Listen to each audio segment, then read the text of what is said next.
Story 1. I was released from my deployment a day early, and when I came home, I saw my wife and her helpful boss in our bed kissing aggressively. I left without a word, blocked all the cards, and changed the locks. But then something happened that no one expected. Wife's 467 missed calls. You know that feeling when you think you're about to walk into the best surprise of your life, but instead you're walking straight into a horror movie? Yeah. Well, welcome to my Tuesday night from hell. So, there I was, sitting in this cramped airline seat that probably cost more than most people's rent, trying not to lose my mind over the fact that some kid behind me had been kicking my seat for the last 4 hours like he was auditioning for the Rockets. But hey, nothing could kill my mood because I had a secret weapon. I was getting home a whole day early from deployment. 24 glorious hours ahead of schedule, which in military time basically means you've won the lottery and found a unicorn in the same day. The brass had cut us loose early because, and I quote, operational objectives were met ahead of schedule. Translation: we did our job so well that even the Army couldn't find a reason to keep us sitting around in the desert eating MREs and pretending to enjoy it. Don't get me wrong, I love serving my country and all that patriotic stuff. But after 6 months of sand in places sand should never be, I was ready to kiss American soil and probably hug the first Starbucks barista I saw. The whole flight back, I kept thinking about Marissa, my wife, my beautiful, supposedly devoted wife, who had been sending me these sweet little care packages and tear-jerking letters about how much she missed me. How she was counting down the days until I came home. How she was planning this amazing welcome back dinner and had been sleeping in my old t-shirts because they still smelled like my cologne. Real Hallmark movie stuff. You know, the kind of romance that makes other guys jealous and makes you feel like maybe you actually won at life for once. I had this whole plan mapped out in my head during that endless flight. I'd grab a cab instead of calling her for a pickup, sneak up to the house, maybe hide behind some bushes like a creep until I could figure out the perfect moment to surprise her. I pictured her face when she opened the door and saw me standing there with my duffel bag and that stupid grin I get when I'm trying to be romantic. She'd probably scream, the good kind of scream, not the there's a serial killer at my door kind. And then jump into my arms like those cheesy military homecoming videos that make everyone cry on Facebook. Hell, I even practiced what I was going to say, something smooth like, miss me or maybe I couldn't stay away another day. I know I'm not exactly Shakespeare, but cut me some slack. I'd been rehearsing this moment for weeks. Every time I closed my eyes in that tiny military bunk, I saw her smile, felt her arms around me. Heard her whisper, "You're finally home." In that way, that made me forget all about the bureaucratic nonsense and the sand, and the fact that military coffee tastes like it was filtered through a gym sock. The cab ride from the airport should have been my first clue that something was off. Not because of anything dramatic. The driver was actually pretty cool. Some older guy who kept thanking me for my service every 5 minutes, which was nice, even if it got a little repetitive. No, it was me that felt weird. The closer we got to home, the more this strange knot started forming in my stomach. You know that feeling when you're about to take a really important test and suddenly you can't remember if you studied the right chapters? It was like that, except I couldn't figure out what the hell I was supposed to be worried about. Maybe it was just deployment paranoia. 6 months of being on high alert 24/7 will mess with your head in ways you don't expect. Every shadow looks suspicious. Every unexpected sound makes you reach for a weapon that isn't there. And every good thing feels like it might be too good to be true. The Army docs have fancy names for it. But basically, it boils down to your brain being convinced that peace and happiness are probably booby traps. But as we pulled into my neighborhood, our neighborhood with all those perfectly manicured lawns and white picket fences that scream suburban dream achieved, I started to relax a little. Everything looked exactly the same as when I'd left. Mrs. Henderson still had those ridiculous garden gnomes that her homeowners association keeps trying to make her remove. The Johnsons still hadn't fixed their mailbox that leans at a 45 degrees angle like it's giving everyone a casual salute. Normal, peaceful home. Then we turned onto my street and I saw our house. My house. The house I'd been dreaming about for 6 months. The house where my wife was probably curled up on the couch in her pajamas, maybe watching one of those reality TV shows she's addicted to, completely oblivious to the fact that her husband was about to walk through the door and sweep her off her feet. But something was wrong with the picture. The upstairs lights were on, which was weird because Marissa always complained about the electric bill and had this whole routine about turning off every light in the house before going to bed. She used to joke that I married a woman who was part accountant, part environmentalist, and part drill sergeant when it came to household expenses. 2 cents saved is 2 cents earned, she'd say. Usually, while following me around the house, switching off lights I'd forgotten about. So, why were the upstairs lights blazing like she was hosting a rave up there? I paid the cab driver, grabbed my duffel bag, and stood on the sidewalk for a moment, staring up at those bright windows. My chest was tight with something that wasn't quite excitement anymore, but wasn't quite dread either. It was that in-between feeling you get when you're about to open a door and you have no idea what's waiting on the other side. The smart thing would have been to call her, give her a heads up that I was home early, but where's the fun in that? I wanted to surprise her. Wanted to see that look of pure joy spread across her face when she realized her husband had managed to come home sooner than expected. I wanted to be the hero of my own love story for once instead of just another guy in combat boots trudging through someone else's war. So, I walked up that familiar driveway, past the flower beds Marissa had planted last spring, past the American flag I'd hung up before deployment, past all the little details that made this place home. My boots were quiet on the porch steps. Old habit from months of trying not to wake up half the barracks every time I moved. The spare key was still hidden under the fake rock by the door right where we'd left it. My hand was shaking just a little as I slid that key into the lock. 6 months of anticipation, 6 months of missing her, 6 months of counting down the days until this exact moment. I turned the key, pushed open the door, and stepped into what I thought would be the beginning of the best night of my life. Instead, I stepped into the beginning of the worst one. You ever have one of those moments where your brain just refuses to process what's happening? Like when you're watching a car accident in slow motion and part of you is thinking, this can't be real, while the other part is already calculating the damage. Yeah, well, welcome to my personal train wreck.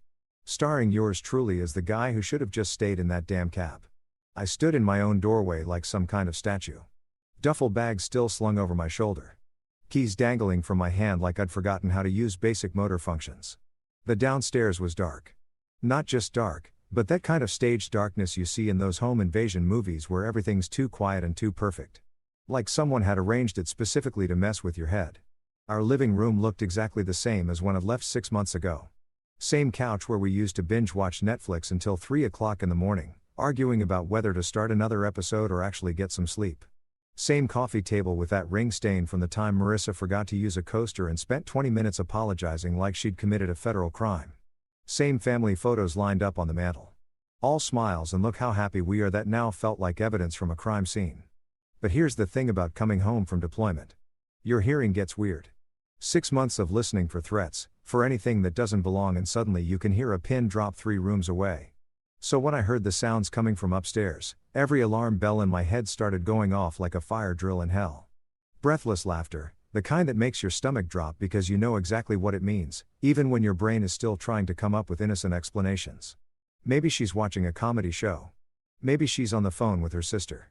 Maybe she's doing one of those online workout videos that make her giggle because the instructor has a funny accent. But then came the murmur. Low, deep, definitely male, and definitely not coming from a TV or a phone call. That's when my training kicked in. Not the how to be a good husband training, but the how to assess a threat without getting yourself killed training. Silent footsteps, controlled breathing, every muscle ready to react to whatever nightmare was waiting upstairs. I didn't call her name. What was I supposed to say? Honey, I'm home early. Hope you're not doing anything you shouldn't be doing. I didn't knock on the door frame like some polite visitor in my own damn house. And I sure as hell didn't announce my presence like this was some kind of social call. No, I channeled every bit of stealth training the army had beaten into me and made my way to those stairs like my life depended on it. Each step felt like it took an hour. You know how in horror movies the music gets all dramatic and the camera does that slow motion thing while the victim walks toward their doom? It was exactly like that, except there was no dramatic music, just the sound of my own heartbeat trying to punch its way out of my chest and the increasingly obvious sounds of my wife doing things that wives aren't supposed to do when their husbands are deployed overseas fighting for freedom and democracy and all that patriotic crap. The stairs in our house creak. I'd forgotten about that during my months away. But now, every little groan of the woods sounded like a gunshot in the silence, step by step, like I was climbing toward my own execution, which I guess in a way I was. The execution of every belief I'd had about my marriage, my life, my ability to judge character, and my general faith in the idea that good things happen to people who try to do the right thing. By the time I reached the top of the stairs, the sounds were unmistakable. I'm not going to spell it out for you because I'm not a masochist and this isn't some kind of twisted romance novel. But let's just say that my wife was definitely not alone, definitely not watching TV, and definitely not thinking about her husband, who was supposed to be thousands of miles away, missing her like an idiot.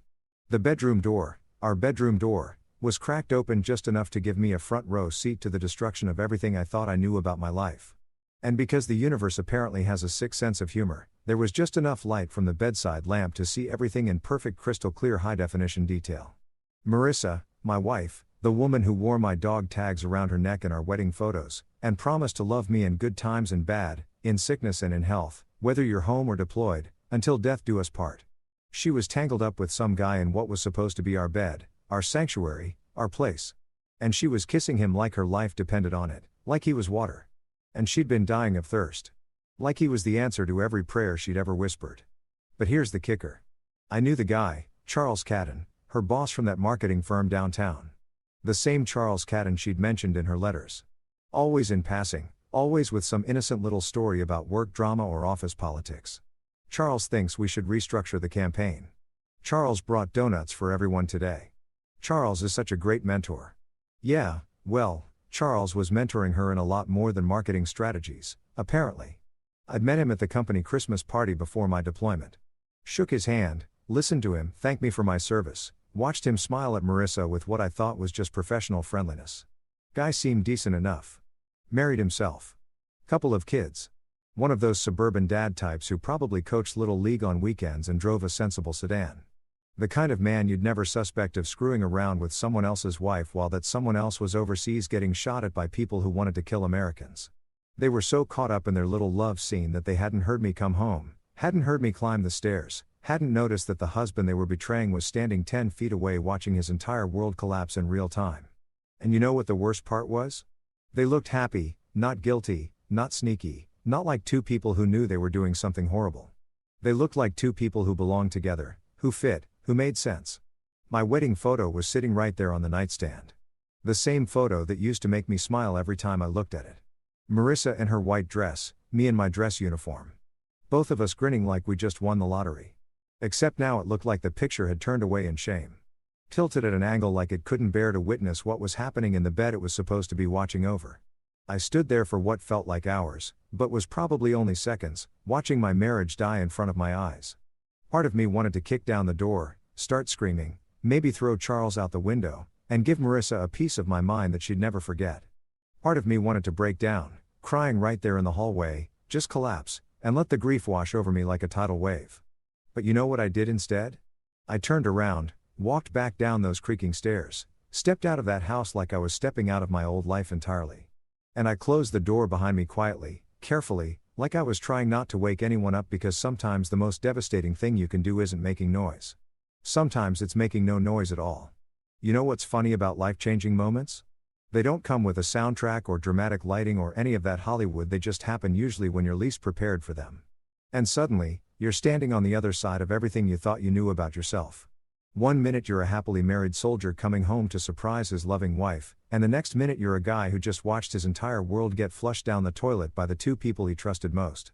The cab was still sitting there when I walked back outside. Same driver, same meter running, same everything, except now I was a completely different person than the hopeful idiot who'd gotten out of that car 5 minutes earlier. Funny how fast things can change when you're not paying attention. I slid into the back seat like I was moving through water. Everything feeling slow and surreal and not quite connected to reality. My duffel bag landed beside me with the same thud it had made earlier. But now it felt heavier somehow, like it was weighted down with all the expectations and dreams that had just gotten crushed upstairs in what used to be my bedroom. The driver turned around and looked at me with those kind eyes that cab drivers get when they've seen enough of life to recognize when someone's having the worst day of their existence. "Everything okay, man?" he asked. And I could tell he genuinely cared about the answer. Probably had kids of his own. Probably knew what it felt like to worry about someone you loved. Hell, maybe he'd been deployed himself at some point and understood the particular brand of homesickness that comes with military service. For a second, I almost told him, almost spilled the whole pathetic story right there in the back of his cab. How I'd been counting down the days. How I'd planned this perfect surprise. How I'd walked in on my wife screwing her boss in the bed I'd bought with my deployment pay. Almost broke down like some kind of emotional train wreck and let this stranger comfort me while I processed the fact that my marriage was dead than disco.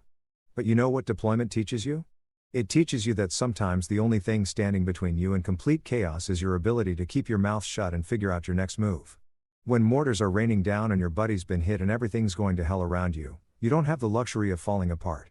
You assess the situation, you make a plan, and you execute that plan with whatever resources you have available.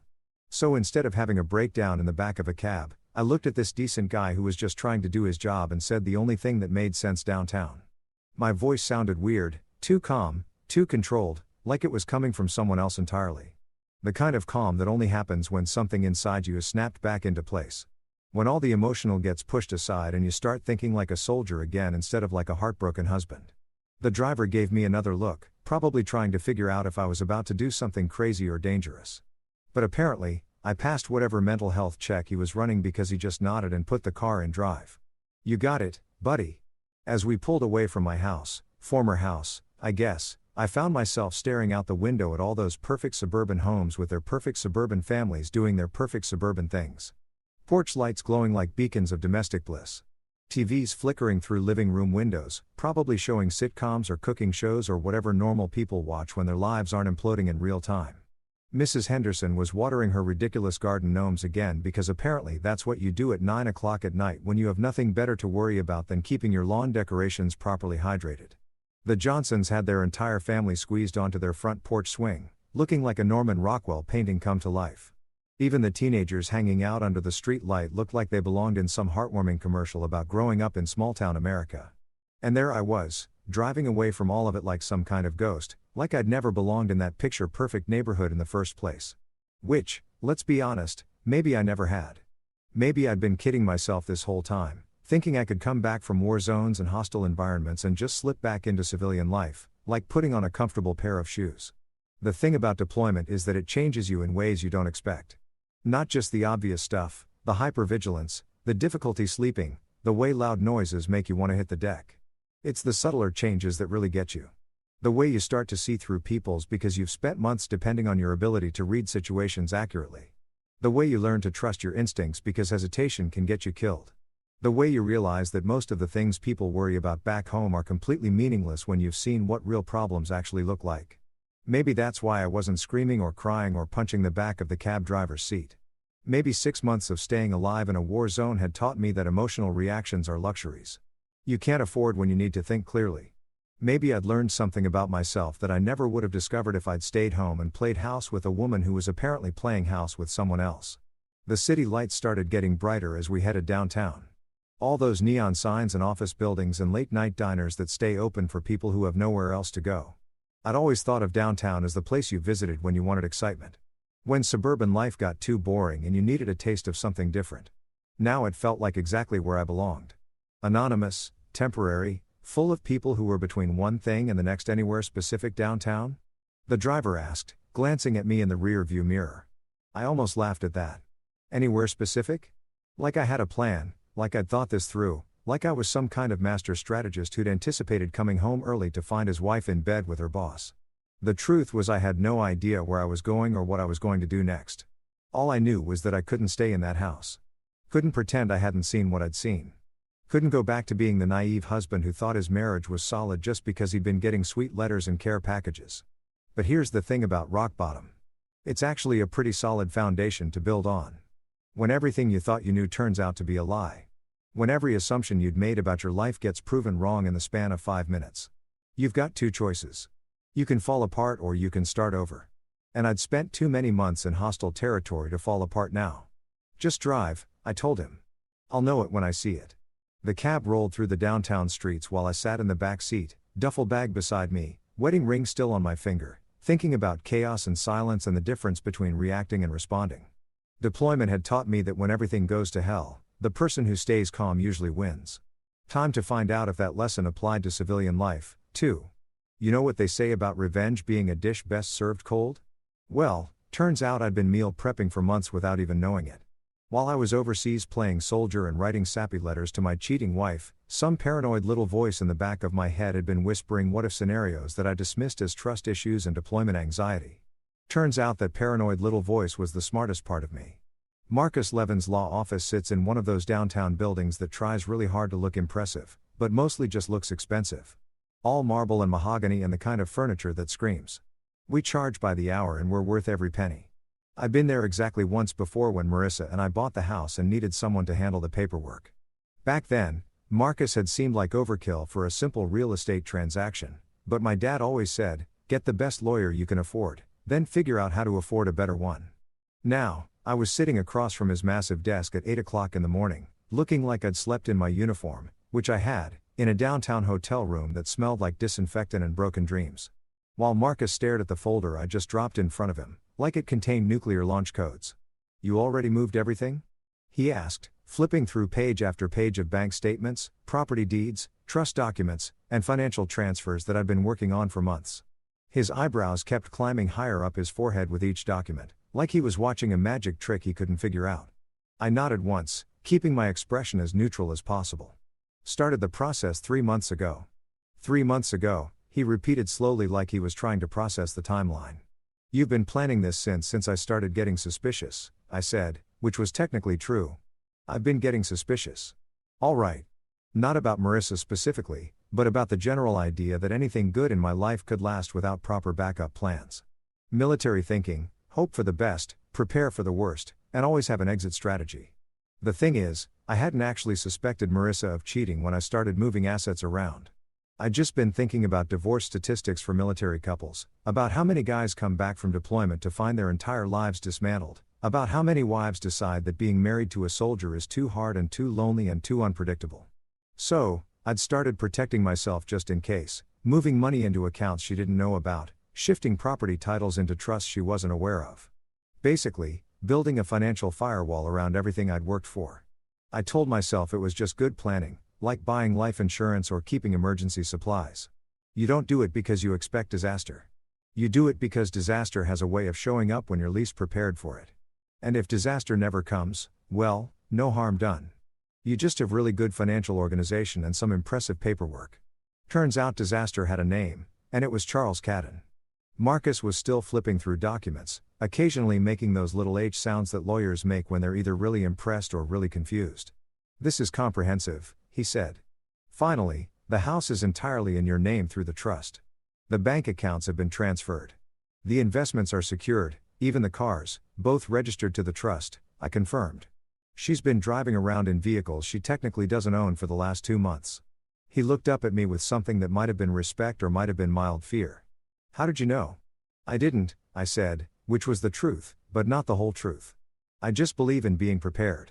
What I didn't tell him was that deployment gives you a lot of time to think. And thinking gives you a lot of time to realize how vulnerable you are when your entire life is built on trust and assumptions. How easy it would be for someone to destroy everything you've worked for while you're on the other side of the world, unable to protect yourself or your interests. How many guys I'd served with had come home to find their wives had cleaned out bank accounts, sold houses, maxed out credit cards, and disappeared with new boyfriends who appreciated women who came with built-in financial benefits. So, I'd started making moves, quiet moves, legal moves, moves that looked like financial planning, but were actually more like building a fortress around everything that mattered to me. Opening new accounts in my name only, creating trusts that protected assets from marital division, rerouting direct deposits and automatic payments. Basically, I'd spent 3 months turning myself into a financial ghost, someone who existed on paper but couldn't be touched by the kind of betrayal I was apparently destined for. The beauty of it, I explained to Marcus, who was still staring at my paperwork like it was written in hieroglyphics, is that everything was done legally with proper documentation while I was overseas serving my country. Hard to argue that a deployed soldier was acting in bad faith when he was protecting assets he'd earned through military service. Marcus started laughing. Not the kind of laugh you hear at comedy clubs, but the kind of laugh lawyers get when they realize they're looking at a case that's already won before it started. "She's going to contest this," he said. "She's going to claim fraud, manipulation, that you hid assets." "With what money?" I asked. "Her personal accounts have exactly enough to cover her cell phone bill and maybe a trip to Starbucks. Her credit cards are maxed out from shopping sprees. She thought I didn't know about. And her boss is about to have bigger problems than helping his side piece hire legal representation." That's when I pulled out the second folder, the one I'd been saving for dessert. Photos of Charles's car in our driveway at suspicious hours. Screenshots of text messages between them that I'd recovered from our shared cloud storage because apparently neither of them had figured out how technology actually works. Hotel receipts from business trips that coincidentally happened during my rare phone calls home. Email exchanges that started professional and ended up reading like bad romance novel excerpts. "You're going to destroy them," Marcus said. And for the first time since I'd known him, he actually sounded impressed instead of just professionally polite. "No." I corrected him, leaning back in the overpriced leather chair and feeling something like peace settle over me for the first time in hours. "I'm going to let them destroy themselves. I'm just going to make sure the process is properly documented because here's what I learned overseas. The best battles are the ones where your enemy defeats themselves while you watch from a safe distance. You don't have to fire a shot. Don't have to get your hands dirty. Don't have to compromise your principles or your position. You just have to be patient, prepared, and smart enough to stay out of the way when everything collapses. Divorce papers filed today, I told Marcus. And I want the locks changed by tonight. Consider it done, he said, already reaching for his phone to start making calls. Anything else? I stood up, grabbed my duffel bag, and headed for the door. Yeah, I said over my shoulder. Make it hurt. You ever watch one of those home improvement shows where they renovate someone's entire house in like 48 hours? Well, turns out dismantling someone's entire life takes about the same amount of time. Except it's way more satisfying and nobody has to pretend to be excited about the big reveal.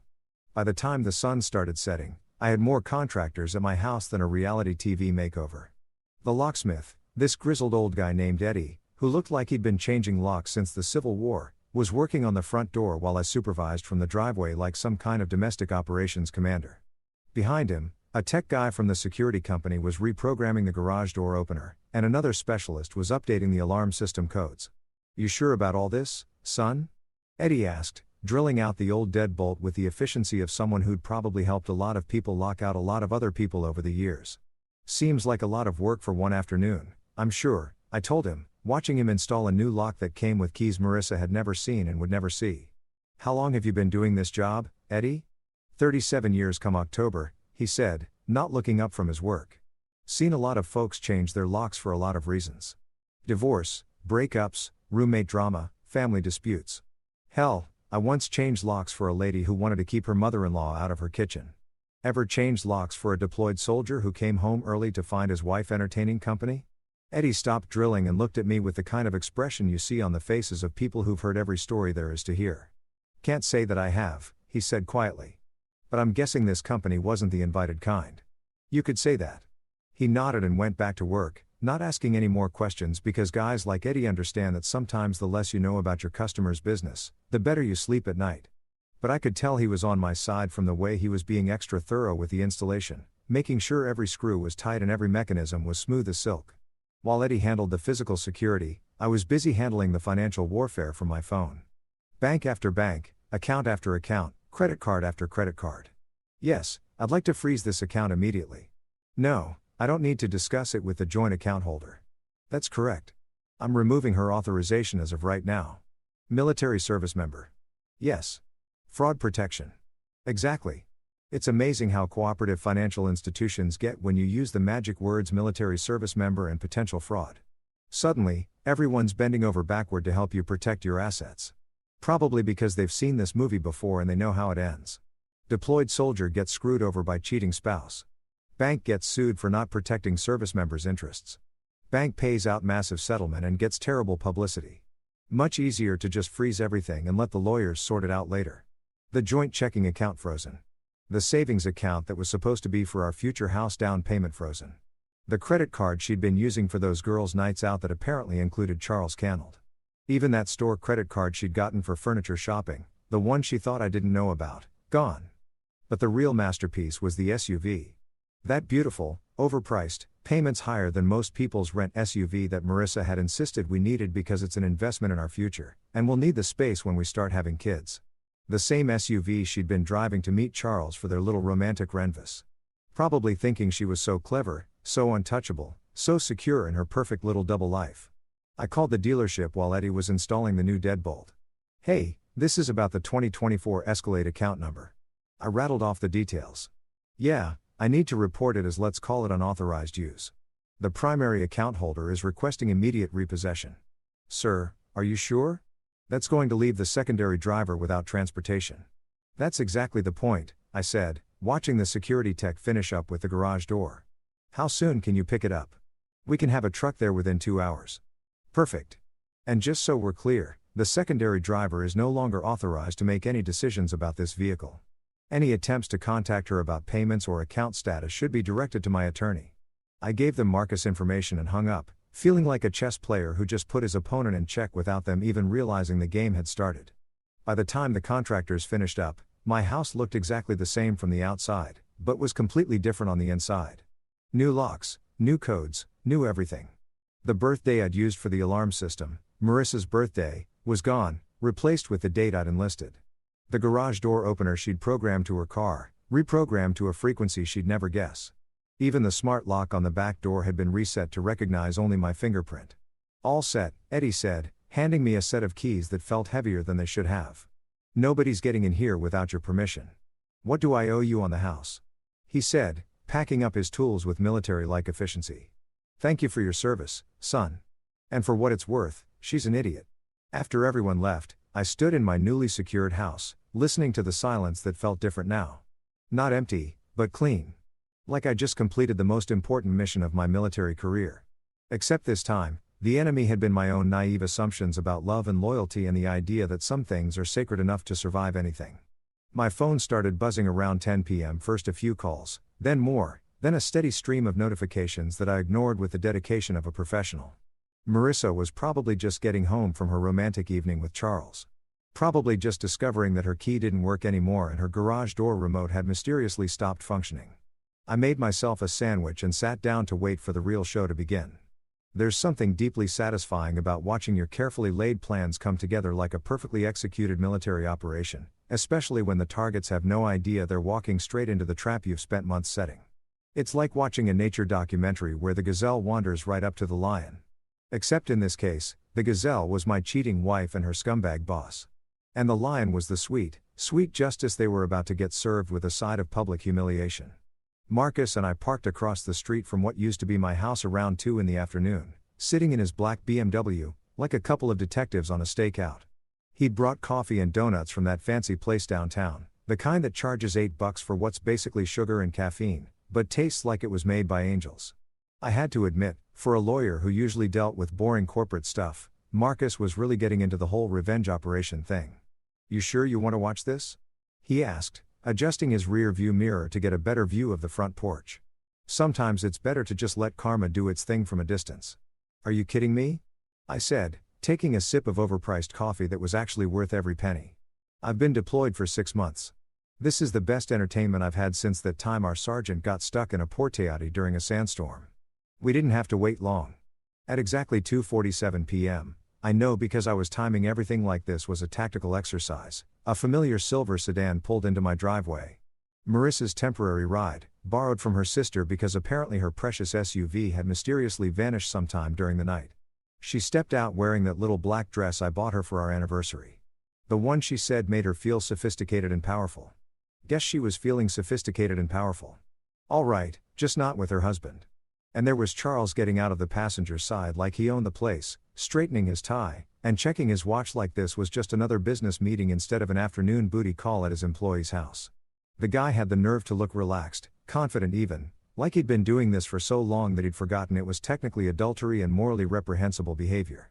They walked up my front walkway holding hands. Holding hands like they were some kind of legitimate couple instead of two people who'd been lying and sneaking around behind my back for God knows how long.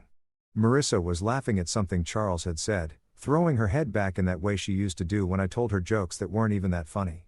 The same laugh that used to make me feel like the funniest guy in the world was now making my stomach turn because she was wasting it on someone who didn't deserve it. Here we go.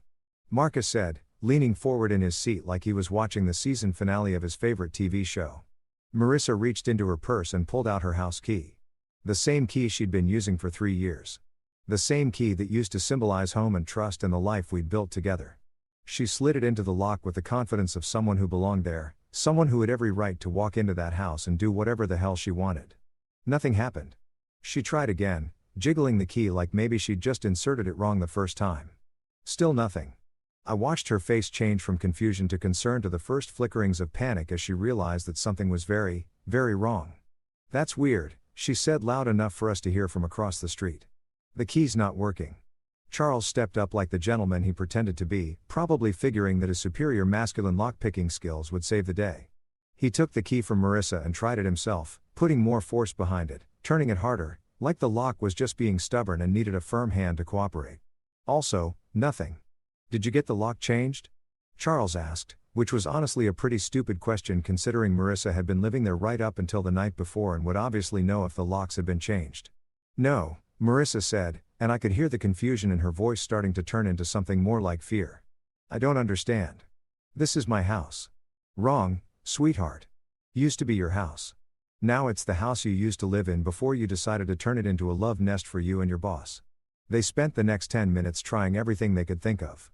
Different keys from Marissa's keychain because maybe she'd grabbed the wrong one by mistake. The spare key hidden under the fake rock. Except, whoops, that lock had been changed, too. Even the back door, which they discovered was also newly secured when Charles tried to sneak around the side of the house like some kind of suburban burglar. That's when the pounding started. First just knocking, then actual pounding, then full-on beating the door like they were trying to break it down with their bare hands. "Open the door," Marissa screamed, her voice cracking with the kind of desperation you usually only hear in horror movies. "I live here. This is my house." My phone started buzzing once, twice, then constantly, like someone was holding down the call button and refusing to let go. Marissa's name kept flashing on the screen along with increasingly frantic text messages that I could see previews of without opening. "Where are you? Call me now. Something's wrong with the house." I looked at Marcus, who was watching the whole scene with the fascination of someone witnessing a car crash in slow motion. "You going to answer that?" he asked. "Nope," I said, taking another sip of my excellent coffee and settling back to enjoy the show. "I'm deployed, remember? No cell service where I am." By the time we finally drove away an hour later, Marissa was sitting on the porch steps crying like her world had just ended, which to be fair, it pretty much had. Charles was standing awkwardly beside her, probably realizing that his fun little side piece had just become a massive liability that could destroy his career, his marriage, and his comfortable suburban life. The last thing I saw in the rear-view mirror was Charles walking back to the car alone, leaving Marissa sitting there on the porch of the house she could no longer enter, surrounded by the ruins of the life she'd thrown away for a few months of excitement. Checkmate indeed. You know what's beautiful about a well-executed plan? It's like watching dominoes fall. Once you tip the first one, everything else happens automatically with a kind of mathematical precision that would make a physics professor weep with joy. And let me tell you, watching my ex-wife's life collapse in real time was better than any fireworks show I'd ever seen, including that 4th of July display at Fort Bragg where they accidentally set the entire field on fire. I was sitting in the hotel cafe at 7 a.m. the next morning, nursing my third cup of coffee and watching the sunrise paint the city in shades of gold and orange that reminded me why I'd missed American mornings so much during deployment. The coffee here was decent. Not great, but a hell of a lot better than the stuff we'd been choking down overseas that tasted like it had been filtered through sand and regret. My phone was buzzing across the table like an angry wasp, vibrating so hard it was making little ripples in my coffee cup. 23 missed calls when I woke up. 46 by the time I finished my shower, 67 by the time I made it downstairs for breakfast. The numbers kept climbing like some kind of twisted lottery where the prize was getting to hear my cheating ex-wife lose her mind in real time. I picked up the phone just long enough to check the messages, not to answer them, obviously. The voicemail started out confused and worried. "Honey, where are you? Something's wrong with the house. Call me back." Then they got panicked. "I can't get into the house. The locks are different. What's happening?" Then they turned angry. "This is ridiculous. Call me right now." And finally, they devolved into the kind of desperate pleading that would have broken my heart 6 months ago, but now just sounded like white noise by the time I finished my eggs Benedict. And yes, I was treating myself to the fancy breakfast because what's the point of destroying your ex-wife's life if you can't enjoy some overpriced Holland sauce while you do it? The missed call counter had hit triple digits. 112 calls from a woman who apparently thought that dialing the same number over and over again would somehow change the fundamental laws of physics and make me materialize in front of her. But here's the thing about military training. It teaches you patience. Real patience. Not the fake kind where you're secretly counting to 10 and trying not to lose your temper. The kind of patience where you can sit completely still for hours waiting for exactly the right moment to move because you understand that timing is everything and premature action can ruin even the best laid plans. So, while Marissa was apparently having a complete meltdown in the parking lot of whatever hotel she'd ended up at, because according to her increasingly unhinged text messages, Charles had suddenly become unavailable and needed space to think, I was calmly filing paperwork that would turn her temporary homelessness into a permanent lifestyle change. First stop, the courthouse. Divorce petition filled out in triplicate with the efficiency of someone who'd been practicing military paperwork for years. Grounds for divorce. Adultery with photographic evidence attached. Asset division clearly outlined based on the trust documents that protected everything I'd earned before, during, and after our marriage. Spousal support. Hell no. Considering she'd been stealing from our joint accounts to fund her affair. The clerk looked at my paperwork with the kind of admiration usually reserved for perfectly executed drill formations. "This is very thorough," she said, stamping each page with the satisfaction of someone who appreciated attention to detail. "Your attorney did excellent work." "Thank you," I said, not mentioning that I'd done most of the prep work myself during those long nights overseas when I couldn't sleep and needed something productive to do with my insomnia. Next stop, restraining order. Because apparently Marissa had graduated from desperate phone calls to showing up at the hotel where I was staying, demanding answers and making enough noise to disturb the other guests. The hotel security footage of her screaming in the lobby at 6 a.m. was probably going to end up on one of those Karen freakout compilation videos, but it also made excellent evidence for a harassment claim. Then came my personal favorite, the fraud report. See, while I was overseas eating MREs and dodging hostile fire, Marissa had been using my military benefits to fund her little romance, dinners at expensive restaurants, weekend getaways to wine country, even jewelry that she'd claimed was a gift from her sister, but turned out to be charged to a credit card linked to my veterans account. Misuse of military benefits isn't just morally reprehensible. It's actually illegal with penalties that include fines, jail time, and a permanent record that follows you around like a bad smell. But wait, there's more. Because Charles wasn't getting out of this disaster unscathed while Marissa was busy having her public breakdown and probably Googling how to break into your own house, I was writing a very detailed, very professional letter to the corporate board of Charles's company. A letter that included time-stamped photos of his car in my driveway during business hours, screenshots of emails between him and Marissa discussing their lunch meetings that apparently lasted 3 hours and involved a lot more than discussing quarterly projections, and a comprehensive timeline of their workplace relationship that painted a very clear picture of sexual harassment, abuse of power, and misuse of company resources. The best part, Charles worked for one of those companies that takes workplace conduct very seriously. The kind of place that has mandatory seminars about appropriate professional relationships and zero-tolerance policies for managers who sleep with their employees. The kind of place where getting caught in an affair with a subordinate isn't just embarrassing, it's career suicide.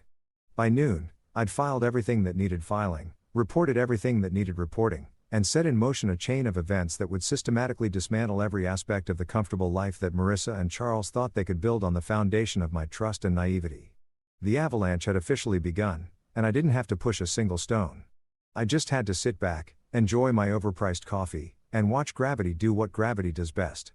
467 missed calls by the end of the week, and I didn't answer a single one of them. Because sometimes the most devastating response isn't a response at all. You know what's worse than having a cheating wife? Having in-laws who think you're not good enough for their precious daughter, even when she's the one screwing around behind your back. The Whites, Philip, and Margaret, have been treating me like a discount son-in-law since day one. The kind of people who smile to your face at family dinners but spend the rest of the time whispering about how their daughter could have done better and settled too young. Well, it was time for the Whites to learn that sometimes the guy you look down on is the one who's been keeping your entire family afloat. Their house sits in one of those neighborhoods where every lawn looks like it was trimmed with nail scissors and every mailbox costs more than most people's cars. Old money vibes. Or at least the kind of fake old money vibes that come from Philip's middle management job at some insurance company and Margaret's part-time work at a boutique that sells scarves for $300 each. The kind of people who think having a cleaning lady twice a week makes them aristocracy. I pulled into their circular driveway at 10 a.m. on a Saturday because nothing says serious business like showing up when people are supposed to be relaxing in their pajamas and pretending their lives are perfect. My rental car, a basic sedan that probably cost less than Margaret's weekly manicure, looked hilariously out of place next to Philip's BMW and Margaret's Mercedes, both of which I happen to know were financed up to their chrome bumpers. The folder I carried looked innocent enough, just a manila envelope that could have contained anything from insurance documents to family photos. But inside was enough information to detonate their comfortable little world like a tactical nuke made of paperwork and uncomfortable truths. Margaret answered the door in full makeup and an outfit that probably took her an hour to put together because apparently even at home on Saturday morning, she needed to look like she was about to pose for a magazine cover about successful suburban living. Her smile was the same fake sweet expression she'd been giving me for 3 years. The one that said, "I'm being polite because I have to, but I'd rather be anywhere else." "Oh," she said, like finding me at her door was about as pleasant as discovering a raccoon in her garbage. "We weren't expecting you. Marissa said you weren't coming home until next week." "Plans changed," I said, holding up the folder. "Is Philip home? I need to talk to both of you about something important." She led me into their living room, which looked like it had been decorated by someone who'd watched too many home design shows and had more money than taste. Everything was white and beige and carefully arranged to look casual while actually being completely artificial. Philip was sitting in his leather recliner reading some financial magazine, probably pretending to understand stock market analysis while actually just looking at the pictures. "What's this about?" Philip asked, not bothering to get up or even lower his magazine completely. The same dismissive attitude he'd been giving me since the day I married his daughter, like I was some kind of hired help who'd forgotten his place. I sat down on their ridiculously expensive couch without being invited and opened the folder on their glass coffee table that probably cost more than my first car. "It's about your daughter," I said, laying out the first document. "And about the fact that you've both been living a lie for the last year."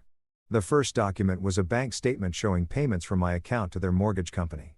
Not a loan, not a gift, not a temporary help-out situation.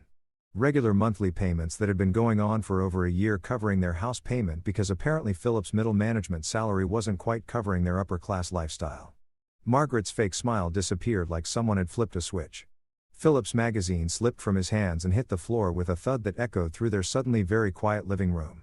"You've been paying our mortgage," Margaret whispered, staring at the bank statement like it was written in a foreign language, "for 14 months. I confirmed, laying out the next document.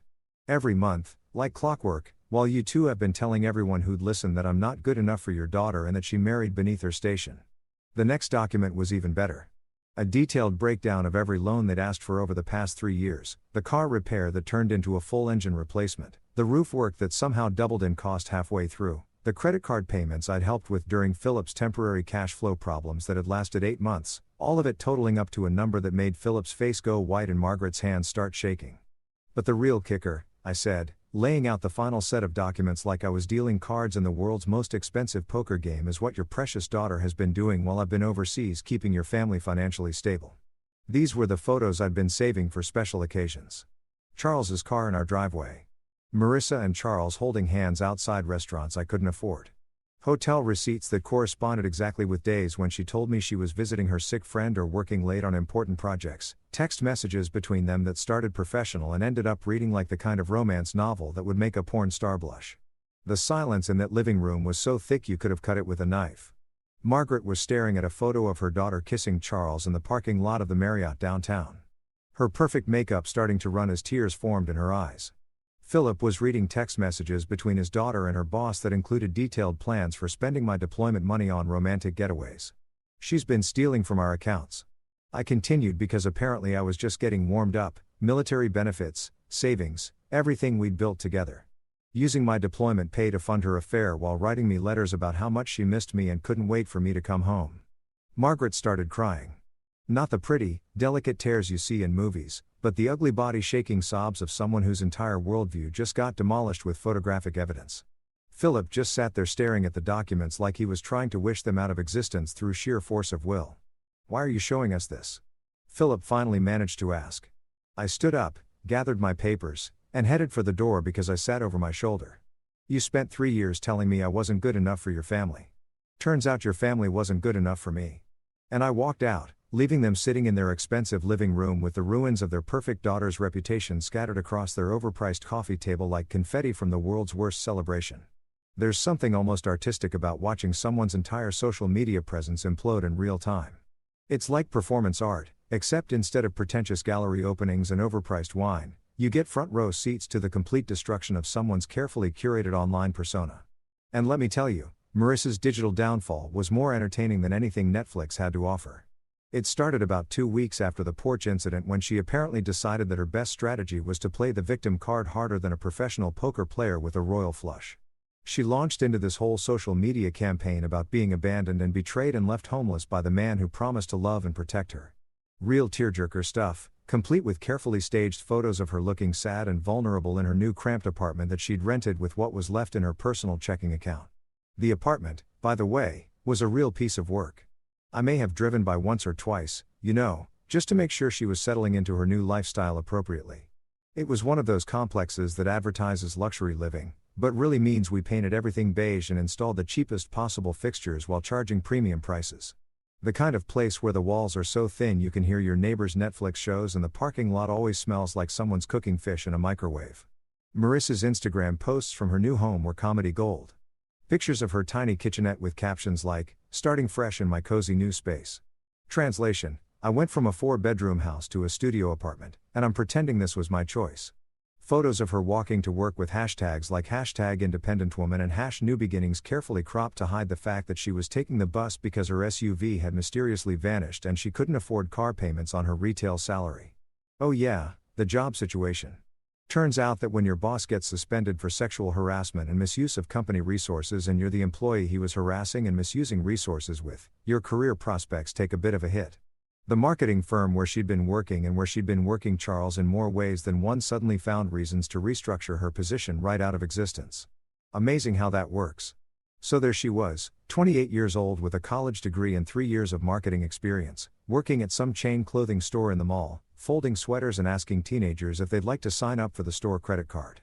The same woman who used to brag about her corner office with a view and her important client presentations was now dealing with Black Friday shoppers and trying to meet sales quotas set by managers who were probably younger than her favorite pair of shoes. But the real entertainment was watching her try to maintain her victim narrative while her entire support system crumbled around her. See, the thing about affairs is that they don't happen in a vacuum. Other people always know, or at least suspect, and they're usually just being polite by pretending they don't see what's obvious to everyone with functioning eyes. Her friends started unfollowing her social media accounts one by one, like rats abandoning a sinking ship. The same girlfriends who used to comment heart emojis on all her posts and invite her to wine nights and weekend trips suddenly became very busy with their own lives.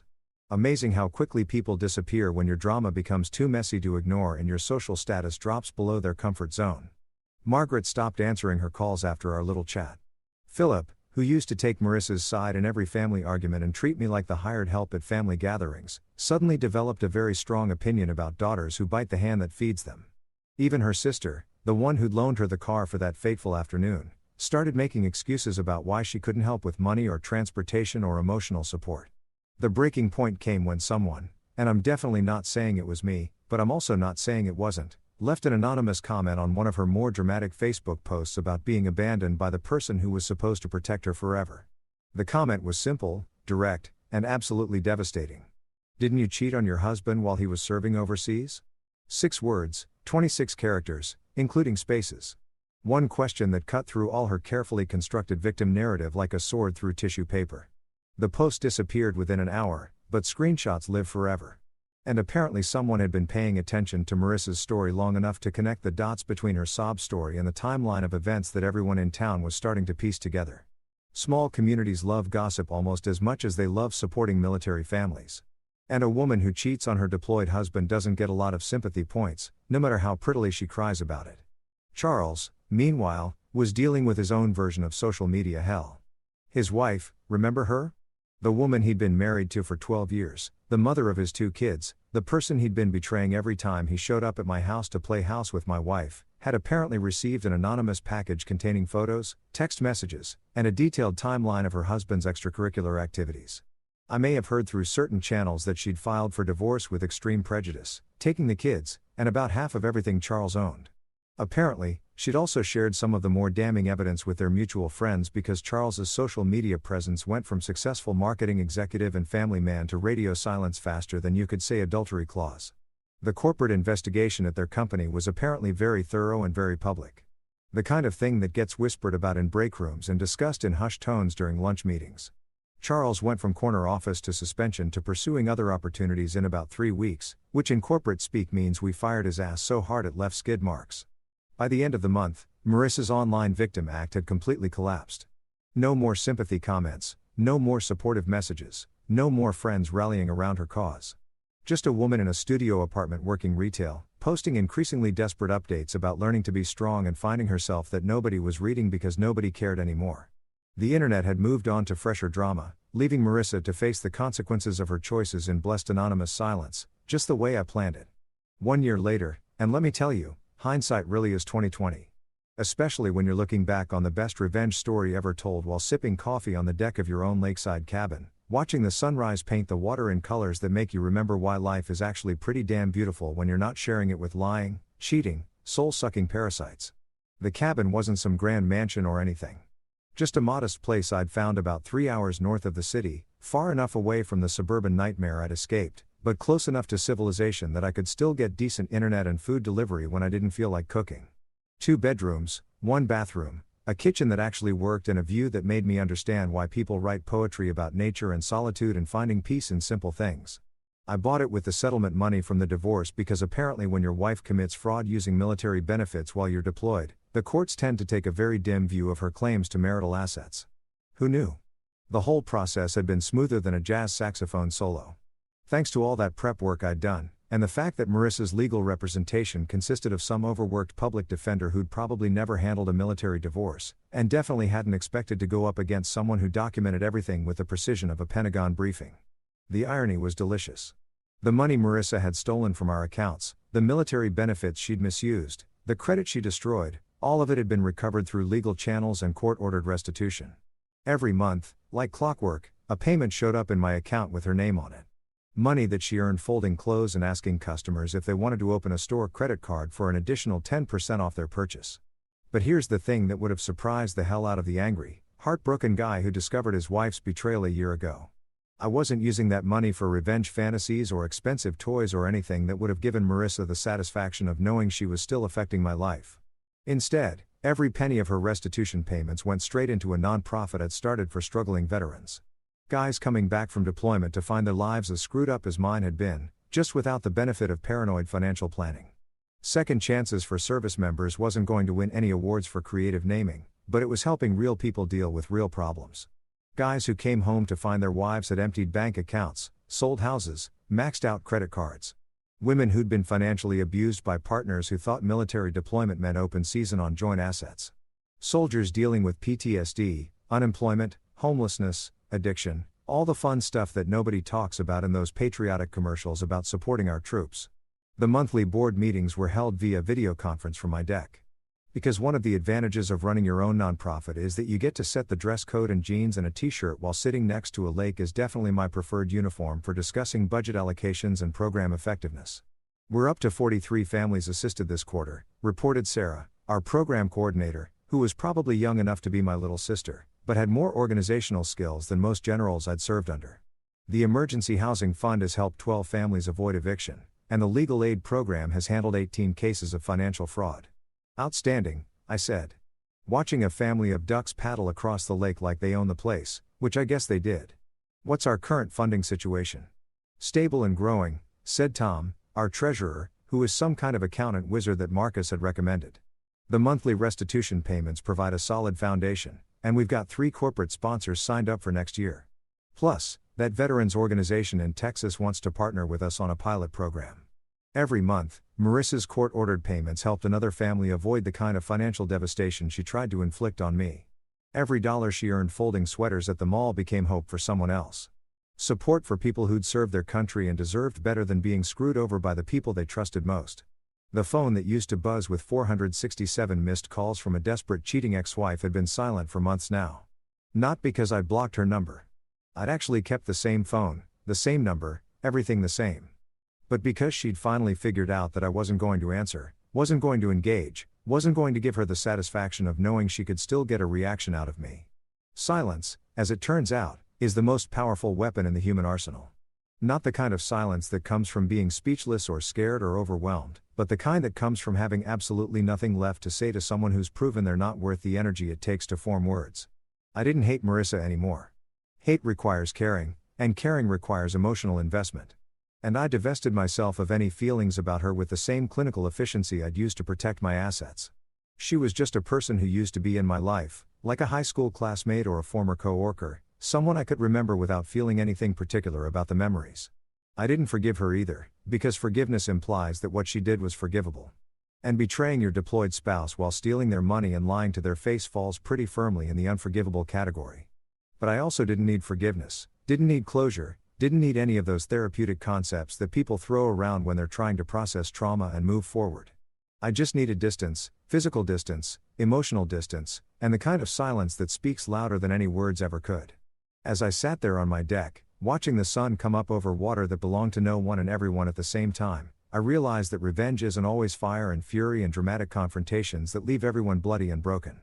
Sometimes revenge is just living well, building something meaningful, and never looking back at the wreckage you left behind. Sometimes the most devastating thing you can do to someone who's hurt you is to prove that you're better off without them. And that silence, my choice, My freedom was louder than any scream Marissa could ever make. Story 2. I entered my wife's birthday party with flowers only to see my wife's rich ex-lover on one knee proposing to her. "Will you leave your poor husband and marry me?" Then my wife said yes. So I walked away quietly and dropped my gift on the table. Minutes later, after she opened my gift, I had 227 missed calls and someone knocked at my door. You know that moment when your whole world shifts and you're standing there like an idiot holding flowers while your life gets auctioned off to the highest bidder? Yeah. Welcome to my Tuesday night. I stepped into the private lounge of the Meridian Tower because of course it had to be at Tristan's building, clutching white lees like they were going to somehow fix whatever train wreck was about to unfold. The small black box in my other hand felt heavier than it should have considering what was inside. But we'll get to that little surprise later. This was supposed to be Selena's birthday party, my wife's 32nd to be exact. The woman I'd been married to for 4 years, who I'd watched build her lifestyle brand a claw award from our kitchen table into something that could afford parties like this. The room screamed money in that understated way rich people love. Crystal glasses that probably cost more than most people's rent. A string quartet that wasn't playing background music so much as providing a soundtrack to everyone's carefully curated conversations, and champagne that bubbled like liquid gold under lights that cost more than my first car. But the real showstopper, that wall of glass overlooking the Hudson River, where Manhattan twinkled like it was auditioning for a movie about successful people doing successful things. The kind of view that makes you feel important just for being in the same room with it. I should have known something was up when I walked in and felt the energy shift. You know that feeling when you enter a room and suddenly everyone's trying really hard to look like they're not looking at you? Like they all got the memo about some big drama that's about to go down and you're the only one still checking your email. The room had maybe 50 people. Selena's circle, some investors, a few influencers who treated socializing like a contact sport, and enough venture capital brothers to start their own cryptocurrency. These weren't the kind of people who did anything small. When they threw parties, they threw statements. When they made moves, they made sure everyone was watching. I was scanning the crowd for my wife when the room suddenly went quiet. Not regular quiet, that theatrical kind of quiet that happens right before someone announces they're pregnant or gets engaged, or in this case decides to blow up someone else's marriage on live social media. That's when I saw him. Tristan Hale, looking like he'd stepped out of a Forbes 30 Under 30 wet dream, standing under the chandelier with a microphone in his hand and that smile that had probably closed 1,000 deals and broken twice as many hearts. The man was venture capital royalty, the kind of guy who could fund your startup over brunch and buy your building before dessert. He was also my wife's ex-boyfriend, the one she totally got over but somehow still texted about business opportunities.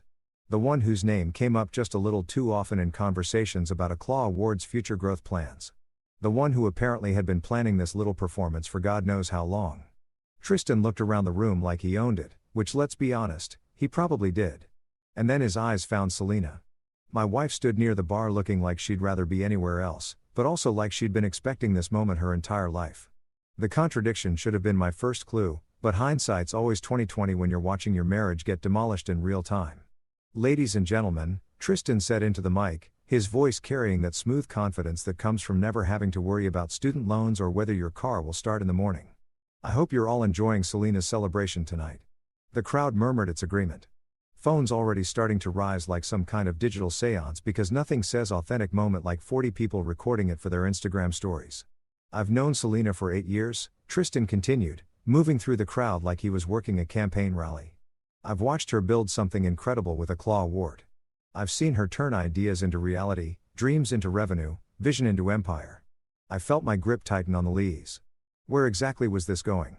But more than that," he said, stopping right in front of Selena. "I've watched her settle for less than she deserves." And there it was. The knife sliding in smooth and precise. The room held its breath as Tristan dropped to one knee. Actually dropped to one knee and pulled out a ring box that probably cost more than most people's houses.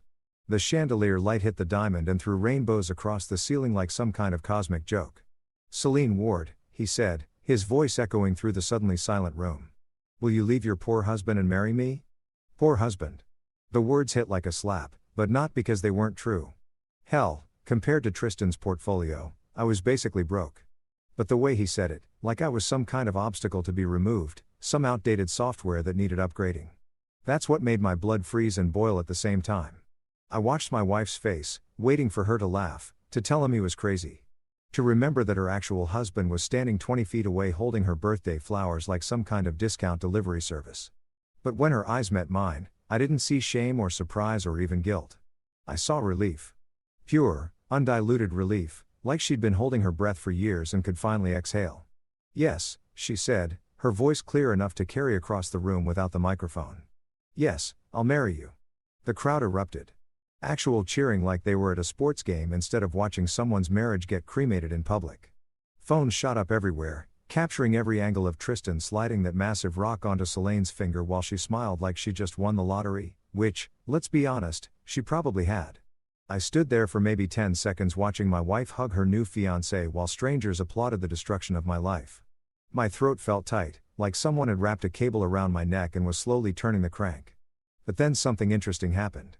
The tightness cooled just like that, like someone had flipped a switch and turned off the emotional temperature in the room. The noise faded to background static and suddenly I could think clearly for the first time in months, maybe years. I walked through the celebrating crowd like I was invisible, which, let's face it, I probably was to most of these people anyway. Made my way to the gift table, a ridiculous spread of expensive boxes and bags that looked like a luxury department store had exploded, and set the white lees down carefully. Then I placed the small black box right on top where everyone could see it. The box that contained 2 very specific items that were going to make this celebration a lot more interesting than anyone expected. But that's a story for later. I turned around and walked toward the exit. Not the main entrance where everyone was still taking selfies with the happy couple, but the service entrance that led to the loading dock. The one that wouldn't require me to navigate through a crowd of people pretending they hadn't just witnessed a public execution. I didn't break anything, didn't throw punches or make speeches or perform for the cameras that were still rolling. I just left quiet as smoke. While behind me, the party continued like nothing had changed. The service door opened onto the loading dock, and the night air hit my face like clean water. After swimming in chlorine all day, the Hudson River stretched out below, dark and infinite, while the city hummed its electric lullaby around me. For the first time in hours, maybe months, I could breathe. The thing about betrayal is that it's almost never a surprise when it finally happens. It's just the end of a long, slow process that you've been watching unfold in real time, making excuses for every red flag until you're standing in a field of them, wondering when everything turned red. I pulled out my phone and looked at the time, 9:47 p.m. perfect. Still plenty of time to make some calls. Because here's what Tristan and Selena and their audience of venture capital vultures didn't know. Quiet doesn't mean powerless. And sometimes the person everyone underestimates is the one who's been playing the longest game of all. Time to remind them that invoices are always louder than applause. You want to know the beautiful thing about being underestimated?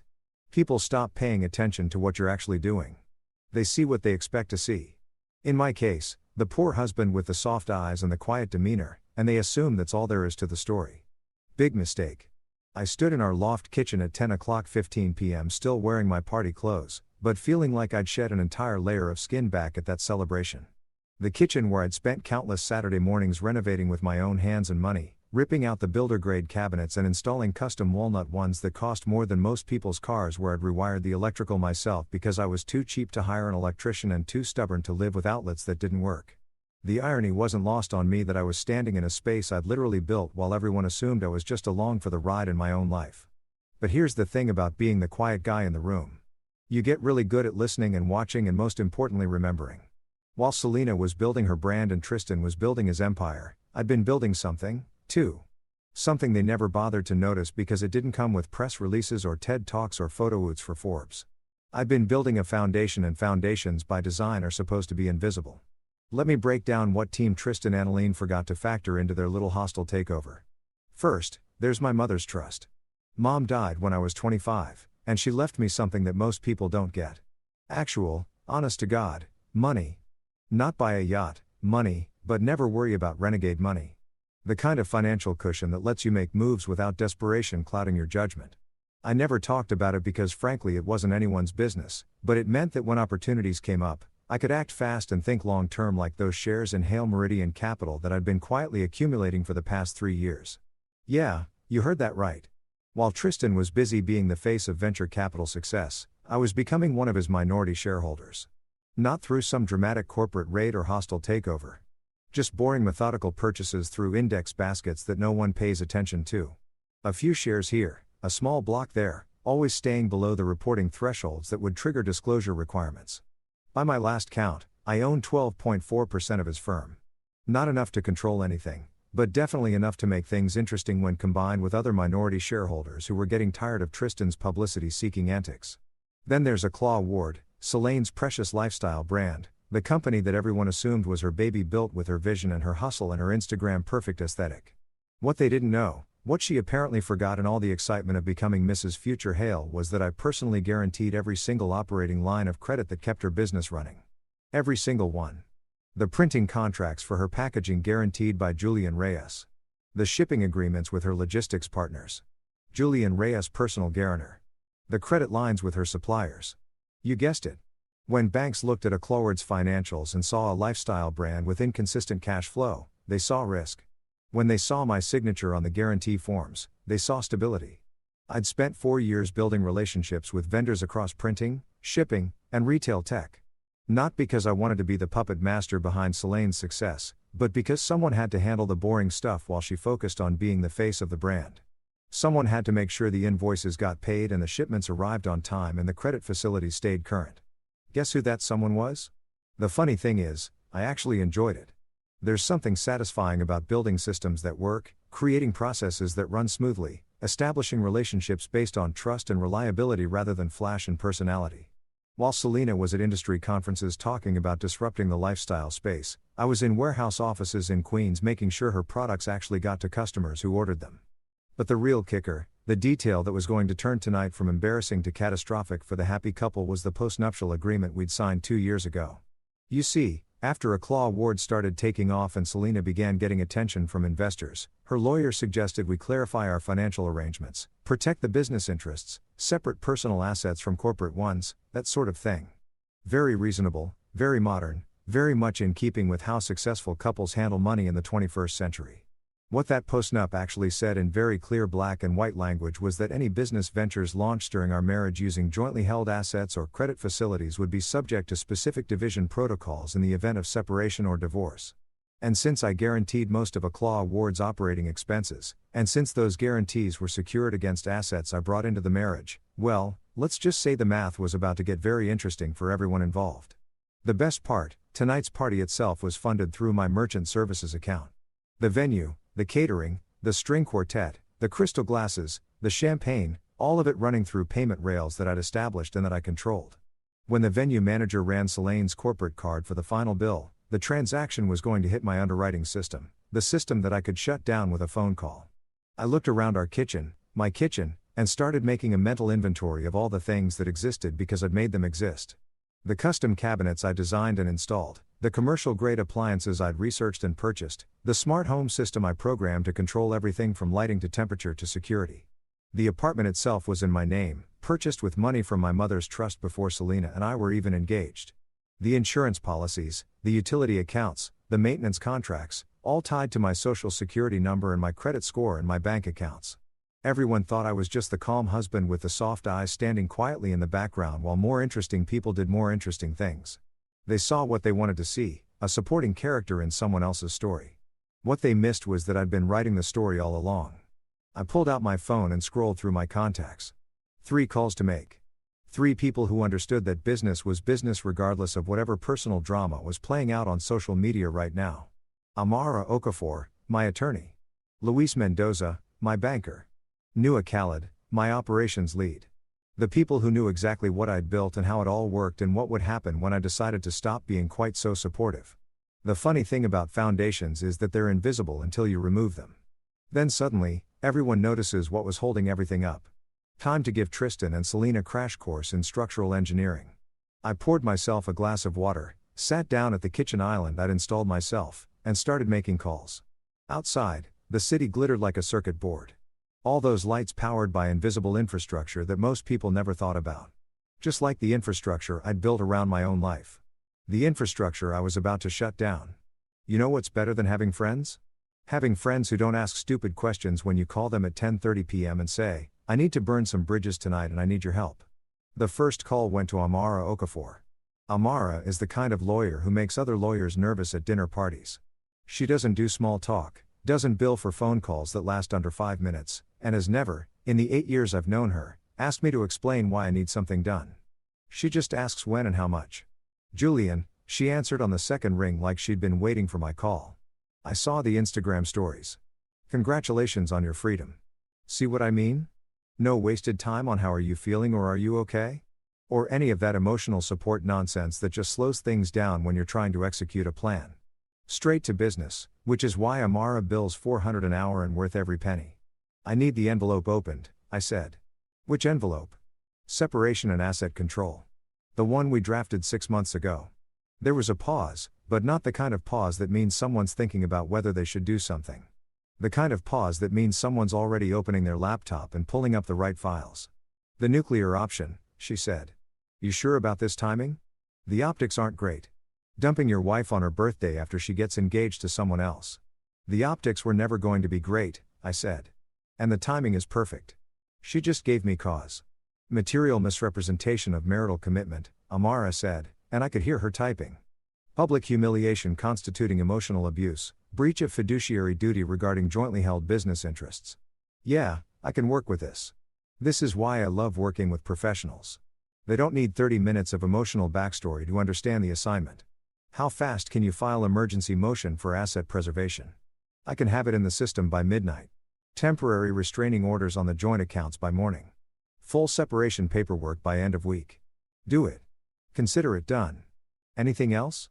Yeah. Make sure the filing includes the postnup provisions about business guarantees. All of them. Another pause. This one with some actual weight behind it. Julian, you realize that's going to freeze her company operations, right?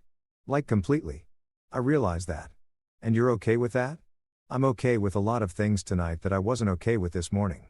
Fair enough. I'll send you the filing confirmation once it's submitted. Click done. One down. The second call went to Luis Mendoza. Luis runs the private banking division at Meridian Financial. Yeah, the same building where tonight's little drama went down, which is either ironic or cosmic justice, depending on how you look at it. He's the guy who handles accounts for people who have enough money to need someone like Louise, but not so much money that they're worth Goldman Sachs' time.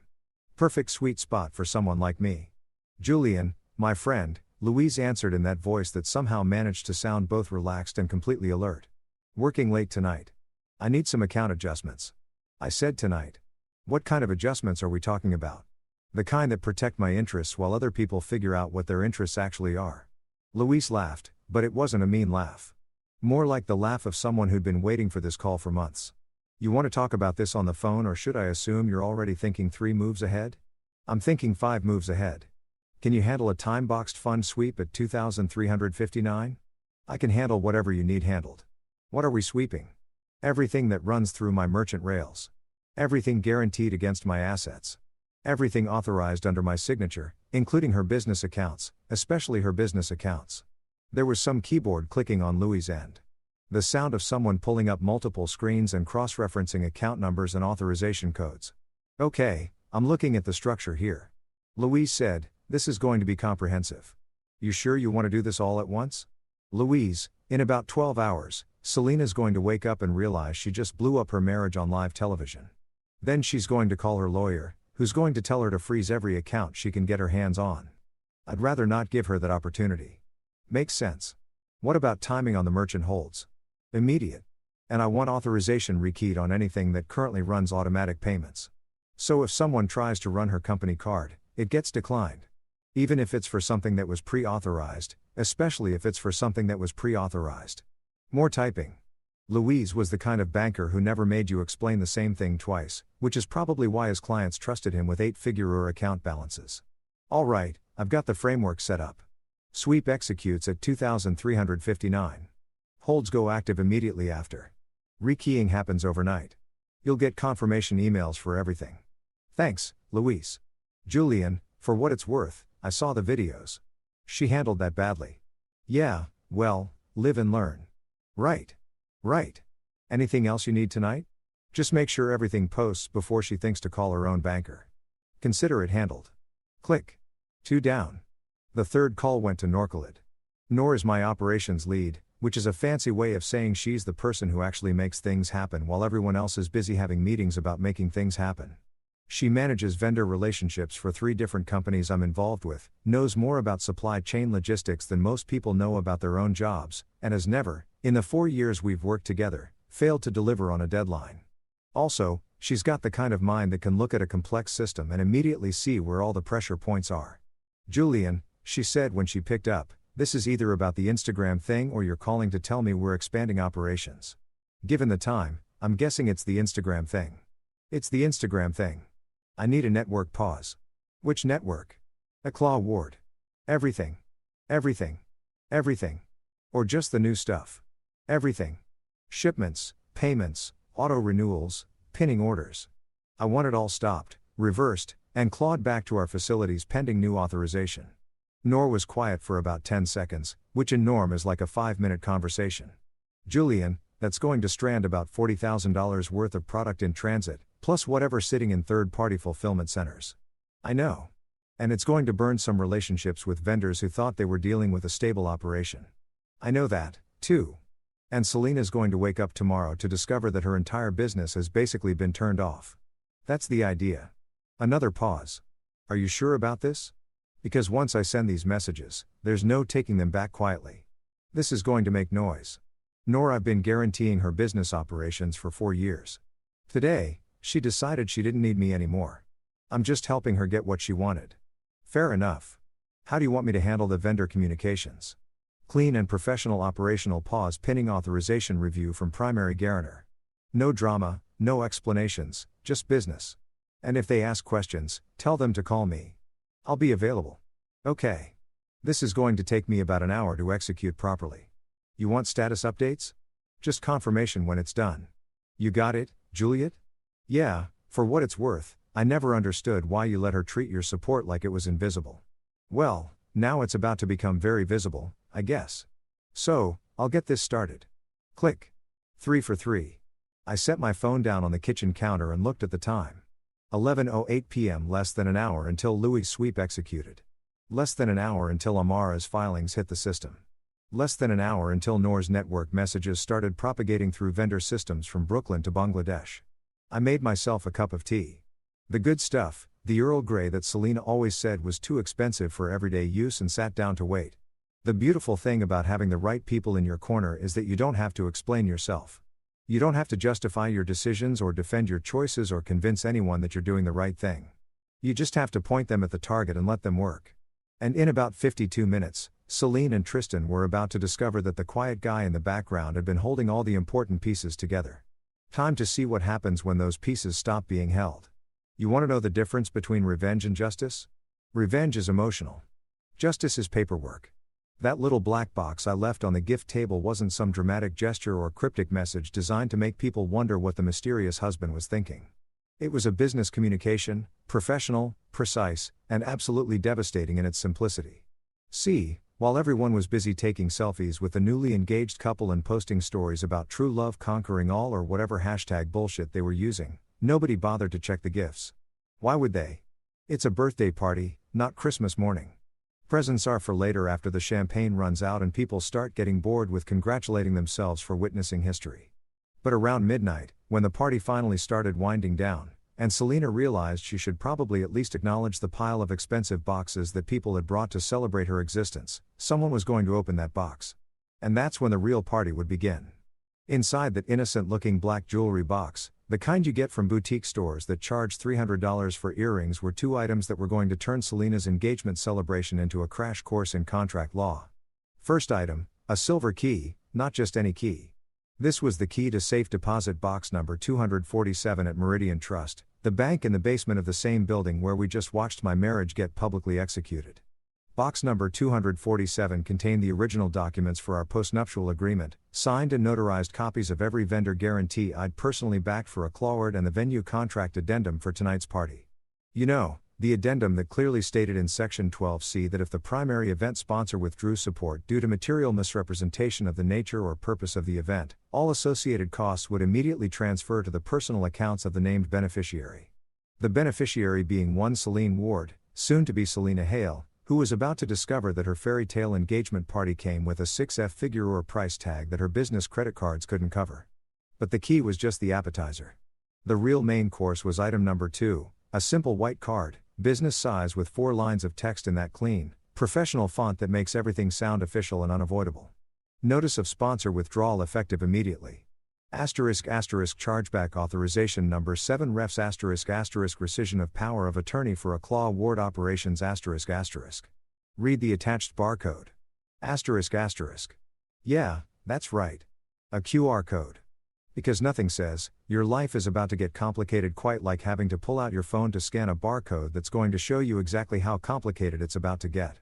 When Selena scanned that code, and she would scan it because curiosity killed the cat, and Selena had always been very, very curious about anything that might affect her business. It would open a link to a dashboard I'd had Nor build 3 months ago. Not because I was planning this exact scenario, but because I'd learned a long time ago that information is power and real-time information is nuclear power. The dashboard was beautiful in its simplicity. Clean white background, a Clawwords logo at the top, and a series of status tiles that normally showed green check marks next to things like venue deposits confirmed and vendor payments current and credit facilities active. Tonight though, Selena was going to watch those green check marks turn red in real time. Venue funds withdrawn ** 11:47 p.m. Floral arrangements cancelled ** 11:52 p.m. Photography license revoked ** 11:58 p.m. Jewelry gifts flagged as unauthorized corporate purchases ** 12:03 a.m. But the real kicker, the tile that was going to make Tristan's champagne taste like vinegar, was the one at the bottom of the screen. Hail Meridian Capital Minority Block activated 12.4%**. See, Tristan thought he was hot because he controlled the board at his venture capital firm. What he didn't know was that I'd been quietly building relationships with other minority shareholders over the past 18 months. Not the flashy investors who wanted their names on Forbes lists, but the boring institutional guys who cared more about returns than recognition. Coffee meetings in Midtown, lunch at places that don't have Instagram accounts, conversations about governance and oversight, and the importance of keeping high-profile partners from making decisions that could create reputational risk for the firm. Turns out, a lot of Tristan's investors weren't thrilled with his tendency to make business decisions based on his personal life. Funny how that works. So, when my 12.4% stake activated its voting block provisions, the ones buried in Section 47 of the partnership agreement that nobody reads because it's about as exciting as watching paint dry, it would automatically trigger a defensive position with the other minority shareholders. I'd been courting. Suddenly, Tristan's controlling interest wasn't quite so controlling anymore. The beautiful thing about the dashboard was that it updated in real time. So Celine could watch her world fall apart in high definition with timestamps and confirmation numbers and all the professional courtesy of a bank statement. No drama, no emotional manipulation, no screaming or crying or throwing things. Just the cold hard facts of what happens when you mistake someone's support for weakness. By now, Louis' sweep would be executing. Amara's emergency filings would be hitting the court system. Nor's vendor messages would be propagating through fulfillment networks from here to Hong Kong. And somewhere in a private lounge overlooking the Hudson River, my wife was about to discover that the man she just traded in for a newer model had been the one keeping her engine running all along. I imagined Celine's face when she realized that those jewelry gifts Tristan had been sending her, the diamond tennis bracelet, the vintage Cartier watch, the ruby earrings that showed up just because had all been purchased using a Clawwords corporate accounts. Accounts that I guaranteed accounts that were about to be frozen pending a full audit of personal versus business expenses. The IRS was going to have some very interesting questions about those gifts. Questions that would require lawyers to answer expensive lawyers. I imagined Tristan's face when he realized that his romantic gesture, proposing in public, making it a social media moment, turning my humiliation into his victory lap, had just triggered the minority shareholder revolt he'd been worried about for 2 years. The board meeting on Monday was going to be fascinating. But most of all, I imagined the moment when both of them realized that the quiet guy they dismissed as irrelevant had been playing a completely different game than they thought. They were playing house. I was playing chess. And I'd been thinking 5 moves ahead since the day Selena first mentioned that Tristan was just helping with some business connections. The QR code would also give them access to one more thing, my new contact information, because after tonight, the old phone number wasn't going to work anymore. The old email wasn't going to work anymore. The old Julian who smiled and nodded and paid for everything while pretending not to notice what was happening wasn't going to work anymore.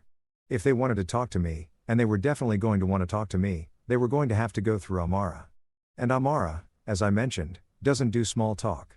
I finished my Earl Grey and looked at the clock. 11:43 p.m. 17 minutes until the midnight sweep. 17 minutes until Selene's credit card started getting declined. 17 minutes until the most expensive birthday party in Manhattan history became the most expensive mistake in Selena Ward's carefully curated life. Time to see if love really could conquer all, especially when all included a 6-figure bill and a minority shareholder revolt. You know that moment in horror movies when everything goes quiet right before all hell breaks loose? Yeah, that lasted about 12 minutes. At exactly 12:03 a.m., My phone started lighting up like a Christmas tree that was also somehow on fire. The first call came from Selena. Obviously, I let it go to voicemail because honestly, what was she going to say? Hey honey, just wanted to chat about how I got engaged to someone else at my birthday party, and also my credit cards aren't working, and also what's this thing about minority shareholder blocks, and also are you completely insane? The second call came 30 seconds later. Also, Selena also sent to voicemail. The third call, Selena again, but this time she was clearly panic dialing because the ring lasted about 2 seconds before she hung up and immediately called back. By 12:15, I had 27 missed calls. By 12:30, it was 63. By 1:00 a.m. my phone had basically given up trying to keep count and just started vibrating continuously like it was having some kind of electronic seizure. I turned the phone face down on my kitchen counter and went to make another cup of tea. Earl Grey again. Because apparently I was having a very expensive night in more ways than one. The beautiful thing about letting people panic call you is that it gives you a real-time reading of their mental state. The progression from confused to concerned to completely losing there is fascinating to watch even when you can't actually hear the conversations. Call pattern analysis. NUA had taught me. You can learn a lot about a crisis by tracking who calls when and how often. Selena every 30 seconds for the first hour. Classic denial phase. She was still thinking this was some kind of misunderstanding that could be cleared up with the right conversation. Mary Soul, Selena's sister, every 5 minutes starting at 12:45. Someone had filled her in on the situation and she was trying to play mediator. Good luck with that, Marissa. Tristan's assistant, Rhea, calling every 2 minutes starting at 1:15, which meant Tristan had figured out the Hale Meridian angle and was now in full damage control mode, probably trying to schedule an emergency board meeting to explain why his personal life was suddenly threatening his professional one. Quinn LaMere, Selene's PR fixer. 3 calls then nothing. Quinn was smart enough to know when a situation was beyond spin control. When your client gets engaged to someone else's husband and then her entire business collapses in the same night, that's not a messaging problem. That's a maybe we should all lawyer up problem. The venue manager. 7 calls between 1:30 and 2 a.m. Someone was discovering that their 6F deposit had been clawed back and they had a very expensive party to clean up with no way to get paid for it. The florist, 2 calls. Apparently, someone had tried to cancel the flower arrangements after they had already been delivered. Awkward. The string quartet leader. 1 call at 2:15 a.m. I actually felt a little bad about this one. Musicians don't get paid enough to deal with rich people's personal drama. Even the valet captain called the valet captain, which meant the night had gotten so messy that even the parking guys were confused about who was supposed to pay for what. But the really interesting calls were the ones that started coming in around 2:30 a.m. numbers I didn't recognize. Area codes from all over the country. A few international numbers that my phone marked as possible spam, but that I knew weren't spam at all. Those were the minority shareholders. Because apparently when you activate a defensive voting block at a major venture capital firm, word travels fast. And when word travels fast in finance circles, people start making phone calls to figure out what the hell is happening and whether they need to protect their own interests. I could practically hear the conversations happening in home offices and hotel rooms from here to Hong Kong. Did you see the filing? What filing? The emergency governance review at Hale Meridian. Who called for it? Some guy named Reyes. Minority shareholder. Apparently Tristan just made a very public decision that could constitute reputational risk. What kind of decision? The kind where you propose to someone else's wife at a party that's being live-streamed on Instagram. Jesus Christ. Yeah. And get this, the husband owns 12% of the firm. Cue panic calling. The thing about finance people is that they don't care about your personal life until it affects their money. But the second your personal life threatens their returns, they become very interested in your personal life very quickly. And Tristan's little romantic gesture had just made his personal life everyone's business. By 3 a.m., I had 184 missed calls. By 4 a.m. it was 227 and my phone had started sending me battery warnings because it had been vibrating nonstop for 4 hours. I finally turned the damn thing off and went to bed. Well, I tried to go to bed. Hard to sleep when you can hear your downs. Apparently, some enterprising reporter had figured out where I lived and was calling everyone in the building trying to get someone to buzz them up. Good luck with that, too. My building's got the kind of security that requires 2 forms of ID and a blood sample just to get past the front desk. At 5:30 a.m., my door intercom bust.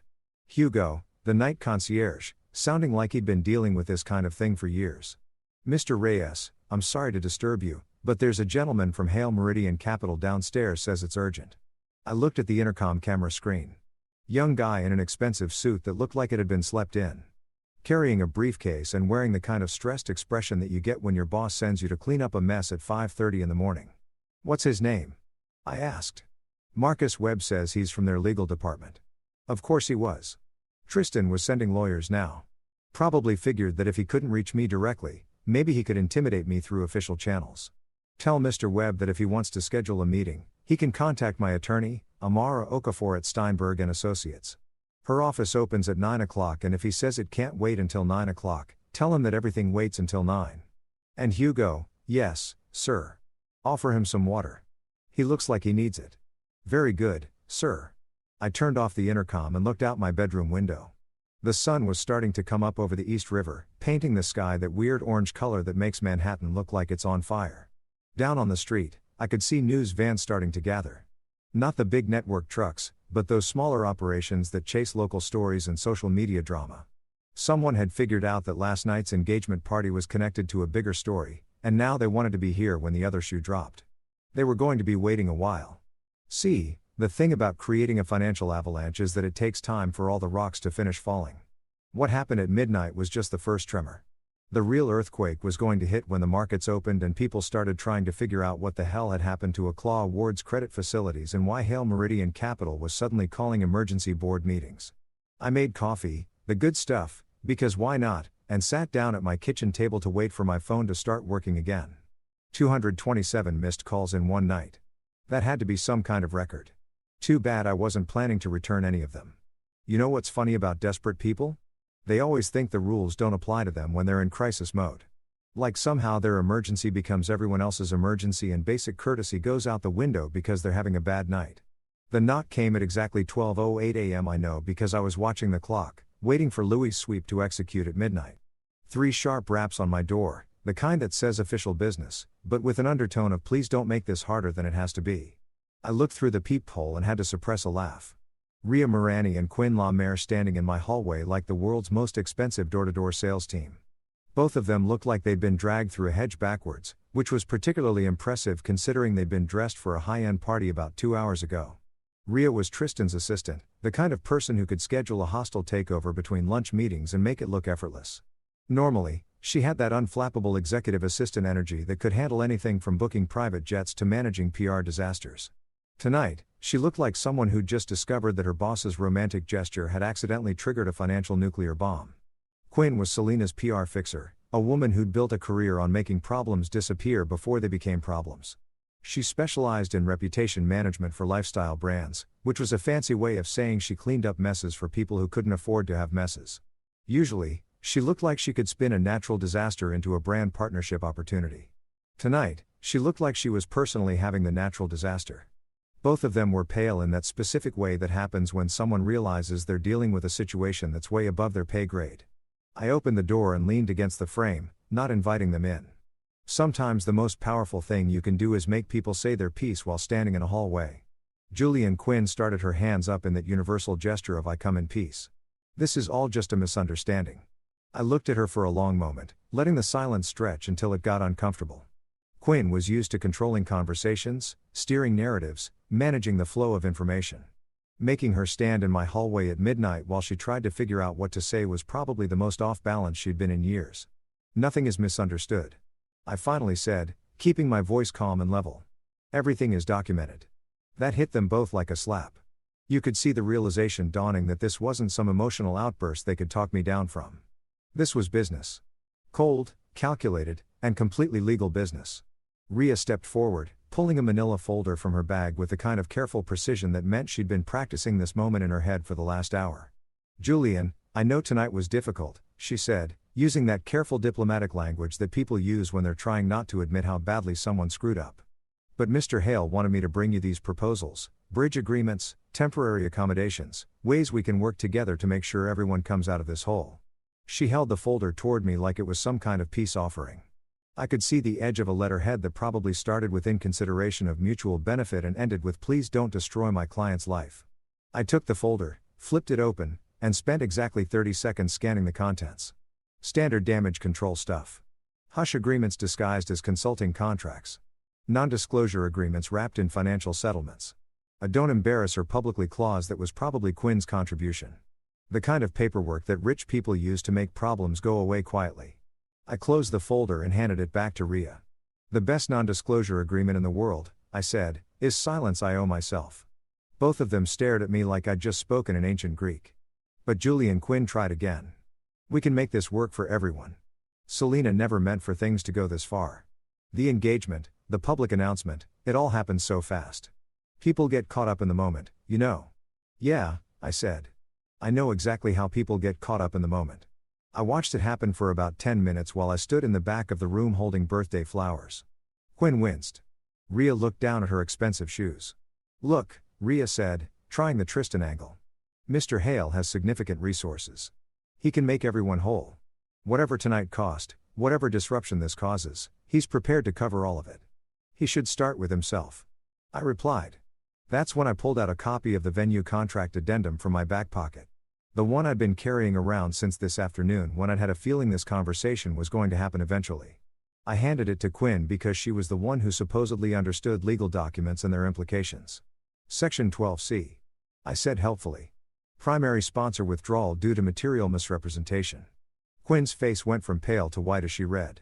You could practically see her brain doing the math, calculating the total cost of tonight's party, and realizing that every penny of it was about to become Selena's personal responsibility. The venue rental, the catering, the string quartet, the flowers, the champagne, the photographer, the security, even the valet service. All of it reverting to Selene Ward's personal accounts because the woman who'd just gotten engaged to someone else had somehow forgotten to mention that little detail when she'd booked a party using her husband's credit facilities. This can't be legal, Quinn said. But her voice had that hollow quality that meant she knew it absolutely was legal. It's very legal, I confirmed. It's also very enforceable and very expensive. Ria tried one more time, reaching for the folder again. Julian, Mr. Hale can write a check tonight. Whatever the number is, he can cover it. He just wants to avoid any unnecessary complications. Unnecessary complications, I repeated like minority shareholder revolts. The color that had just started returning to Ria's face disappeared again. You know about the board meeting, she said. It wasn't a question. I know about a lot of things, I said. I know about emergency governance reviews. I know about reputational risk assessments. I know about what happens when the guy who's supposed to be making sound financial decisions for other people's money decides to propose to someone else's wife on Instagram Live. Both women looked like they wanted to be literally anywhere else in the world. What do you want? Quinn asked, finally cutting through all the diplomatic and getting to the point. It was a fair question and I had a fair answer. I want accuracy. I said I want Selene to sign the separation agreement that my lawyer is filing tomorrow morning. I want her to return every penny she spent from company lines for personal expenses. I want her to issue a public statement in her own words, not yours, acknowledging that I built what I built and she chose what she chose. And after that, I want all of us to go very, very quiet. And if she does all that, Ria asked, then she gets to keep her business and her reputation and her new fiancé. And Tristan gets to keep his board seat and his controlling interest and his shiny public image. And if she doesn't, I smiled. The kind of smile that doesn't reach your eyes. Then we find out exactly how much damage one very quiet minority shareholder can do when he stops being quiet. I stepped back into my apartment and started to close the door. Wait, Quinn called out. How do we reach you? Your phone's going straight to voicemail. You don't reach me. I said, you reach my attorney, Amara Okaper at Steinberg & Associates. She'll be expecting your call. And I closed the door gently, leaving them standing in the hallway with their folder full of hush money and their slowly dawning realization that they were dealing with someone who'd been planning this conversation for a lot longer than they'd been dreading it. Through the peephole, I watched them stand there for another 30 seconds, probably trying to figure out what the hell they were going to tell their clients. Good luck with that. You know what they say about death by 1,000 cuts. Turns out financial death only takes about 7. At exactly 23:59, while Ria and Quinn were probably still standing in my hallway trying to figure out how to explain to their clients that diplomacy had failed, Louise executed the sweep. I didn't need to watch it happen in real time. Louise was thorough enough to set up automated confirmations that would hit my email every time a transaction processed. But I'll admit, there was something deeply satisfying about sitting in my kitchen with a cup of Earl Grey, watching my phone light up with notifications as the financial infrastructure of Selene's carefully curated life systematically shut down. 12 o'clock and 1 second. Authorization revoked. AITAH Ward Corporate AMX *** 12 o'clock and 3 seconds. Authorization revoked. Selene Ward Personal AMX Business Guarantee ** 12 o'clock and 7 seconds. Authorization revoked. Merchant account number 4471 to 982 ** 12 o'clock and 12 seconds. Hold placed. Joint checking account #SS 4492 ** 12 o'clock and 18 seconds. Hold placed. Business line of credit #LOCK 8847 **. The beautiful thing about modern banking is that everything happens instantly. No waiting for business hours, no processing delays, no grace periods. 1 minute your credit cards work, the next minute they don't. And there's no middle ground where you can charm your way through a transaction. The first casualty was the gown stylist. Apparently, Selena had arranged for some designer dress situation for the afterparty because obviously the outfit that was good enough for getting engaged wasn't fancy enough for celebrating the engagement. The stylist tried to run her card for the rental fee at 12:23 a.m. and got the kind of decline message that makes retail workers nervous. My phone buzzed with a text from an unknown number. "Hi, this is Madison from Atelier Block. Is there another payment method for Ms. Ward's evening gown rental?" The card on file was declined. I deleted the text without responding. Not my problem anymore. The afterparty lounge was next. See, when you get engaged at a birthday party in Manhattan, apparently the thing to do is immediately migrate to another venue where everyone can continue celebrating your life choices while running up another 5-figure bar tab. Celine and Tristan had booked a private room at some rooftop place in Soho, the kind of spot that charges $300 for a bottle of champagne that costs $30 at the store. At 12:47 a.m., the venue manager called me directly. "Mr. Reyes, this is David from Skyline Lounge. We're having an issue with the payment authorization for the Ward party. The card we have on file is being declined, and Ms. Ward suggested we contact you." The audacity was almost impressive. Celine had given them my number as backup payment even after getting engaged to someone else 2 hours earlier, like I was some kind of customer service department for her lifestyle choices. "I'm not responsible for Ms. Ward's expenses," I said politely. "You'll need to work that out directly with her." "But sir, we have a signed agreement that lists you as the guarantor for check the timestamp on that agreement." I interrupted. Any authorization I provided was revoked as of midnight tonight. There was a pause while David presumably looked at his paperwork and realized that his very expensive party was suddenly his very expensive problem. "What should I tell the guests?" he asked. "Tell them to talk to the happy couple about payment arrangements." I hung up and added David's number to my block list. Poor guy was just doing his job, but I wasn't running a charity for other people's celebration expenses. The catering company was the third to fall. These were the vendors who'd provided the elaborate spread at the birthday party. Caviar service, champagne tower, those ridiculous little appetizers that cost $40 per bite and taste like disappointment. They'd been scheduled to clean up and clear out by 1 a.m., but apparently someone had tried to add some last-minute charges to the bill. Maybe additional champagne for the impromptu engagement celebration. Maybe overtime fees for dealing with the extended party. Maybe just the standard rich people tax that high-end vendors add when they think they can get away with it. Doesn't matter what it was. The payment bounced harder than a rubber ball on concrete. The catering manager, a woman named Elena, who sounded like she'd been dealing with rich peoples for about 20 years too long, called Selena directly to sort out the payment issue. I know this because I could hear Selene's voice through Elena's phone when she called me at 1:15 a.m. "Mr. Reyes, this is Elena from Prestige Catering. I have Miss Ward here and she's saying there's been some kind of misunderstanding about the payment authorization." In the background, I could hear Selena frantically trying to explain something about technical difficulties and temporary holds and how this was all just a big mix-up that would be sorted out in the morning. "There's no misunderstanding," I told Elena. "Ms. Ward is responsible for her own expenses now. You'll need to work out payment arrangements directly with her, but the original contract was nullified as of midnight tonight. Check your email for the formal notification because of course Amara had already sent termination notices to every vendor who'd been operating under my guarantees." The woman was nothing if not thorough. Elena sighed, the kind of sigh that comes from dealing with rich people drama when you're just trying to get paid for honest work. "Ma'am," I heard her say to Selena, "you're going to need to provide an alternative payment method or we're going to have to hold the equipment until this gets resolved." The line went quiet and then I heard Selene's voice closer to the phone now. Julian, please. This is insane.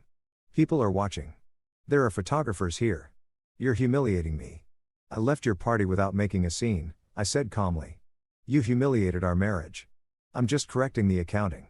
"What do you want?" she asked. And for the first time all night, her voice cracked a little. "Money, an apology. Time to think about this." "I want accuracy," I said. I want you to sign the separation papers my lawyer is filing in the morning. I want you to pay back every penny you've spent from company accounts for personal expenses. I want you to issue a public statement in your own words, not Quinn's, acknowledging what I built and what you chose. After that, we go quiet. The line was silent for a long moment. Then I heard the sentence I'd been expecting for months, maybe years. You were never enough, Julian. There it was. The truth that had been hiding behind all the smiles and social media posts and carefully curated couple photos. The truth that had been sitting in the room during every dinner party and business meeting and quiet evening at home. I wasn't enough. I had never been enough. I was convenient. I was useful. I was financially reliable, but I wasn't enough. You're right, I said. I was more than enough. I was convenient. And I hung up. By 2 a.m., the damage reports were rolling in like storm updates. Amara's emergency filings had hit the court system exactly on schedule. The temporary financial orders were in place, freezing the 3 joint accounts that Selena used for what she generously called brand expenses. Noor's vendor pause orders had propagated through the supply chain, halting shipments and suspending advice from Brooklyn to Bangladesh. But the real masterpiece, the paper cut that was going to leave the deepest scar, arrived in Tristan's email at 2:17 a.m. A formal notice from Santiago, Hale Meridian's compliance chair, confirming that the minority shareholders' defensive bloc had officially called for an emergency governance review of any transactional engagement that presents material reputational risk to the firm's fiduciary responsibilities. The subject line was beautifully dry. Rego Governance Review Protocol. Urgent action required. The meaning was anything but dry. Stand down or face a very public audit of every decision you've made that could be construed as putting your personal interests ahead of your investors' interests. Starting with tonight, I poured myself another cup of tea and looked out at the city. Somewhere out there, Selena was probably trying to explain to a room full of people why her credit cards weren't working. Somewhere else, Tristan was probably getting his first taste of what it felt like when the people who controlled his money started asking uncomfortable questions about his judgment. And somewhere in between, a bunch of vendors and service providers were learning that rich people's problems become everyone else's problems real fast when the money stops flowing. Paper cuts that bleed. Sometimes the smallest wounds take the longest to heal. You know what's funny about people who never listen? When they finally start listening, they have no idea how to process what they're hearing. By morning, my phone wasn't ringing anymore. It was vibrating like a trapped bee having an existential crisis. The missed call counter had given up somewhere around 300 and just started showing many like my phone had developed a sense of humor about the situation. I made coffee, real coffee from the espresso machine I'd bought myself for Christmas 2 years ago because Celine thought it was too much machine for our kitchen aesthetic. Funny how different things look when you're not worried about someone else's aesthetic preferences. The sun was coming up over the East River, painting the sky that pale gold color that makes Manhattan look almost peaceful if you ignore all the sirens and construction noise and general chaos of 8 million people trying to get somewhere important. I sat at my kitchen table, the one I'd refinished myself because paying someone else to sand would seem like a waste of money, and watched the city wake up. At 7:23 a.m., I answered one call. Selena. Julian, she said, and her voice had that hollow quality that comes from not sleeping and crying and probably drinking too much champagne while your entire life implodes in real time. Please, you humiliated me. I took a sip of my coffee and looked out at the river. A garbage barge was making its way north, probably headed to some landfill in the Bronx where all of Manhattan's mistakes eventually end up. I left your party without a scene, I said softly. You humiliated our vows. I'm only correcting the ledger. There was a long pause in the background. I could hear voices. Quinn probably and maybe Marisol, Selena's sister. The damage control team working overtime to figure out how to spin a situation that was fundamentally unspinnable. What do you want? Selena asked finally. Money, an apology? Time to think about this? It was the same question she'd asked last night, but now it carried real weight. Now she understood that this wasn't some emotional outburst that would blow over if she just waited long enough. This was business, permanent, documented, legally binding business. I want accuracy, I said using the same words I'd used 12 hours ago. But this time, I knew she was actually listening. I want you to sign the separation agreement that Amara is filing this morning. I want you to return every penny you've spent from company accounts for personal expenses. I want you to issue a public statement in your own words, not Quinn's, acknowledging that I built what I built and you chose what you chose. After that, we go quiet. The silence stretched so long I thought she might have hung up. Then I heard her breathing. That shaky kind of breathing that comes right before someone either starts crying or starts screaming. The separation agreement, she said. What does it say? It says what we both know is true. That our marriage ended months ago. We just forgot to file the paperwork. It divides assets according to who actually earned them and who actually paid for them. It protects your business interests as long as you can fund them yourself. It keeps everything civil and legal and boring and the personal expenses. I pulled out my phone and opened the spreadsheet I'd been maintaining for the past 6 months. Yes, a spreadsheet. Because when someone is slowly bleeding your finances dry while planning to leave you, documentation becomes important.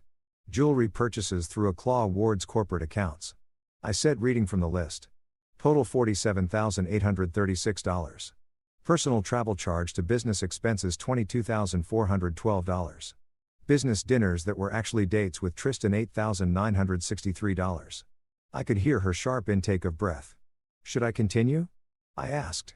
Because I've got 2 more pages. That's not, those were legitimate business. Selena.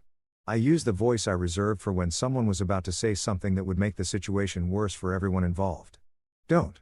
Another long silence. When she spoke again, her voice was smaller. The public statement. What exactly do you want me to say? The truth.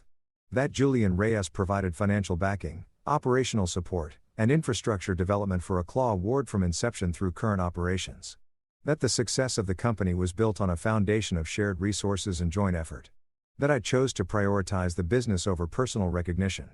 And you chose to prioritize personal opportunities over marital commitments. That makes me sound like someone who made choices, which you did. People will think I'm a gold digger. People who know you will think you're someone who built a business with help and then moved on when better opportunities presented themselves. People who don't know you will think whatever they want to think regardless of what you say. And after that, after I sign everything and pay everything back and humiliate myself publicly. After that, you get to keep your business, your reputation, and your new fiancé. You get to start fresh with someone who can afford your lifestyle without expecting credit for it. You get to be exactly who you want to be with exactly who you want to be with. And you get what? I looked around my kitchen at the cabinets I'd built and the appliances I'd chosen and the view I'd paid for it, the space that was mine because I'd worked for it, not because someone had given it to me or because I'd leveraged someone else's guarantees to afford it. I get accuracy, I said. I get credit for what I built. I get to stop funding a story that erases me. Julian. Her voice broke a little. We were happy once. We were convenient once. I corrected. There's a difference. The line went quiet again. When Selena spoke, it was in that flat tone. That means someone has finally accepted a reality they've been fighting. How long do I have? Amara will send you the paperwork this morning. You have 72 hours to review it with your own lawyer and respond. The financial reconciliation needs to be completed within 30 days. The public statement can happen whenever you're ready. But it needs to happen before the separation agreement is finalized. And if I don't, then we find out how much damage one very quiet minority shareholder can do when he stops being quiet. We find out how much AITAH Award is worth when its credit facilities disappear overnight.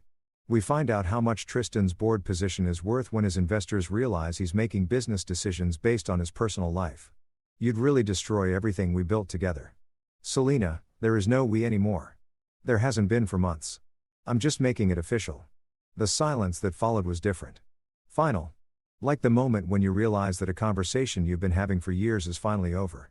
I need to think about this. She said, no, you don't. You need to sign the papers and write the statement and move on with your life. Thinking is what got us into this situation in the first place. That's not fair. Fair would have been having this conversation 6 months ago when you started planning your exit strategy. There would have been not getting engaged to someone else at a party I paid for. There would have been a lot of things that didn't happen. I finished my coffee and looked at the clock.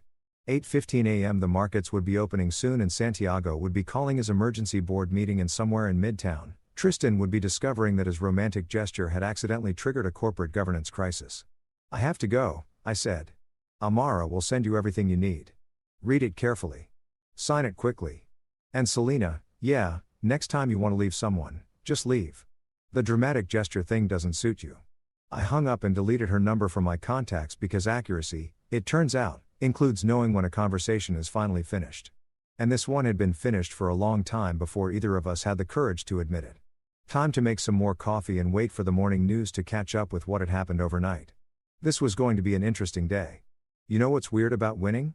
The moment after everything falls into place, when the dust settles and the chaos stops and you're just sitting there thinking, well, that happened. The day unfolded with the kind of steady rhythm that comes after you've set a bunch of dominoes in motion, and now you just get to watch them fall. At 9:15 a.m., my email pinged with a confirmation from the court clerk.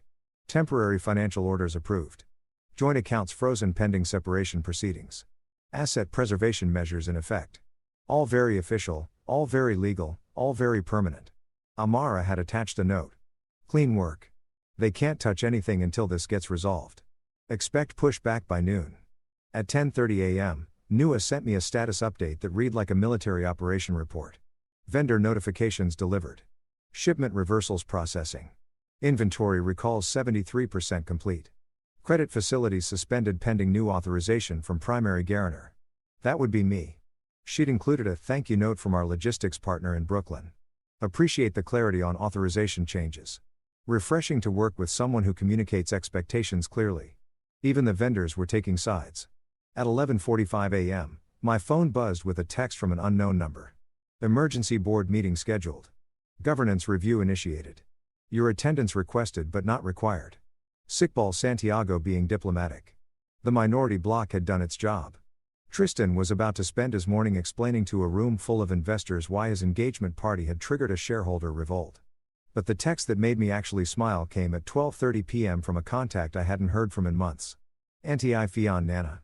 That's what I called my mother's best friend since I was 7 years old. Even though we weren't related. And she'd moved to Atlanta 10 years ago. She'd been watching the whole drama unfold through the magic of social media and family gossip networks. The message was perfect in its simplicity. A single red heart emoji followed by a pot of soup emoji. No questions, no advice, no are you okay check-ins, just love and the promise of pepper soup the next time I made it down to Georgia. Sometimes the best support comes from people who've known you long enough to understand that you don't need fixing, just witnessing. I packed 2 bags that afternoon, not because I was running away, but because staying in the loft felt like living in a museum of someone else's life. Every piece of furniture, every carefully curated decoration, every Instagram-worthy corner reminded me of conversations about our aesthetic and our brand and our vision for the space. Turns out most of it had been her vision. I'd just been the guy who figured out how to pay for it. I found a short-term rental in a building overlooking Washington Square Park.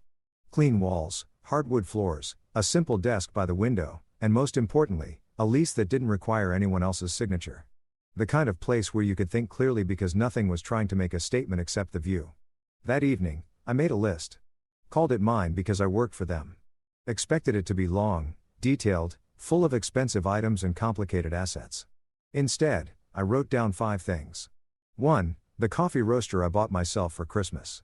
2. The books on financial systems and operational design. 3. My mother's ring, the one that never fit Selena's aesthetic. 4. The set of tools I used for the kitchen renovation. 5. The quiet satisfaction of knowing exactly what I built. 5 items. That was it. Everything else was just stuff. Accumulation. The material evidence of a life that had been designed by committee rather than lived by choice. It felt heavy and light at the same time. Heavy because it meant starting over. Light because it meant starting over. At 8:30 p.m., Hugo buzzed from downstairs. Different building now, different concierge. But the message was familiar. Someone to see me. This time it was Mary Sol, Selena's sister, holding the white leaves I'd left at the party. The flowers looked like they'd been through a war, wilted and bruised from being passed around between venue managers and catering staff and probably a few confused photographers. She's breaking, Mary Sol said without preamble, holding out the flowers like a peace offering. I took them, not because I wanted them back, but because Mary Sol had driven across town to return something that was already dead. I broke quietly. Months ago, I said. I'm only finishing. Mary Sol nodded like she understood.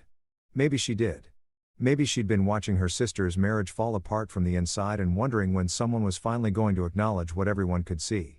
Is there anything she can do? Mary Sol asked to fix this. She can sign the papers.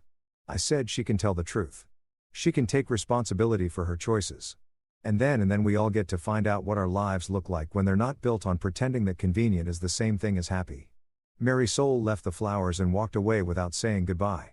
Sometimes the kindest thing you can do is let someone finish what they started. I put the leaves in a glass of water, not because I thought they'd recover, but because even dying things deserve dignity. Outside my window, Washington Square Park was full of people living their actual lives. Students studying under streetlights. Couples having real conversations on benches. Street musicians playing for tips instead of Instagram stories. Peace, it turns out, is quiet. Accountability is quieter. You know what's beautiful about the truth? It doesn't need a marketing strategy. 1 week later, Celine signed everything. The separation agreement, the repayment plan, and the statement that Quinn had probably rewritten 17 times trying to make it sound less like a confession and more like a mutual decision. It didn't work. The truth has a way of cutting through spin like a knife through tissue paper. Tristan paused his campaign because apparently running a venture capital firm had become a political race in his mind and retreated to focus on investors, which was corporate speak for spend the next 6 months convincing people that my personal life isn't a liability to their money. The board at Hale Meridian adopted Santiago's reputation risk protocol with actual teeth, new rules about public behavior, social media presence, and the radical concept that other people's marriages weren't appropriate venues for hostile takeovers. Chloe Ward downsized to what it actually was instead of what Selena had been pretending it could become.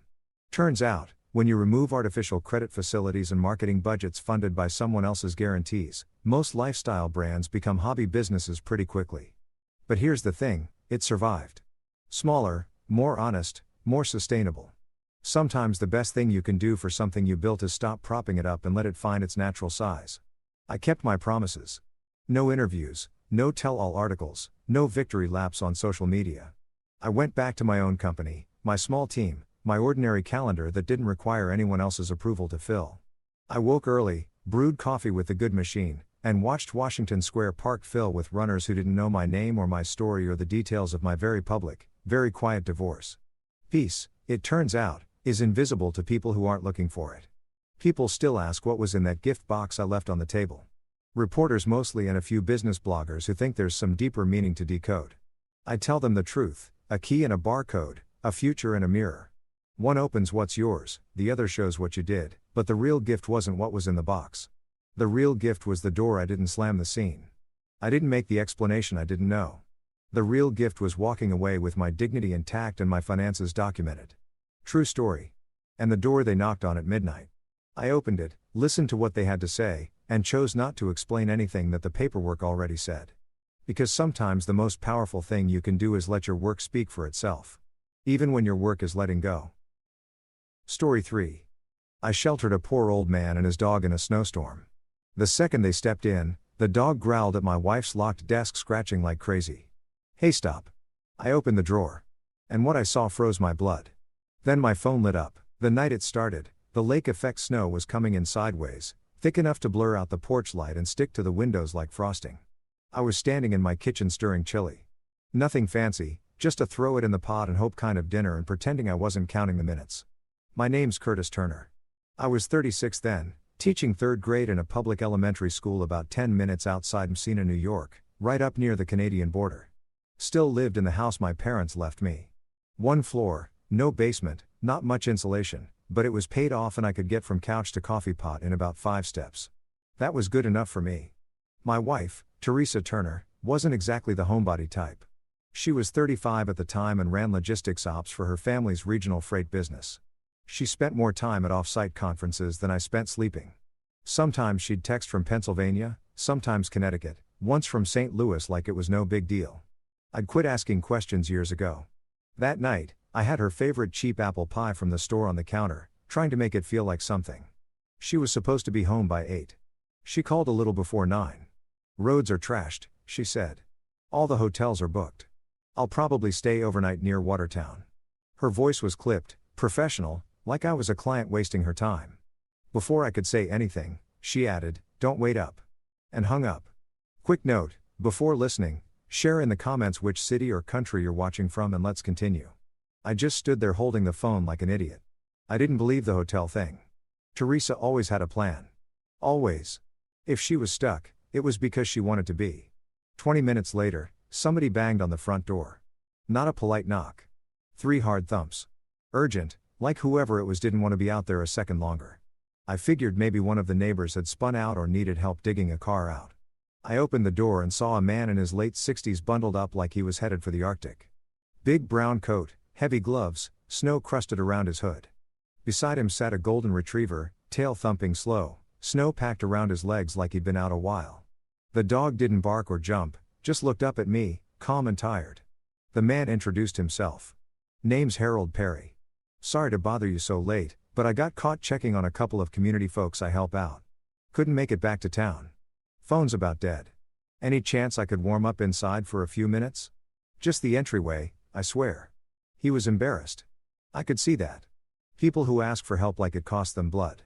That's real. I opened the door wider. Come in. Take your boots off. I've got the stove going. I set him up at the kitchen table with a mug of tea. The dog, he said the name was Jasper, sniffed around, slow, respectful, not a stray, definitely not wild. Perry explained that he worked with a volunteer canine group, not official police stuff, more transport and fostering. Said he'd found Jasper limping by the side of a county road a few days earlier. No tags, no chip, but clearly trained. He's been calm since I picked him up, Perry said. Friendly, bit cautious. But tonight's different. I nodded, half listening, half wondering if Teresa would even bother texting again. Jasper paced the house like he knew it. He didn't jump on furniture, didn't beg, just wandered, tail low. Then he stopped at the door to Teresa's little home office. It used to be my dad's den back when this was his place. Now, it was where Teresa kept her company files, which she never let me near. Jasper stepped forward, nose twitching, then pressed his snout to one of the desk drawers. It was locked, always was. His body went stiff, his ears flattened, and then he growled, low, steady, like he was warning a stranger off. A second later, he started scratching at the wood like his life depended on it. Hey, I said, stepping over. Easy, boy. Perry stood up fast, snapped his fingers, and said, leave it. Calm, practiced. The kind of voice people use when they've worked with dogs that actually listen. Jasper backed off, but he didn't take his eyes off that drawer. I didn't either. Perry stood next to the table, hands still hovering midair like he expected Jasper to make another move. The dog didn't, but his eyes didn't budge either, fixed on that drawer like it had kicked him once and owed him an apology. That one's my wife's, I said, nodding toward it. She keeps business stuff in there. Contracts, logistics forms. Her company's got her on the road more than she's home, so she uses this space to catch up. Perry gave a polite nod. No judgment, no comments. But something in his expression shifted like a switch flipping behind the eyes. He wasn't just some stranded neighbor anymore. He was processing, collecting details like a guy who knew how to read a situation. Outside, the wind hadn't let up. It kept throwing snow against the house in gusts, loud enough to drown out the hum of the fridge. I grabbed a spare blanket from the hall closet and tossed it over the couch. Perry tried to wave me off. I'll be out of your hair soon, he said. Just needed a few minutes. His hands were trembling slightly, even with gloves on. I didn't make a big thing of it. Just pointed to the couch. Storm's not going anywhere tonight. Might as well be warm. He gave in after a moment, sat down stiffly, and pulled the blanket across his lap. Jasper curled up at the foot of the couch, but his eyes kept darting toward the den like he was waiting for something else to happen. I turned off the kitchen light and headed to bed. But I didn't get much sleep. Not because I thought Perry was some kind of criminal. He was calm, careful, almost too polite. But Jasper's reaction wouldn't stop looping in my head. That growl wasn't fear. It wasn't aggression either. It was personal. That dog had smelled something inside that drawer, and it hit a nerve. By morning, the snow had gone from loud to heavy, thick and wet, like it was trying to bury the whole world. I made eggs and toast while Perry washed his hands at the kitchen sink, then set a bowl of water on the floor for Jasper and split some bacon between his plate and a paper towel for the dog. Jasper didn't move until Perry gave a little nod. Then he patted over, sat politely, and waited again. The kind of training that doesn't happen in a backyard. That dog had lived with someone who cared. Not just put food in the bowl kind of care. Real structured care. Used to help with canine events, Perry said casually. Searches, fundraisers, community days. I'm not a cop or anything. Just an old guy who likes being useful. He scratched Jasper behind the ears and added, whatever he picked up in that drawer, it wasn't paper. I've seen this before. That was memory. Association. I nodded, but I didn't say anything. My stomach had been in knots since before sunrise. Perry stood up, pulled an index card from his wallet, and wrote a number on it with blocky, careful handwriting. Then he handed it to me and said, if you hear anything about a missing golden retriever, give me a ring. I'll keep asking around. As he zipped up his coat, he gave me a look. Not pity, not warning, just direct. And if your wife asks about the dog's behavior, tell her I startled him. Leave yourself out of it. He left it hanging there for a beat, then reached for Jasper's leash. The dog didn't resist, just trotted beside him with that calm gait like nothing had ever happened. But when they stepped out into the snow, Jasper stopped, turned his head once, looked back at the house. I closed the door. After they left, I walked straight into the den. The drawer was shut tight, locked clean, no visible damage, just 3 shallow scratch marks near the bottom right edge. The kind that wouldn't show up in bad lighting, but were deep enough to feel with a fingertip. The kind that said something inside that drawer didn't sit right. Mid-afternoon, the district sent out a text saying schools would likely stay closed another day. Normally, I'd have taken that as a bonus. Extra sleep, a slow breakfast, maybe a couple chores, but the house felt too quiet, not peaceful, hollow. Around 5, I got a text from Teresa. Not hi or made it safe. Just don't touch anything in my office. I'll handle it when I'm home. That was it. Cold. Final. I stared at the screen for a long time. Could have been coincidence. Maybe she was being practical. Maybe she'd had a long night. Maybe Jasper was just confused by old smells. But I'd been married to that woman for over 6 years. I knew the difference between routine and reaction. And that text wasn't routine. I didn't respond. I walked to the kitchen, took Perry's index card off the table, and slid it into the front of a worn notebook I kept in the drawer where we used to stash coupons. I'd stopped using it after we got married. But something about holding it again felt right. I wasn't about to start snooping through Teresa's stuff. Not yet. But I also wasn't letting that drawer disappear from my memory. There was a reason Jasper went still in that room. I didn't know what was inside. But from that night forward, I was paying attention. The front door opened a little after 6 o'clock in the morning, and I knew it was Teresa before I even turned around. Not because she made noise. She rarely did, but because the air in the house shifted. She came in with that fast, efficient walk like she was late for something. Coat still on, rolling suitcase left by the door. She looked wrecked in the way only people with control issues ever do. Her face was pale, eyes tired, but her hair was perfect. Not slept on, not messy, controlled. She walked past me like I was a chair that had been moved an inch out of place. I stepped toward her anyway and wrapped my arms around her shoulders. For half a second, she stiffened. Just a half beat, enough for me to feel it. Then I caught the smell. It wasn't her usual clean citrus soap. This was heavier, floral, expensive, the kind of perfume that lingers on coats and doesn't belong in my small kitchen. You okay? I asked. Want some coffee? She pulled back and gave me a look like I'd asked her for a favor she didn't owe me. I have a call at 9 o'clock, she said. I need sleep. No apology, no explanation. She went straight down the hall and shut the bedroom door with a soft click that somehow felt louder than a slam. Teresa had always traveled. That part wasn't new, but this was different. There was an edge to her that morning, sharp and restless, like she was irritated by the fact that I existed in the same space. Looking back. That's what people do when they're trying to keep you off balance. They act like you're the problem for noticing. I stood there a moment, then picked up her coat from the back of the chair to hang it.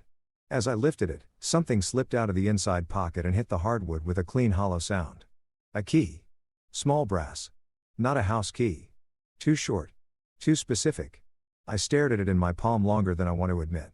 My first instinct was to put it back and pretend I hadn't seen it. That's what a lot of people would have done. That's what Teresa counted on. But Jasper hadn't scratched that drawer for nothing. Teresa hadn't sent that text unless she thought I might find something. And Perry hadn't looked at me the way he did unless he thought I was standing next to a problem I hadn't named yet. I went into the den and shut the door behind me. The desk was exactly how Teresa left it. Neat, organized, locked drawer right where it always was. I slid the key in and turned it. The lock opened smooth. Too smooth. Like it got used a lot. I pulled the brass key back out and slipped it into my pocket before I even looked inside. Inside were folders stacked neatly, envelopes labeled in Teresa's tight handwriting, a couple of receipts folded clean. All boring, all normal. Until my eyes caught something that didn't belong. A watch. It was a women's bracelet watch. Silverton toned, thin band, small face, delicate in a way that suggested it wasn't meant for daily wear. It wasn't tossed in there either. It had been placed carefully, wrapped in a soft cloth. I picked it up and flipped it over. The engraving hit me right in the chest. Kayla Hill, 30th birthday. Clean lettering, professional, a gift, personal, not something you misplace, not something you end up with by accident. My mouth had gone dry when I heard Teresa behind me. She didn't yell. She didn't gasp. She just stood there in the doorway, arms crossed, eyes flat and cold. The look she used at dinner parties when someone said something she deemed beneath her. She stepped forward and took the watch from my hand like I was a kid holding something sharp. You shouldn't go through my things, she said evenly. Who's Kayla Hill? I asked. She didn't hesitate. Nobody you need to know. That's engraved, I said. That's not paperwork. Her jaw tightened just a bit. Then she smiled. Not a warm smile, a controlled one. You're paranoid, she said. Living in this house has made you small. You sit here all day with kids and snow days and you invent drama because you're bored. I felt the hit land, but I didn't step back. Where did you get it? I asked.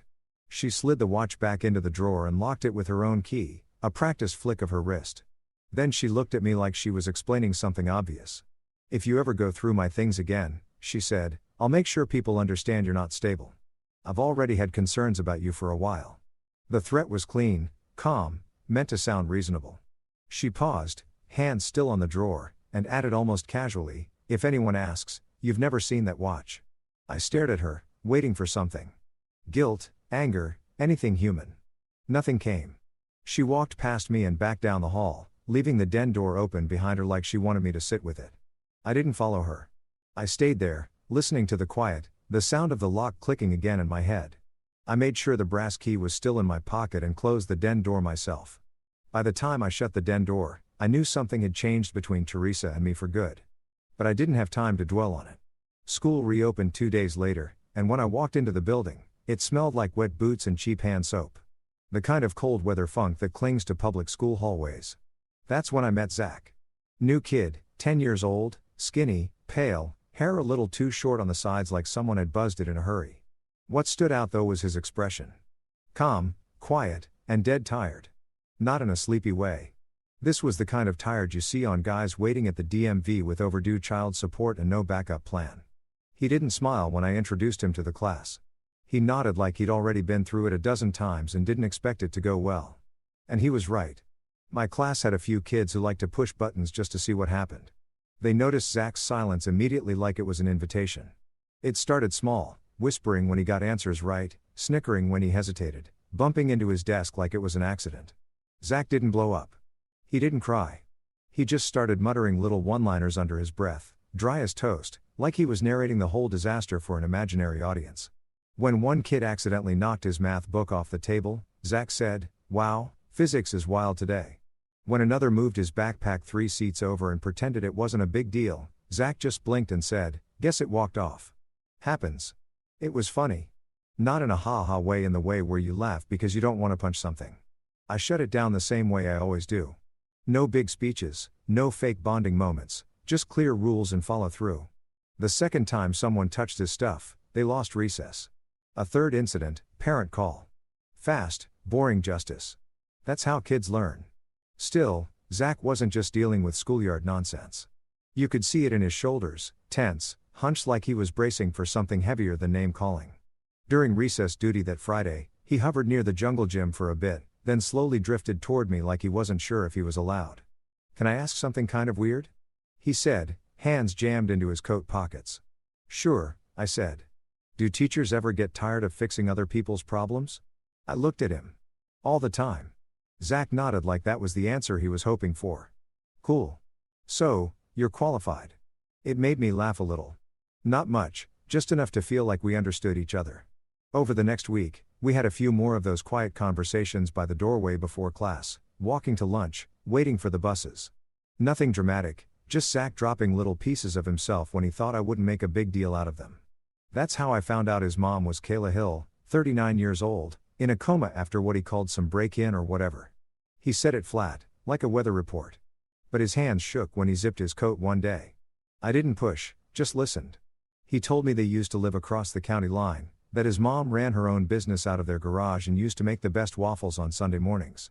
He didn't mention a dad, but he did say he had a dog. A golden retriever named Jasper. Zach said he went missing the same night. He's trained. He doesn't just wander off. Someone took him or scared him off, I don't know. I stood there, hearing my own heartbeat in my ears. "What color was he?" I asked, trying to keep my voice steady. "Standard golden color. Older. Had a scar by his right ear, kind of hidden under the fur. He tilts his head when you say, 'Buddy,' like this." Zach tilted his own head and gave a faint smile. He looked up at me and added, "One of the things they took was my mom's bracelet watch, the fancy one with her name on it. Her sister gave it to her on her birthday." I stared at him, still in teacher mode, calm face, even tone. But inside, my stomach sank. I already knew the engraving. That afternoon, Principal Dana Vaughn called me into her office and closed the door behind us. She offered me tea, which I declined. That's how I knew something was off. She sat down slowly and said, "This is just a heads up. The district got a call. Someone asked if you've been okay lately. They didn't give a name. Just said they were worried about stress, finances, and erratic behavior." I didn't say anything. "I don't believe any of it," she said. "But I'm supposed to pass it along. Think of this as an early warning, not a warning shot." I nodded once. "Thanks for the heads up." I went straight home after work and called Mr. Perry. "Hey," I said. "That retriever you were fostering, did he have a scar by one ear and a habit of tilting his head when someone says, 'Buddy?'" There was silence on the other end of the line. Not confusion, recognition. "Yeah," Perry said. "That sounds like Jasper." I didn't wait. That same night, I called Perry and told him what I knew about the watch, about the kid, about the name engraved where it shouldn't be. I kept my voice calm, but Perry heard it in my tone. He agreed right away to bring Jasper by the school parking lot after dismissal. He was worried it might stir something up, but I told him we'd keep it quiet. Zach deserved one good thing. That next afternoon, I stood just outside the front entrance as the buses loaded up and kids scattered like marbles across the icy pavement. Zach walked out with his hood up and his backpack slung low, dragging like the weight was more emotional than physical. Then Jasper spotted him. The dog froze for half a second, ears perked, tail up, and then he was off. Pure motion. His tail whipped back and forth like a flag in a windstorm, and his whole body started that side-to-side wiggle dogs do when they've completely lost their minds with joy. Zach didn't even flinch. He dropped his backpack in the slush like it didn't matter anymore and fell to his knees. Jasper crashed into him like they were reenacting a movie. The dog licked Zach's face over and over, whimpering, snorting, pawing at him like he needed to confirm every inch of him was still there. Zach laughed. Not the half-sarcastic chuckles he threw around in class to keep people from getting too close. This was a real from-the-chest kind of laugh that cracked wide open and didn't care who heard it. He grabbed Jasper's face in both hands and said, "You dumb dog. You're late." Perry stood a few feet back with his hands in his coat pockets, watching the whole thing like it hurt and healed at the same time. The look in his eyes made it clear he'd gotten attached, too. Probably more than he'd planned to. I clapped Perry on the shoulder. "You did the right thing." He gave a small nod. "Kid needs him more than I do, but I can keep him for now. Yards fenced, quiet neighborhood. No chaos." Zach looked up from where he was still crouched on the ground, wiping his wet face on his sleeve. "So Jasper's doing a sleepover with a grandpa. That's weirdly perfect." I smiled. "Let's get you home. Sidewalks are still a mess." We walked together through the slush and snow melt, past the salt-stained curbs and piles of gray snow banks that hadn't melted yet. I called the emergency contact listed in Zach's file while we walked. No surprises, no crossing lines. I just wanted someone to know I was bringing him straight home. Zach kept up a steady stream of jokes the whole way. He talked about how Jasper used to fart loud enough to scare himself. How his mom once made pancakes shaped like dinosaurs but accidentally gave one 3 heads. How he used to give Jasper little missions to deliver socks between rooms. He was trying to keep it light, but his eyes stayed serious. At his place, the porch light was already on. A 2-story house, dark red shutters, cracked concrete steps. The kind of house that wanted to look warm from a distance, but didn't feel it up close. Reese Gray answered the door. Late 40s maybe. Clean cut in the artificial way. Fresh shave, combed hair, teeth too white. He had the kind of face that looked like it came from a photo on a real estate sign, like he'd practiced his smile in a mirror and stuck with the version that sold the most. "Hey there," he said, shaking my hand just a little too long. "Curtis Turner, right, buddy? Thank you for walking him home. Appreciate it." He called me buddy twice in the same sentence like he thought it would smooth something over. Zach slid past him without a word and went straight to the kitchen, probably to grab food or disappear upstairs. Reese kept smiling. "Kayla handled most of the finances, but now I'm keeping things afloat best I can. Doctors, bills, lawyer stuff, all of it. It's been a rough season, but we're getting through." He wanted to sound like the hero, like he was holding everything together single-handed. But the way he said we made it clear he wasn't talking about Zach. When I mentioned Jasper gently, Reese shrugged. "Dog's a liability," he said. "They shed, they bark, insurance hates them. Kids get attached and then it's Heartbreak City. You get it? Risk exposure is the last thing I need right now." He said it like he was describing a busted garage door. Not a living creature, not a kid's best friend. Behind him, Zach stood in the doorway to the kitchen, arms crossed, face flat. He didn't say anything until we stepped outside. As we walked down the block, he muttered. He hates Jasper because Jasper didn't like him. I glanced sideways. Jasper's a good judge of character, Zach added. Better than most adults. A minute passed in silence. Just the crunch of boots on packed snow. Then Zach spoke again, softer this time, testing me. The night my mom got hurt. I was under the bed. I saw boots, big, heavy. Not the guy's face, just the boots. I didn't say a word. I let him keep going. Ree has the same ones, he said. I know it doesn't prove anything. Could be a coincidence. Like how it's a coincidence your wife is never home. He blinked hard and looked away. Sorry, that was a bad joke. I didn't answer.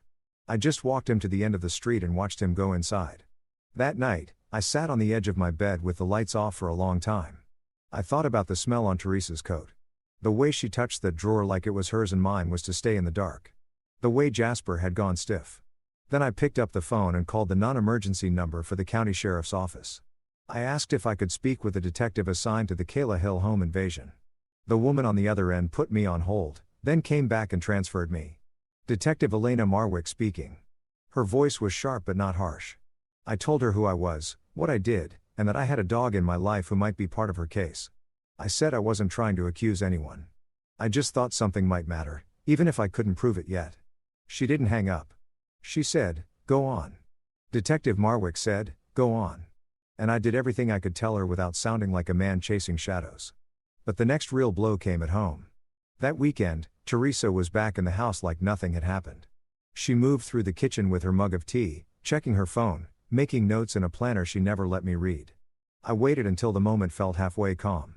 Then I brought up the watch again. I didn't accuse her. I asked plain and careful, "That bracelet watch in your drawer, are you ever going to tell me where it came from?" She didn't raise her voice, didn't flinch. She just turned slightly, placed one hand on the locked drawer like she was shielding it from wind, and gave me that slow, patient tone people use with toddlers. "It's work paperwork, Curtis. You're inventing things again." It wasn't a denial. It was a performance. Like she was already practicing what she'd say to someone else about the interaction. She reached across the counter and touched my wrist like it was part of the script. "I think the stress from teaching is finally catching up with you. You haven't been sleeping. You've been quiet." "I'm quiet because I'm thinking," I said. "Exactly." She said, "and spiraling." "You should talk to someone before you embarrass yourself," she said, "embarrass the way some people say self-destruct. Real soft, but with barbed wire underneath." Then, like it was no big thing, she added, "I already mentioned it to someone at the district. They've got support resources. It's totally confidential." I didn't answer. I just stared at her. She smiled and walked off like she'd solved a problem. The next day, Principal Vaughn asked if I could swing by her office after lunch. She closed the door and said HR wanted to schedule a wellness meeting. Language I'd never heard directed at me before. They were checking in about stress, work-life balance, fitness for duty. Van looked uncomfortable even reading the phrases off her notes. That's when I understood what Teresa was doing. She wasn't just hiding something. She was building a narrative. One where I was unreliable, paranoid, one where if I ever opened my mouth, people would smile kindly and dismiss it as burnout or instability. And then Ree showed up again, this time in my inbox. The email was casual, overly friendly, said he wanted to offer me cash to tutor Zach privately. Said, Zach responds well to male role models, and he wanted to create a stable routine. The words looked nice, but the tone read like surveillance, like he was fishing to see what I knew, or worse, to get closer to whatever I might be watching. I wrote back a short, polite no. Told him I wasn't taking private students. He replied within the hour with a smiley face at the end of his message that didn't match the words. "No worries, we all have choices." That line stuck in my head longer than it should have. I forwarded the exchange to Principal Vaughn and copied Detective Marwick just so there'd be a record, just in case. I didn't tell Teresa. I didn't say a word. I just started keeping a notebook in my glove compartment. Nothing dramatic, just dates. Notes. Teresa's travel schedules. When she came home angry, when she left and didn't say where she was going, when I got calls from HR, when Ree reached out again. I felt stupid doing it at first, like one of those guys who starts writing everything down like it's evidence. But I also felt a little less alone. The only adult I actually trusted enough to talk to was Perry. I told him the basics. No names, no drama, just that I felt like I was being turned into someone I wasn't. He sat across from me in his kitchen pouring coffee for both of us and said, "You ever notice how manipulators never try to disprove the truth? They just go after whoever's saying it." Then he leaned forward and said, "She's not fighting what you know. She's fighting you, trying to make you the unreliable narrator." He was right. I didn't want him to be, but he was. One afternoon at school, I stopped by the front office to drop off a discipline slip, and I heard the secretary mention something about Hawthorne Freight. I froze in place. She was on the phone with a vendor, confirming which companies had submitted bids for the upcoming student meals and supply transport contract. Hawthorne Freight was Teresa's family company. She never once mentioned their name being in the mix for school contracts. If anyone ever wanted to paint me as involved, say I'd slipped a number, steered a process, I'd be finished. It wouldn't take a court ruling, just a whisper. That's all it takes in small towns. That night, I sat in my truck longer than usual before going inside. I couldn't unsee the pattern anymore. Teresa wasn't hiding some affair. This wasn't about cheating. It was bigger. She was tying herself to Teresa's money play through the school, and if things got ugly, she'd paint me as unstable and conveniently involved. A week later, Perry invited me over again. Said Jasper had been acting strange, and he thought I'd want to see. I walked into Perry's living room, and Jasper came bounding over, tail wagging, big wet head pressed into my jacket. Normal. Sweet. Then Perry reached over to a side chair and picked up a scarf. It was Teresa's gray with those little stitched diamonds on the ends. She'd left it in my car about 2 months back. I hadn't touched it since. Perry set the scarf on the chair and Jasper stopped wagging. His whole body changed. Not angry, not scared, just locked up. Eyes hard, shoulders tense, tail still. He stared at the scarf like it was a threat. He didn't bark. He didn't growl. He just backed away slowly, eyes fixed on that thing like it was going to move on its own. Perry knelt down beside him and didn't say a word for a few seconds. Then he said soft and steady, "That dog is telling you her scent is tied to something bad." I swallowed hard. "I know," I said. "I've been trying not to believe it, but I do." The words were barely out of my mouth at Perry's place when I felt the shift in my own chest. Once you say it out loud, there's no pretending anymore. I drove home that night with the window cracked, even though it was freezing, just to keep myself alert. The next day at school, I passed around a big construction paper card the kids had made for Kayla. Stick figures, glitter glue, well wishes, and third-grade handwriting. Zach added a little drawing of a dog that looked suspiciously like Jasper, except with a cape. I brought it to the hospital that afternoon after work and asked the front desk to pass it along. Didn't expect anything. I just didn't want Zach thinking the world had already moved on without her. On my way out, a nurse caught me near the vending machines. Mid-40s, brown ponytail, sensible shoes, sharp eyes. She looked me up and down before asking, "Are you Mr. Turner, the teacher?" I said, "Yes." She stepped a little closer, lowering her voice. "I'm Shannon Reed. Kayla's sister mentioned you've been steady for Zach, that you've been helping." Then she glanced over her shoulder and said, "Be careful." She didn't hand me rumors. She handed me facts. Before the attack, Shannon said Kayla had been asking to speak with a social worker and a lawyer. She didn't say much, but she was worried. Said her partner, Ree, was pressuring her to sign things. Medical power of attorney. Some kind of trust paperwork. I didn't interrupt, just listened. Every word felt like another puzzle piece falling into place. She also mentioned something about changing beneficiaries. She didn't say what exactly, but it was tied to her business somehow. She was scared. That's not gossip. That's from my own chart notes. "Thank you," I said. "Really?" As I walked out to the parking garage, I took the back stairwell like I always did. Less crowded, easier to think. At the second floor landing, I caught movement out of the corner of my eye. A woman in a charcoal gray coat stepped out of the stairwell on the opposite side. She moved fast, purposeful. That squared shoulder walk I knew better than I wanted to. For a split second, I thought, that's Teresa. Same height, same gait, same tilt of the head when checking her phone. I didn't chase her. Didn't yell her name, just kept walking, slower now, watching as she got into a dark SUV and pulled away like she had someplace more important to be. 2 days later, I mentioned it to Detective Marwick on the phone. She checked the visitor log and a hallway camera. Next call I got, she confirmed it. Teresa had been there that same afternoon. No known connection to Kayla. No stated purpose, just present. So, no, I wasn't losing it. My gut wasn't spinning stories. I had receipts now. Zach gave me another one, and he didn't even mean to. We were walking back from lunch one day, him rattling off nonsense about how Jasper once swallowed a sock hole and acted like nothing had happened. Then out of nowhere, he said, "Ree has these boots, big chunky ones with the little red logo on the tongue. He bought a matching pair for the guy who helps him." I slowed down. "The guy who helps him?" Zach shrugged. "Yeah, he called him his problem solver. Said, real men buy gear that lasts." Went on about it for like ever. The box was in the garage for weeks.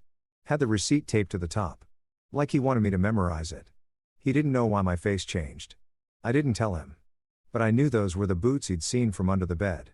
He hadn't said it directly, but the pattern was right there. Reese matching boots. The night of the attack. Teresa showing up at the hospital like a ghost. I told Perry everything, every single piece. He didn't flinch. He just said, "You need to stop playing defense." So, I made a move. Bought a dash cam at the Walmart across the highway. Cheap model, nothing fancy. Mounted it in my truck with adhesive strips and pointed it straight down my driveway.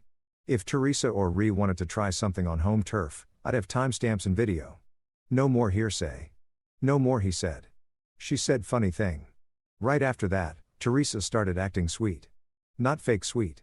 Professional sweet. Like a company rep handling a high-rises client. She made dinner, asked about my class, even offered to go for a drive together one night to reset things. I didn't trust a second of it. That's the thing about manipulators. They always smile when they're loading the second bullet. The day after she made spaghetti and asked about my lesson plans, I got another HR email. Mandatory evaluation, concerns raised, formal tone, time-stamped exactly 24 hours after Teresa had cooked dinner for the first time in 3 months. I sat in the staff bathroom for 10 minutes after reading it, just staring at the floor tiles. She wasn't trying to argue with me anymore. She was trying to disqualify me, discredit, deconstruct. If she could make enough people believe I was unstable, she wouldn't need to win an argument. My truth would just sound like noise.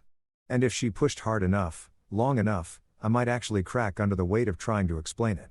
Perry called that night and asked if I wanted to stop by. Said Jasper was being strange again. When I got there, Perry didn't put on a show. He just confirmed what I'd already seen before.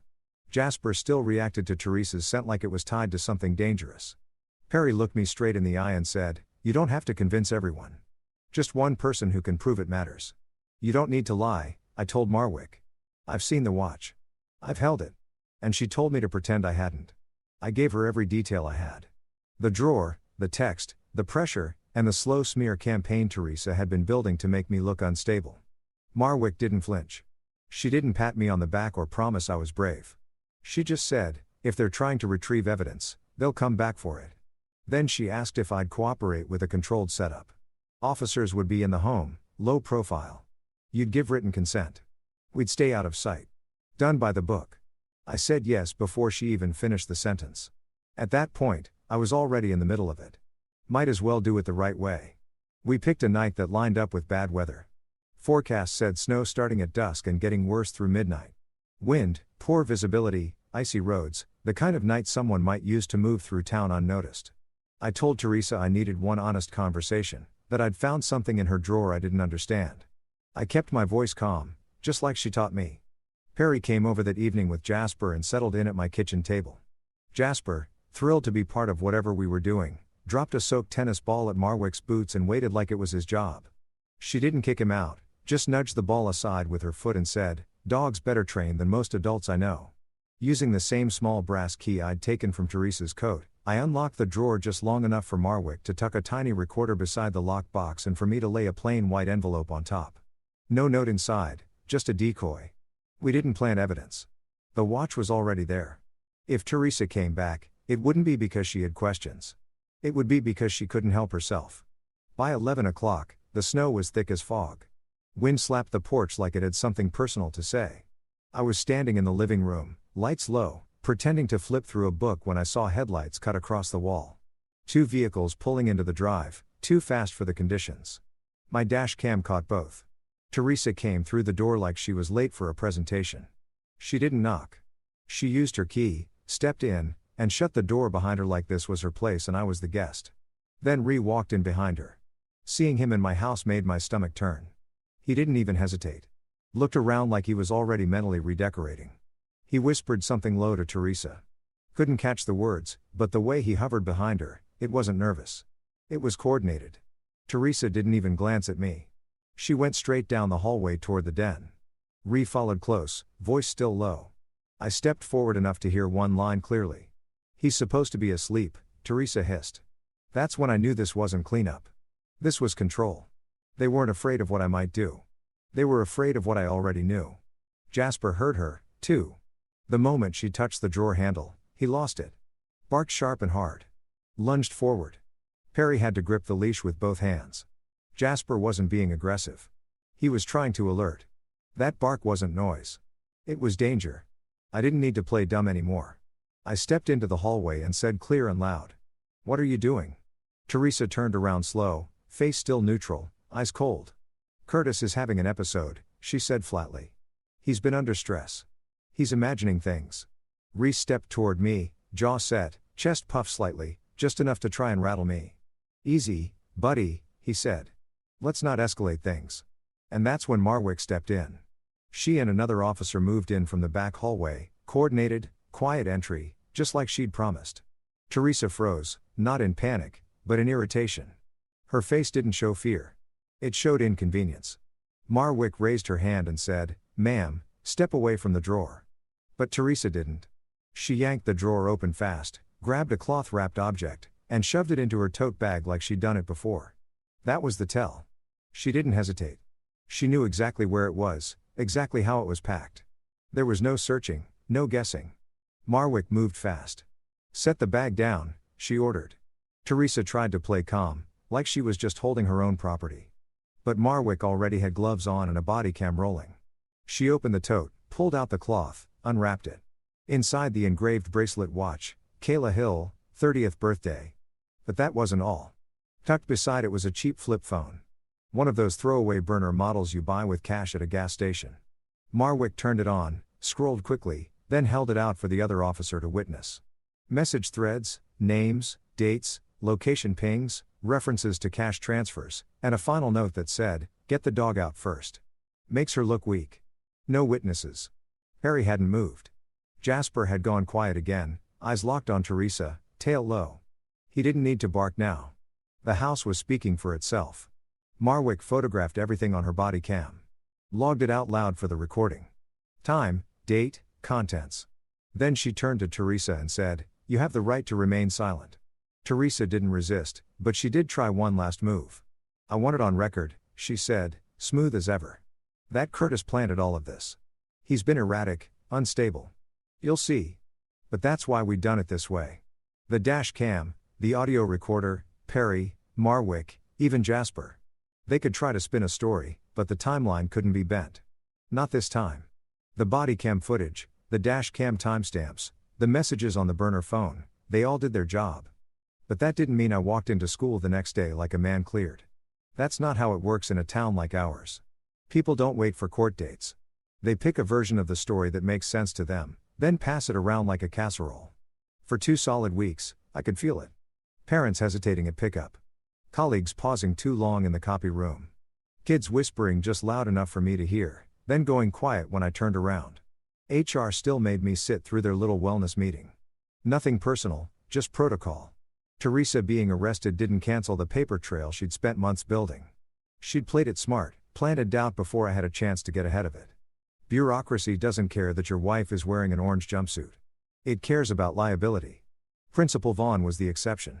She looked me in the eye, didn't fake a smile, and said, "I'm glad you're still standing." Most wouldn't be. Zach stuck close in the way only kids know how to do without making it obvious. He'd hang around after the bell, pretend he forgot something, then wander up to my desk with some weird fact about frogs or a joke that didn't quite land. One afternoon he said, "If anybody says you're the bad guy, I'll tell them my dog disagrees." I laughed harder than I'd laughed in months. About 3 weeks after the arrest, I got a call from Marwick. "Kayla's awake," she said, not fully steady, but aware. She asked about her son. I asked if I could visit just once to bring back something to Zach, some proof that his mom was still his mom. Marwick cleared it with the hospital. I went in after school. No badge, no formality, just a plain visitor's sticker on my chest and a get well drawing Zach had made that morning with a superhero mom and a dog flying next to her. Kayla looked smaller than I expected, hollowed out from weeks of tubes and silence, but her eyes were sharp, awake, watching. I handed her the drawing and said, "Zach wanted you to have this." She didn't smile right away, but her hand tightened just slightly on the page and her eyes didn't leave it. She whispered hoarser but clear. "He's okay." "Yeah," I said. "He's got good people watching out for him." She closed her eyes and breathed in slow like she was finally allowed to. Then she looked straight at me and said, "She was there, Teresa." I know her voice. She couldn't speak for long, but she told me what mattered. Teresa wasn't a stranger to her. Their companies had overlapped. Teresa had tried to pitch some kind of partnership. Something Kayla said smelled wrong from the start. She'd rejected it. Teresa hadn't liked that. "She doesn't yell," Kayla said. "She speaks low, sharp, like she wants to be the last voice in the room." Those were the exact words Teresa had used on me too many times to count. Later, Marwick explained the full picture. Ree hadn't just wanted money. He wanted full control. Legal power, medical authority, access to assets. If Kayla died, he got it all. If she stayed in a coma, same thing. The plan worked either way as long as nobody questioned it too soon. And if anyone did, make them look unstable. Teresa's family tried to pressure the county at first. Donations, old favors, whispers about reputation, but the burner phone, the messages, the recovered watch, that was a clean chain. One broken link and it all unraveled. The school district pulled Hawthorne freight from the transportation bid without making a scene. But locally, everyone knew. Teresa's name had weighed before after the arrest. That weight snapped the rope. People stopped returning her family's calls, stopped pretending they didn't see the cracks. Teresa filed for divorce from jail through a lawyer, of course. Claimed I was emotionally abusive. Said I'd become erratic and controlling over the past year. The irony would have been hilarious if it didn't threaten my job. With Kayla's statement, plus the dash cam footage showing Reese and Teresa arriving at my house together, Marwick helped me get my name cleared officially. District HR backed off. The letter in my file got sealed. I didn't throw a party, but I slept through the night for the first time in months. Perry kept Jasper while the court sorted out Zach's living situation. Kid custody cases move slow, even when the facts are obvious. But Jasper didn't seem to mind. He handled it all the same way he always had, with a wagging tail, a slobbery tennis ball, and a kind of unshakable loyalty that made the worst days seem less impossible. He'd gotten all of us through the worst season of our lives. By late spring, the ice finally gave up and the sidewalk stopped trying to break ankles. People in town went back to smiling like they hadn't spent the winter watching each other through fogged-up windows, wondering who was lying. Teresa and Ree were still bouncing between hearings. My divorce paperwork crawled along behind them, slow and overpriced like every legal thing in America. But the first real win, it wasn't dramatic. It wasn't some big courtroom moment or public apology. It was the afternoon Principal Vaughn knocked on my classroom door, handed me a sealed envelope, and said, "HR's closing everything out. No action taken. You handled a hard year with more patience than most people have." Then she nodded once and walked away. I sat in my truck in the lot for a solid 10 minutes after that. Didn't cry, didn't scream, just breathed like I'd been holding it for months without noticing. Kayla started rehab a week later. I checked in without hovering. Recovery wasn't clean or smooth. She'd get dizzy from standing too long, then insist on doing the next rep anyway. She reminded me of the kids in my classroom who hate being told when to slow down. Strong, stubborn, and full of fight.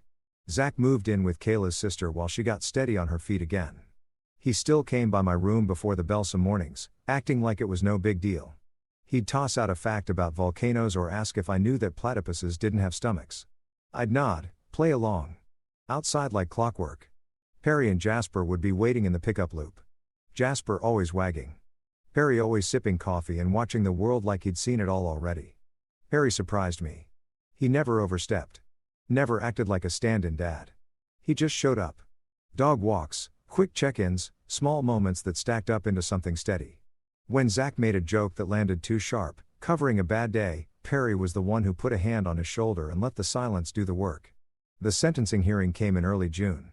Teresa came in with her hair flat-ironed and her lawyer voice on, like she still believed this was a misunderstanding. Race looked like a man who couldn't figure out why the con didn't land. I didn't go up there to deliver a speech. When the judge asked if I had anything to say, I stood and said, "You tried to turn my life into a story nobody would believe, and it didn't work." Then I sat back down. That was enough. Teresa lost her board seat at the family company once investigators started tracing her side deals with Ree. Every hand she thought would protect her turned to stone. Her name stopped meaning power. Reese's little empire of control fell apart the second Kayla lived and remembered. Lies make noise, but they don't hold up once the facts show up. Kayla and I didn't jump into anything. We weren't playing house. We didn't light candles and pretend it was fate. But we built trust slow. Me helping with Zach's homework, her letting me drive her to therapy appointments when her balance was off. We had dinners where nobody raised their voice. That was enough for now. I kept the house, not because it was a win, but because it was mine. The one place Teresa couldn't spin into a false version of me. I repainted the den, changed the drawer lock. It wasn't revenge, it was air. By the start of the next school year, Zach smiled more. Jasper kept being a goofball who acted like every stick in the yard was a trophy. And me, I got back to being what I've always been, a stubborn man who doesn't quit. Especially when a kid's watching to see what that looks like. Story 4. My wife and her family threw a luxurious dinner without me on my birthday. Oh, today was your birthday. Make sure to clean up after us. I quietly picked my wallet and headed to a restaurant worthy of my special day. When they came to ask me to clean up, they found my letter. Wife's face froze and my wife's mother was left speechless. My name is Marcus Hale, and if you're looking for some soba story about a downtrodden guy who finally found his backbone, well, you're in the right place. But let me tell you something right off the bat. This isn't some Disney fairy tale where the underdog gets his happy ending through sheer determination and a catchy musical number.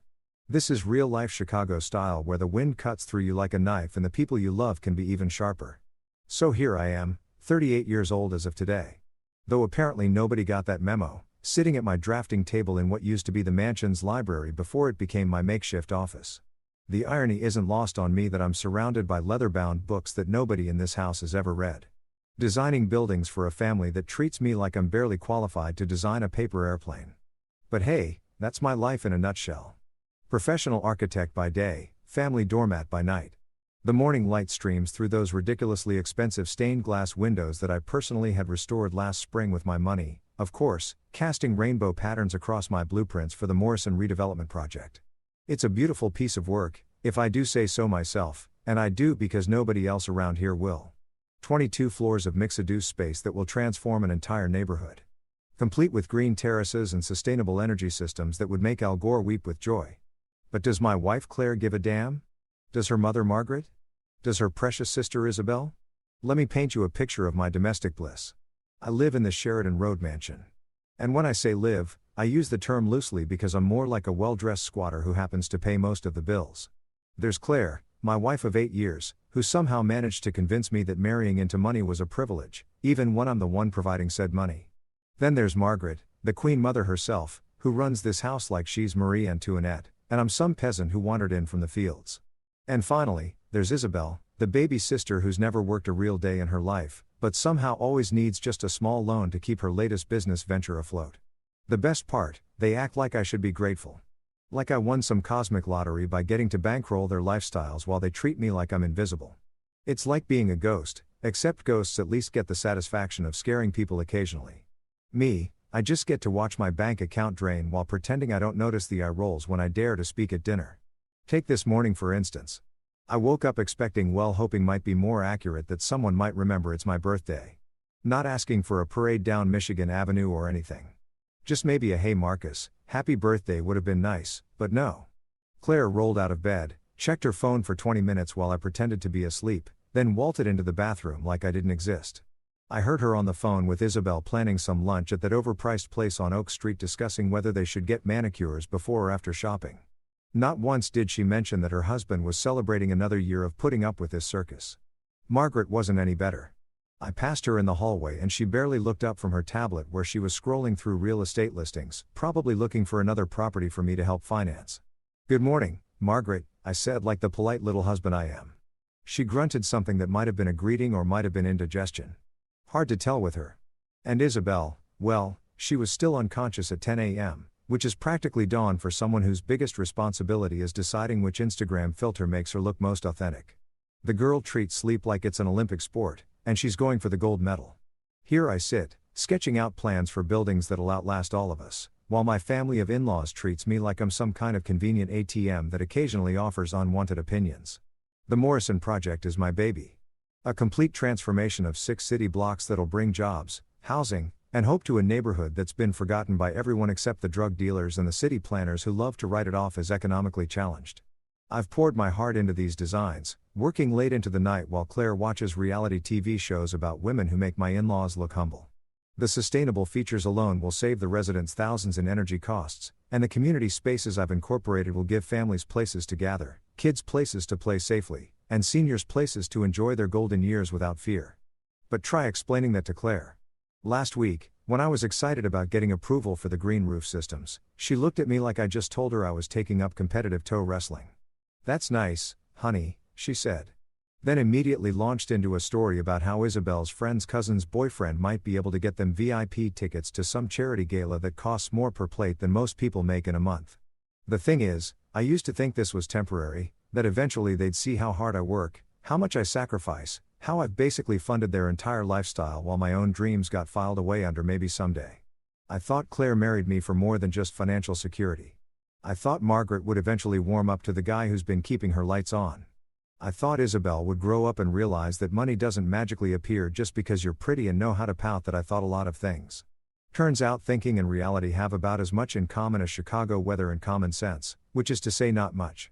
But today feels different somehow. Maybe it's because I'm officially closer to 40 than 30. Or maybe it's because I spent my birthday morning alone with my drafts while my wife planned her social calendar without me.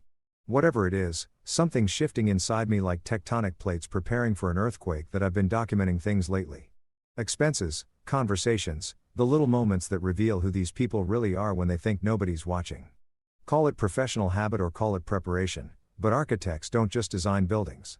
We plan for contingencies, and something tells me I'm going to need a very big contingency plan. So, you want to know how my birthday evening went? Buckle up, Buttercup, because this is where things get really classy. And by classy, I mean about as elegant as a dumpster fire in a wedding dress. I pulled into our circular driveway around 7:30 after spending the day at the office pretending that designing sustainable housing for underprivileged families was enough to fill the birthday-shaped hole in my chest. The first thing I noticed was that our driveway looked like a luxury car dealership had exploded. I'm talking serious money here. A midnight blue Rolls-Royce Phantom that probably cost more than most people's houses. A pearl white Bentley that screamed, "I have more money than sense." And a Ferrari so red it looked like it was bleeding automotive arrogance all over our imported Italian stonework. Now, you might think I'd be excited. Maybe my loving family had planned a surprise party for dear old Marcus. Maybe they'd remembered it was my birthday after all and decided to throw me a celebration worthy of the guy who keeps their credit cards from getting declined at Nordstrom. Yeah, right. And maybe pigs would start flying formations over Lake Michigan while singing show tunes that I walked through our front door. The one with the hand-carved mahogany panels that I'd had restored by artisans who charged more per hour than some people make in a week. And immediately understood what was happening. The house was lit up like the 4th of July, but instead of celebrating American independence, we were apparently celebrating the independence of my money from my bank account. The crystal chandeliers that I'd had rewired last month were sparkling like diamonds, casting warm light over what looked like a spread from Architectural Digest's How to Spend Your Husband's Money issue. Champagne flutes were singing their little crystal songs as servers in crisp white uniforms. Servers I was definitely paying for, by the way, moved through the crowd like well-dressed ghosts carrying liquid gold. And the crowd, oh, this was Chicago's finest. I recognized half of them from the society pages. The kind of people who attend charity galas not because they care about charity, but because they need somewhere to show off their latest Cartier purchases. Women dripping in jewelry that could fund a small country's education budget. Men wearing watches that cost more than luxury cars. All of them laughing. That particular laugh that rich people perfect. The one that sounds like tinkling coins, but somehow manages to be completely soulless. At the center of it all stood Margaret, my dear mother-in-law, looking like she'd raided the crown jewels of 3 different monarchies. The woman was practically a walking jewelry store advertisement with diamonds hanging off her like Christmas ornaments on a very expensive, very judgmental tree. She raised her champagne flute, and knowing Margaret, it was probably the good stuff, the kind that costs more per bottle than most people spend on groceries in a month. To my darling Isabel, she announced in that voice she reserves for public speeches and private condescension. And to the launch of her latest boutique venture, may it be as successful as all her previous endeavors. Now, here's where I should mention that Isabel's previous endeavors have had about as much success as a chocolate teapot. There was the organic skincare line that folded faster than Superman on laundry day. The artisanal candle business that literally went up in smoke, And the vintage clothing boutique that Vintage D itself right into bankruptcy.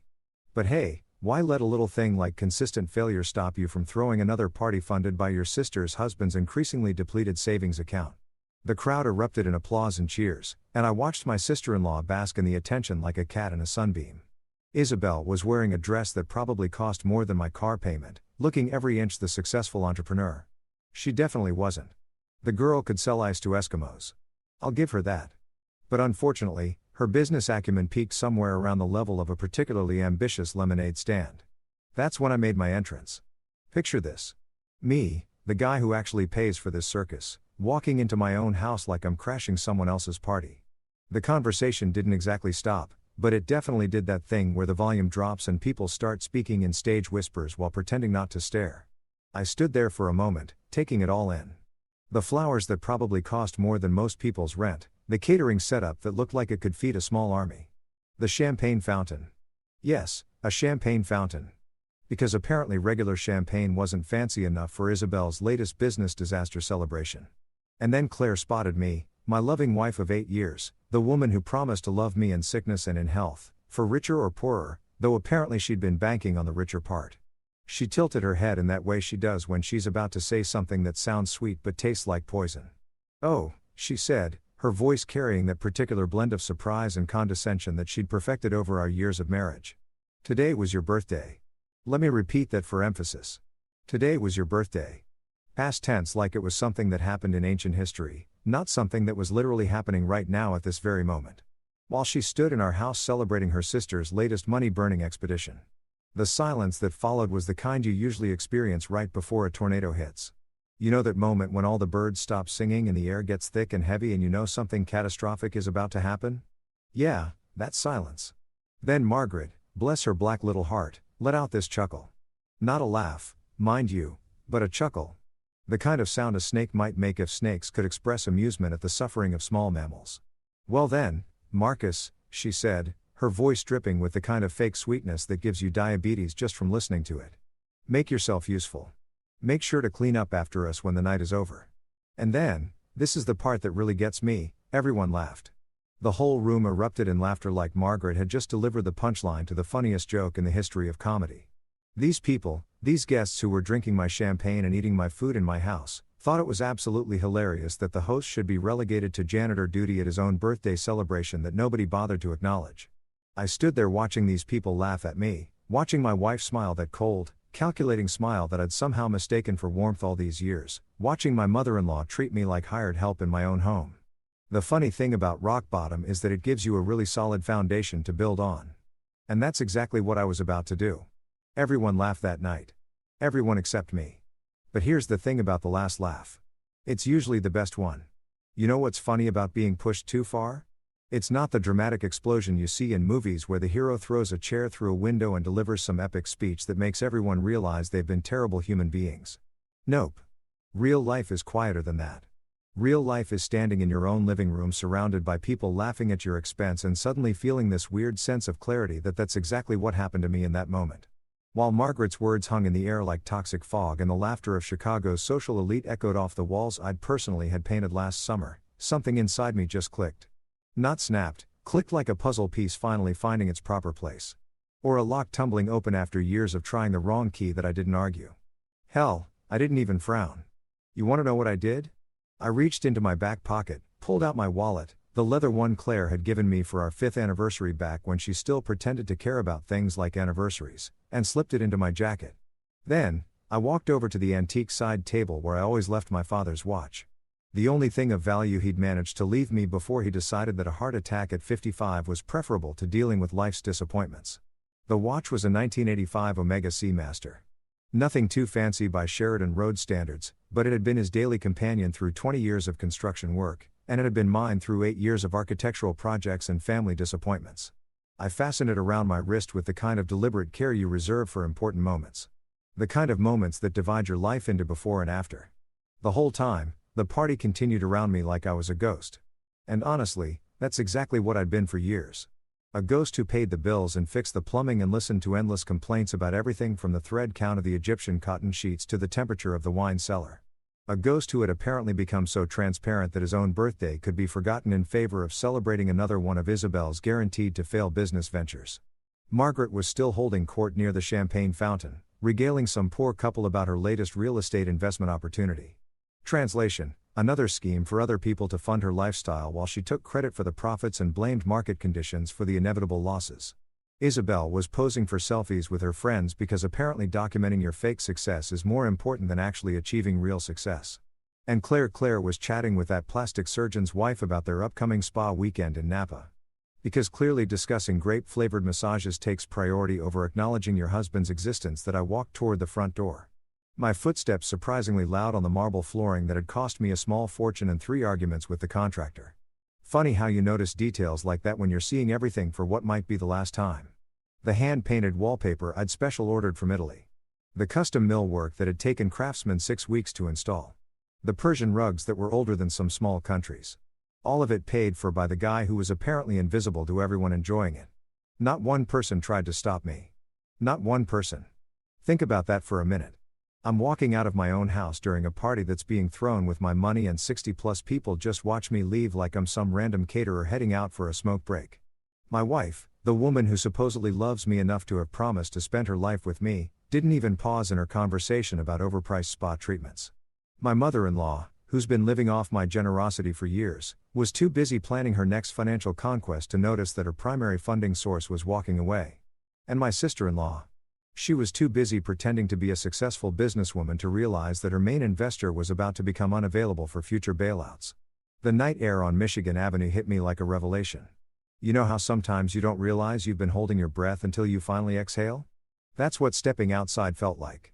The air in that mansion had been thick with entitlement and suffocating with the weight of unspoken expectations. Out here with the Chicago wind cutting through my suit jacket and the city lights twinkling like earthbound stars, I could actually breathe again. That I stood there for a moment looking back at the house through those ridiculously expensive windows. I'd had triple glazed for energy efficiency.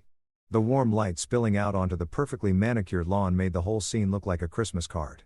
If Christmas cards featured selfish people celebrating their own greed while ignoring the guy who made it all possible. That's when I pulled out my phone and made a call that would have shocked the hell out of the Marcus from this morning. I dialed AITA, the Michelin-starred restaurant downtown that I'd been wanting to try for months, but never could because Claire always found reasons why we needed to eat at the same boring society hangouts where she could see and be seen by the right people. Elena's, this is James. How may I help you? The voice was warm, professional, actually interested in helping rather than dismissing. Hi, I'd like to make a reservation for tonight if possible. Chef's table for 1. There was a brief pause, probably because normal people don't call for same-day reservations at restaurants that book months in advance. But then James came back with something I hadn't heard in my own house in years. Enthusiasm. Let me see what I can do for you, sir. Tonight's a special evening, and we always try to accommodate guests who appreciate culinary artistry. May I have your name? Marcus Hale. Another pause. This one different. Mr. Hale, the architect, I believe you designed the building that houses our sister restaurant in River North. That's right, sir. It would be our absolute pleasure to host you tonight. We have a cancellation at the chef's table for 8:30. Would that work for you? I looked back at the mansion one more time, watching through the windows as my family continued their celebration of everything except the person who made it possible. 8:30 would be perfect. Wonderful. We'll see you then, Mr. Hale and sir. It's going to be an exceptional evening. As I walked toward my car, the sensible BMW that Claire always complained wasn't flashy enough for our social status. I felt something I hadn't experienced in years. It took me a moment to identify it because it had been so long since I'd felt it. Hope. Tonight, for the first time in longer than I could remember, someone was going to treat my birthday like it mattered. Tonight, I was going to do something just for me. Not for Claire or Margaret or Isabel or the endless parade of social obligations that had consumed my life. Tonight, Marcus Hale was going to remember what it felt like to matter. Let me tell you something about driving through downtown Chicago at night when you've just walked out on your own birthday party that nobody bothered to acknowledge. It's like seeing the city for the first time. The lights look brighter. The architecture seems more impressive. And suddenly you remember why you fell in love with this concrete jungle in the first place. Maybe it's because for the first time in years, I was driving somewhere I actually wanted to go. Instead of chauffeuring my wife to another mindless social gathering where I'd stand around making small talk about other people's money, Elena sits on the 32nd floor of a building I actually helped design back in my early days before I got married and my career became secondary to funding Claire's lifestyle. The elevator ride up gave me time to think about the irony. Here I was celebrating my birthday in a building that represented who I used to be, escaping from a house full of people who had no idea who I actually am. The moment those elevator doors opened, I knew I'd made the right choice. The restaurant's entrance was understated elegance. No gaudy gold fixtures or over-the-top crystal nonsense like the stuff Margaret insisted we needed at home. Just clean lines, warm lighting, and the kind of sophisticated atmosphere that whispers class instead of screaming wealth. Michael Russo, the restaurant director, greeted me like I was visiting royalty instead of a guy having a midlife crisis in a $1,000 suit. He was probably in his 40s with the kind of genuine smile that you don't see much in my usual social circles, the kind that reaches the eyes and actually means something. "Mr. Hale," he said, extending his hand for a firm handshake that felt more sincere than any interaction I'd had all day. "It's an absolute pleasure to meet you. We're honored to have you dining with us tonight, and may I be the first to wish you a very happy birthday." Those words hit me harder than they should have. Here was a complete stranger. Someone who owed me nothing. Someone who had never benefited from my bank account or my connections. And he was the first person all day to acknowledge that I was celebrating another year of life. I actually had to clear my throat before I could respond. "Thank you, Michael. I appreciate that more than you know. Follow me, sir. We have something special planned for you." He led me through the main dining room, past tables of couples sharing intimate conversations and business partners sealing deals over perfectly prepared meals. The atmosphere was sophisticated without being pretentious, successful without being showy. Everything my home life wasn't. The chef's table was positioned with a perfect view of the open kitchen where I could watch culinary artists create edible masterpieces with the kind of passion and precision I used to bring to my architectural work before it became just another way to fund other people's dreams. The seat was comfortable, the lighting was perfect, and for the first time all day, I felt like I was exactly where I belonged. "Chef Rodriguez will be preparing a special tasting menu for you tonight," Michael explained, paired with wine selected specifically for the occasion. "We understand this is a significant birthday and we want to make sure it's memorable for all the right reasons." As if on cue, a sommelier approached with a bottle that looked older than some of the artifacts in the Art Institute. "Mr. Hale, we'd like to start your evening with a 1987 Bordeaux, the same year you were born. It's been aging for 38 years, just like the birthday boy." I nearly lost it right there. These people, these complete strangers, had put more thought into my birthday in 30 minutes than my own family had in 38 years. They'd researched my birth year, selected a wine that had been waiting its entire existence for this moment, and presented it with the kind of care and attention that made me remember what it felt like to be valued. The first course arrived like a work of art. Delicate amuse-bouche that looked too beautiful to eat but tasted like heaven had opened a catering company. The flavors were complex, sophisticated, challenging, everything my palate had been craving after years of eating at the same boring country club where Claire insisted we needed to be seen. As I savored each bite, I could hear the kitchen staff working behind me with the kind of teamwork and mutual respect that I hadn't experienced in my own home in years. They called out orders with military precision, but there was joy in their voices, passion in their movements. These people loved what they did, and it showed in every perfectly plated dish that emerged from their workspace. The second course was even better. Locally sourced truffle ravioli that made me understand why people write poetry about food. The pasta was handmade, the filling was divine, and the truffle oil was applied with the kind of restraint that separates true artistry from showing off. Each bite was a revelation, a reminder that some things in life are worth savoring instead of rushing through to get to the next obligation. Between courses, I found myself checking my phone out of habit. Claire's Instagram was lit up with pictures from the party. Her radiant smile as she posed with Isabel. Margaret holding court with her society friends. The champagne fountain sparkling in the background. Not one mention of me. Not one hint that tonight had been anything more than another excuse to celebrate Isabel's latest guaranteed failure. But here's the thing. For the first time, I didn't care. Let them post their pictures and pretend their lives were perfect. I was experiencing something real, something authentic, something that didn't require pretense or performance. The third course arrived with a flourish. Wagyu beef so tender it practically melted on my tongue. Paired with a reduction that had probably taken hours to perfect. The sommelier poured a wine that complemented the meat so perfectly. It was like they'd been destined for each other since the beginning of time. "How is everything, Mr. Hale?" Michael appeared at my elbow with the kind of attentive service that made me feel like the most important person in the building. "It's perfect," I told him, and I meant it. "Absolutely perfect. We're so glad." The kitchen staff wanted me to tell you that they're honored to be cooking for the architect who designed the Morrison Complex. They drive past your buildings every day and feel proud to work in a city shaped by your vision. That's when they brought out the birthday surprise, a handwritten card signed by every cook, server, host, and dishwasher in the restaurant. Simple messages like, "Happy birthday, and thank you for making our city beautiful and hope your special day is as amazing as you are." I sat there surrounded by strangers who treated me with more kindness and respect than my own family ever had. Reading birthday wishes from people who appreciated my work and valued my contributions to their world for the first time in years, I felt like I mattered. You know what they say about the best revenge being served cold? Well, I'd been chilling mine in the freezer of my patients for about 6 months, and tonight felt like the perfect time to serve it up with a garnish of truth and a side of long overdue consequences. See, while I'd been playing the role of the invisible husband who magically makes money appear to fund everyone else's fantasies, I'd also been doing what any good architect does. I'd been documenting everything. Because here's the thing about building a solid case. Whether it's for a construction project or a complete demolition of your family's house of cards, you need a foundation of facts, blueprints of evidence, and materials that can withstand any attempt at reconstruction. For months, I'd been quietly, carefully, methodically building my case. Every fraudulent real estate deal Margaret had orchestrated while using my name as collateral. Every small loan Isabel had begged for to prop up her latest business disaster, complete with forged documents claiming success where there was only failure. Every credit card Claire had opened in my name. Every joint account she drained for her shopping sprees and spa weekends. Every financial decision made without my knowledge but with my money that I'm an architect. Remember, we don't just design pretty buildings and hope they stay standing. We plan for structural integrity. We calculate load-bearing capacities and we always have detailed documentation of every beam, every wire, every foundation pour. And I'd been applying those same professional standards to my personal life without anyone realizing it. The letter had been written weeks ago, drafted and redrafted like the most important blueprint of my career.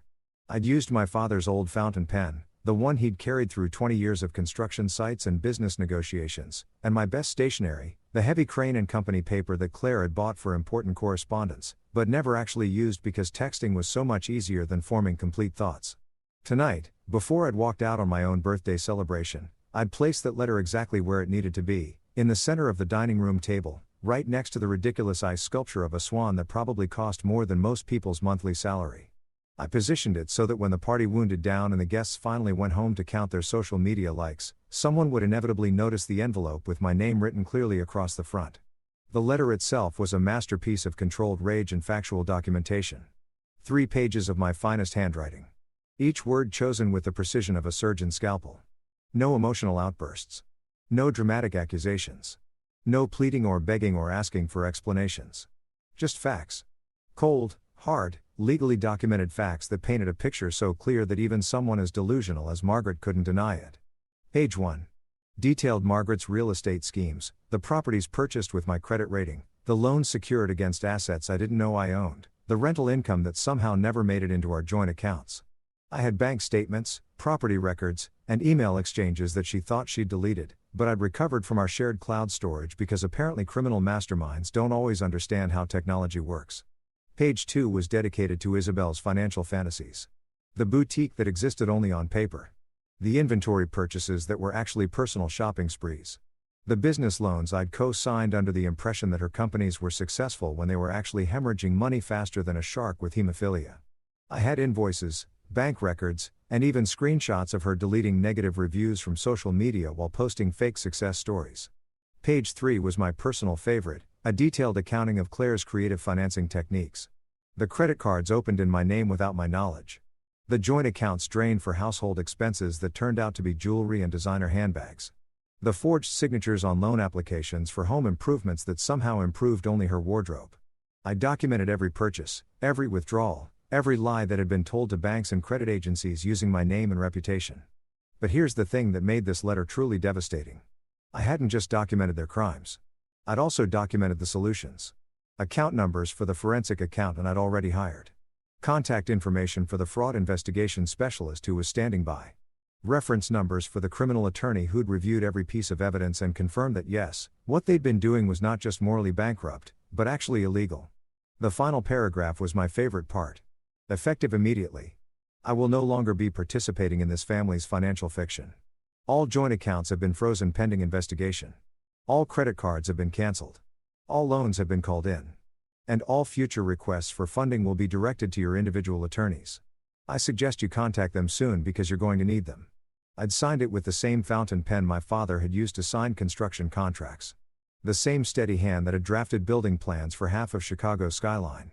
My signature was clear, confident, and legally binding because every word in that letter had been reviewed by lawyers who specialized in white-collar crime. The beauty of the timing was perfect.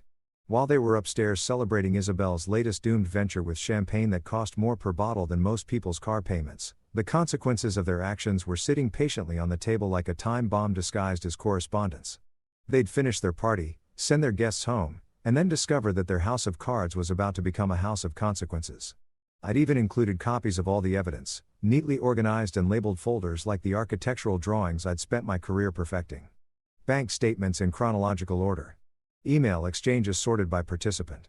Legal documents arranged by severity of fraud. Everything they'd need to understand exactly how screwed they were. Presented with the same attention to detail, I brought to million-dollar construction projects. The most satisfying part, I'd carbon copied every relevant financial institution, law enforcement agency, and regulatory body that might be interested in their creative approach to other people's money. By the time they read my letter, half of Chicago's financial community would already be reviewing their files and preparing their own letters, the kind that arrive with official seals and require immediate legal representation. That I'd been carrying this letter around for weeks, waiting for the right moment to deploy it. Tonight, sitting at Elena's with my birth year Bordeaux and my hands-on birthday cards from people who actually appreciated my existence, I could almost picture the scene back at the mansion, the party winding down, the guests departing, and then someone, probably Isabel, looking for her next victim to clean up her mess, discovering my little gift. The truth served cold and documented in triplicate.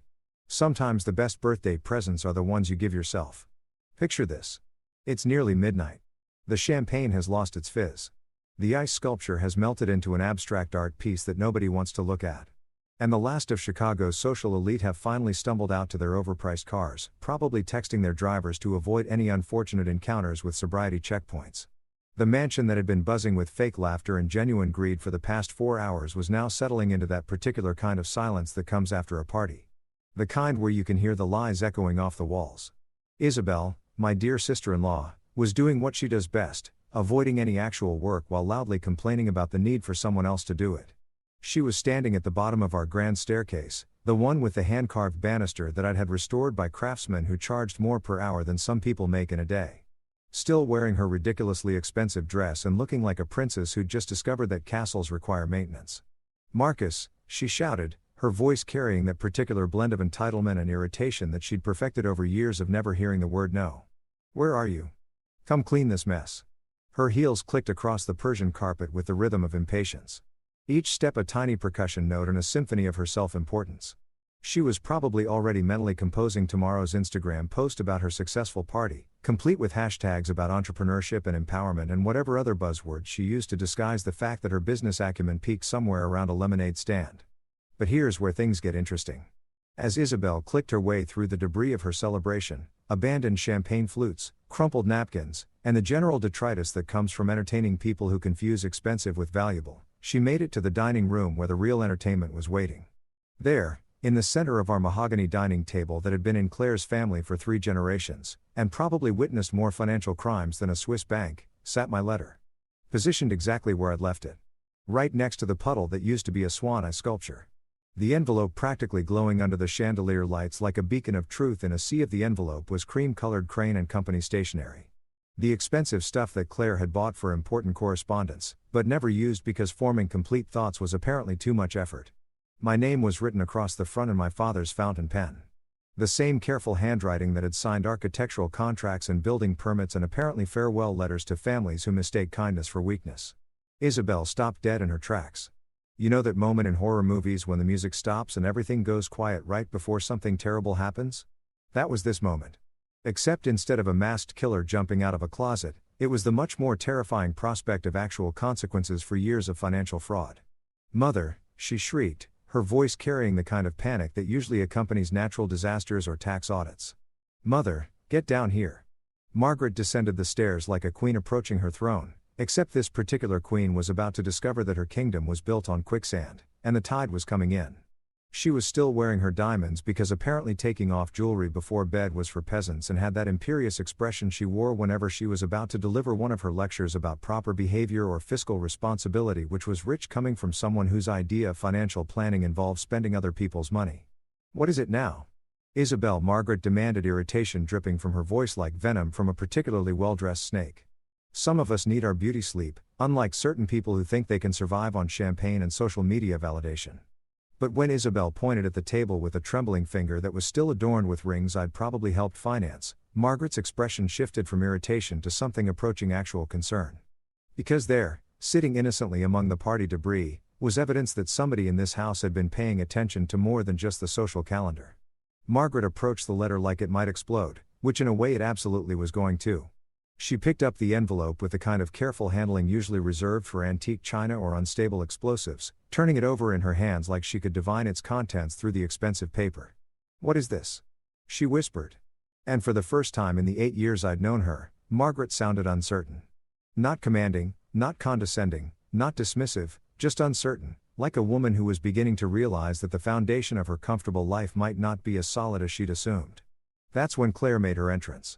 Drawn by the sound of her mother's uncharacteristic vulnerability, she swept into the dining room, still wearing her party dress, her makeup still perfect despite hours of air kissing and fake laughing with Chicago's most accomplished social climbers. But when she saw Margaret holding my letter with the kind of reverence usually reserved for court summons or cancer diagnosis, her confident smile started to falter around the edges. "What's wrong?" Claire asked, and even she could hear the nervousness in her own voice. Because if Margaret, who could negotiate real estate deals with the ruthlessness of a corporate raider and the morals of a loan shark, looked worried, then something was seriously wrong with their carefully constructed world. That Margaret's hands shook slightly as she opened the envelope. The sound of tearing paper unnaturally loud in the suddenly quiet room. She unfolded my letter with the slow, deliberate movements of someone who knows they're about to read their own obituary, and began reading the words I'd crafted with all the precision and attention to detail that had made me one of Chicago's most respected architects that I wish I could have been there to see her face. As she processed the first paragraph, the way her eyes would have widened as she realized that I hadn't just been the convenient ATM she'd thought I was, but actually a very observant architect who'd been documenting every crooked board in their house of financial cards. "What is this?" she whispered again. But this time, it wasn't a question.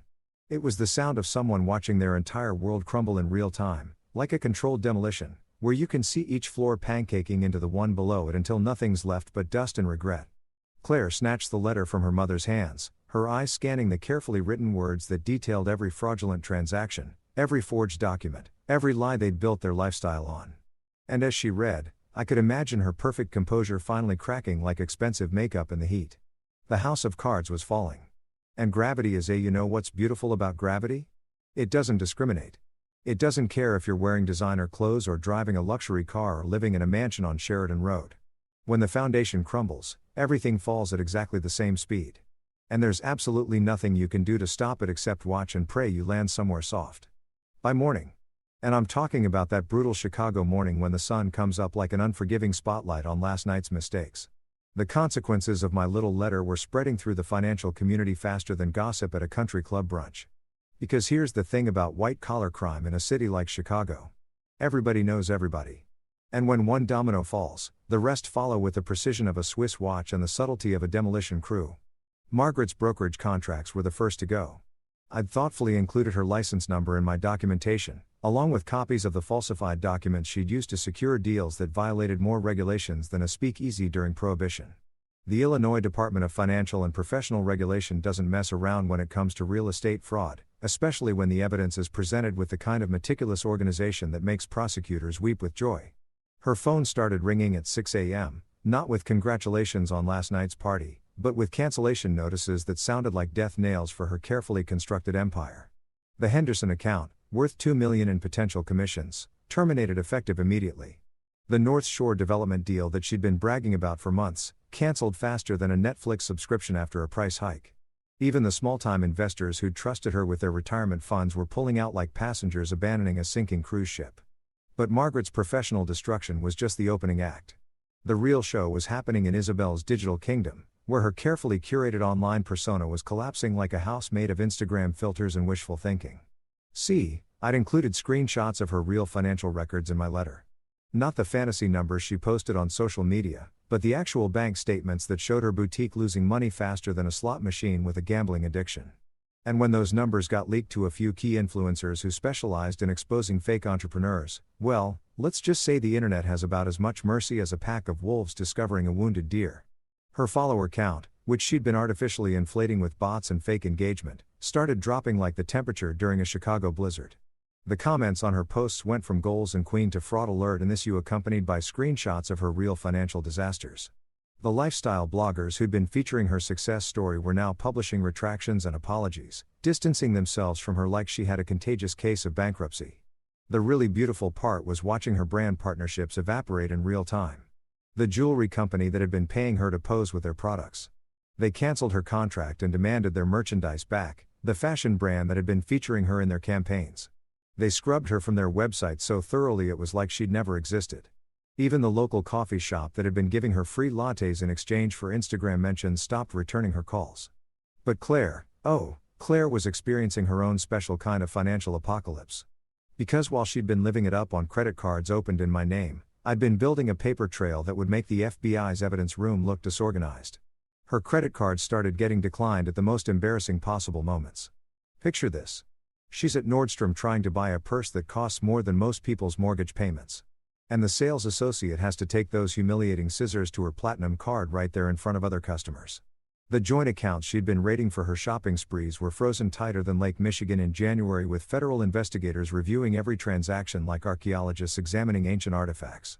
The country club where she'd been peacocking around for years. They politely suggested she might want to consider alternative dining arrangements until her temporary financial situation was resolved. Translation: they didn't want to be associated with someone whose husband had filed fraud charges and was cooperating with federal investigators. But here's where it gets really good.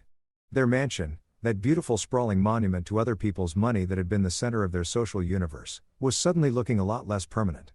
Because when you've been using property as collateral for loans you can't repay, and when those loans were secured through fraudulent means, the banks tend to get cranky about things like ownership and legal possession. The foreclosure notice arrived by certified mail on a Tuesday, delivered by a postal worker who probably had no idea he was carrying the death certificate for their entire lifestyle. Margaret signed for it with hands that shook like autumn leaves because even she understood what those official seals and legal language meant. Game over. Pack your bags and maybe start looking into rental properties in neighborhoods that don't require trust funds for admission. The really delicious irony was that their mansion, the one I'd been maintaining and improving with my money for years, was about to be sold to cover debts that they'd accumulated while treating me like invisible furniture. All those renovations I'd funded, all those repairs I'd arranged, all those improvements I'd made were about to benefit some lucky buyer who'd get the place for a fraction of what it was worth. The reporters showed up next because financial scandals involving Chicago's social elite are like catnip for investigative journalists. They camped outside the mansion with cameras and microphones, asking pointed questions about property fraud and embezzlement that Margaret, Isabel, and Claire were spectacularly unprepared to answer. The same driveway that had been filled with luxury cars just days earlier was now crowded with news vans and process servers. Their neighbors, the same social climbers who'd been kissing their asses at parties for years, suddenly developed selective amnesia about their friendships. Phone calls went unreturned, lunch invitations disappeared, and social media posts that had once featured group photos now showed mysterious editing where familiar faces used to be. The country club gossip network, which had once carried stories about their latest acquisitions and social triumphs, was now buzzing with whispered conversations about federal investigations and criminal charges. The same people who'd been laughing at my expense just days earlier were now avoiding them like they had a communicable case of financial ruin. And through it all, my phone stayed mercifully silent. No desperate calls begging for help. No tearful voicemails promising to change. No angry demands for explanations. Because apparently, when you've spent years treating someone like they don't exist, it doesn't occur to you to reach out when you need them most. The house of cards hadn't just fallen. It had been professionally demolished with permits. You know what's funny about freedom? You don't realize how much you've been carrying until you finally set it down. Walking into my architectural firm that first morning after the nuclear detonation of my marriage felt like stepping into sunlight after years in a cave.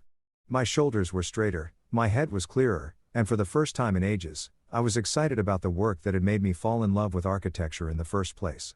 My office on the 14th floor of the Morrison building. Yeah, one of my own designs, which felt appropriately symbolic, had been my sanctuary during the darkest years of my marriage. Floor-to-ceiling windows overlooking the Chicago River. Drafting tables positioned to catch the morning light and walls lined with awards and recognition that my family had never bothered to acknowledge. This was where Marcus Hale, the architect, lived, separate from Marcus Hale, the invisible husband and convenient ATM.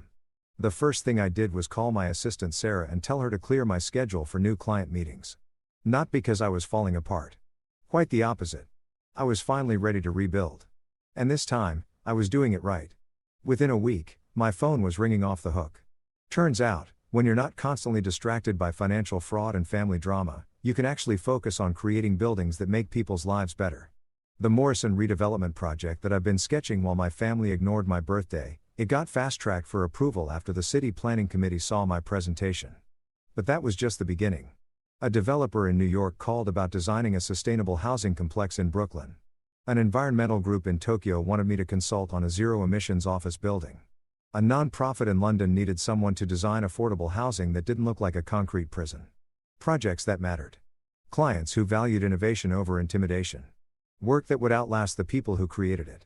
For the first time in years, I was working because I loved it, not because I needed to fund someone else's fantasy lifestyle. I stayed late, not because I was avoiding going home, but because I was genuinely excited about the plans I was developing. I took meetings on weekends, not because I was escaping family obligations, but because I was collaborating with people who shared my passion for creating spaces that served communities instead of just ego. The money was better, too.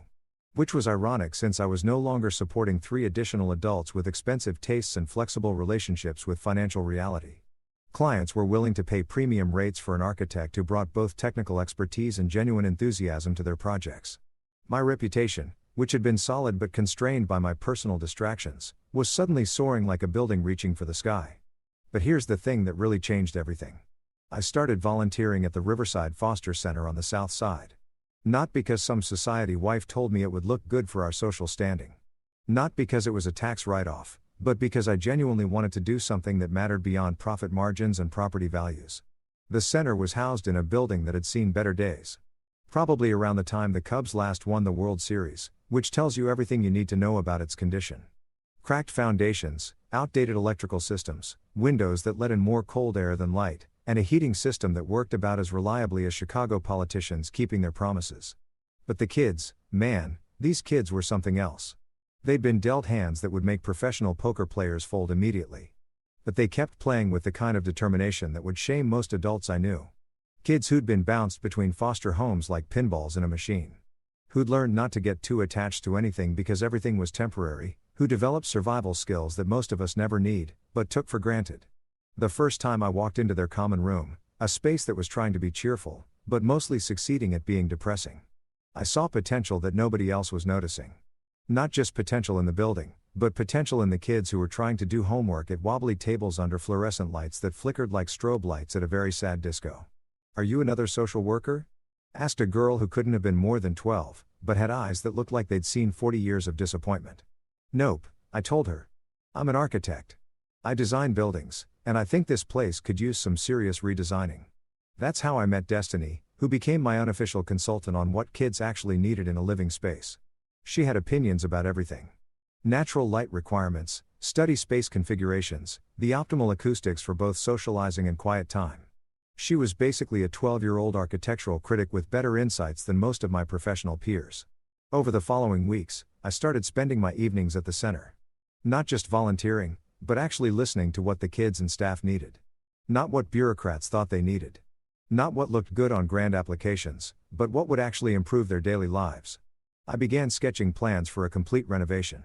Spaces that would feel like home instead of an institution. Common areas designed for both community and privacy.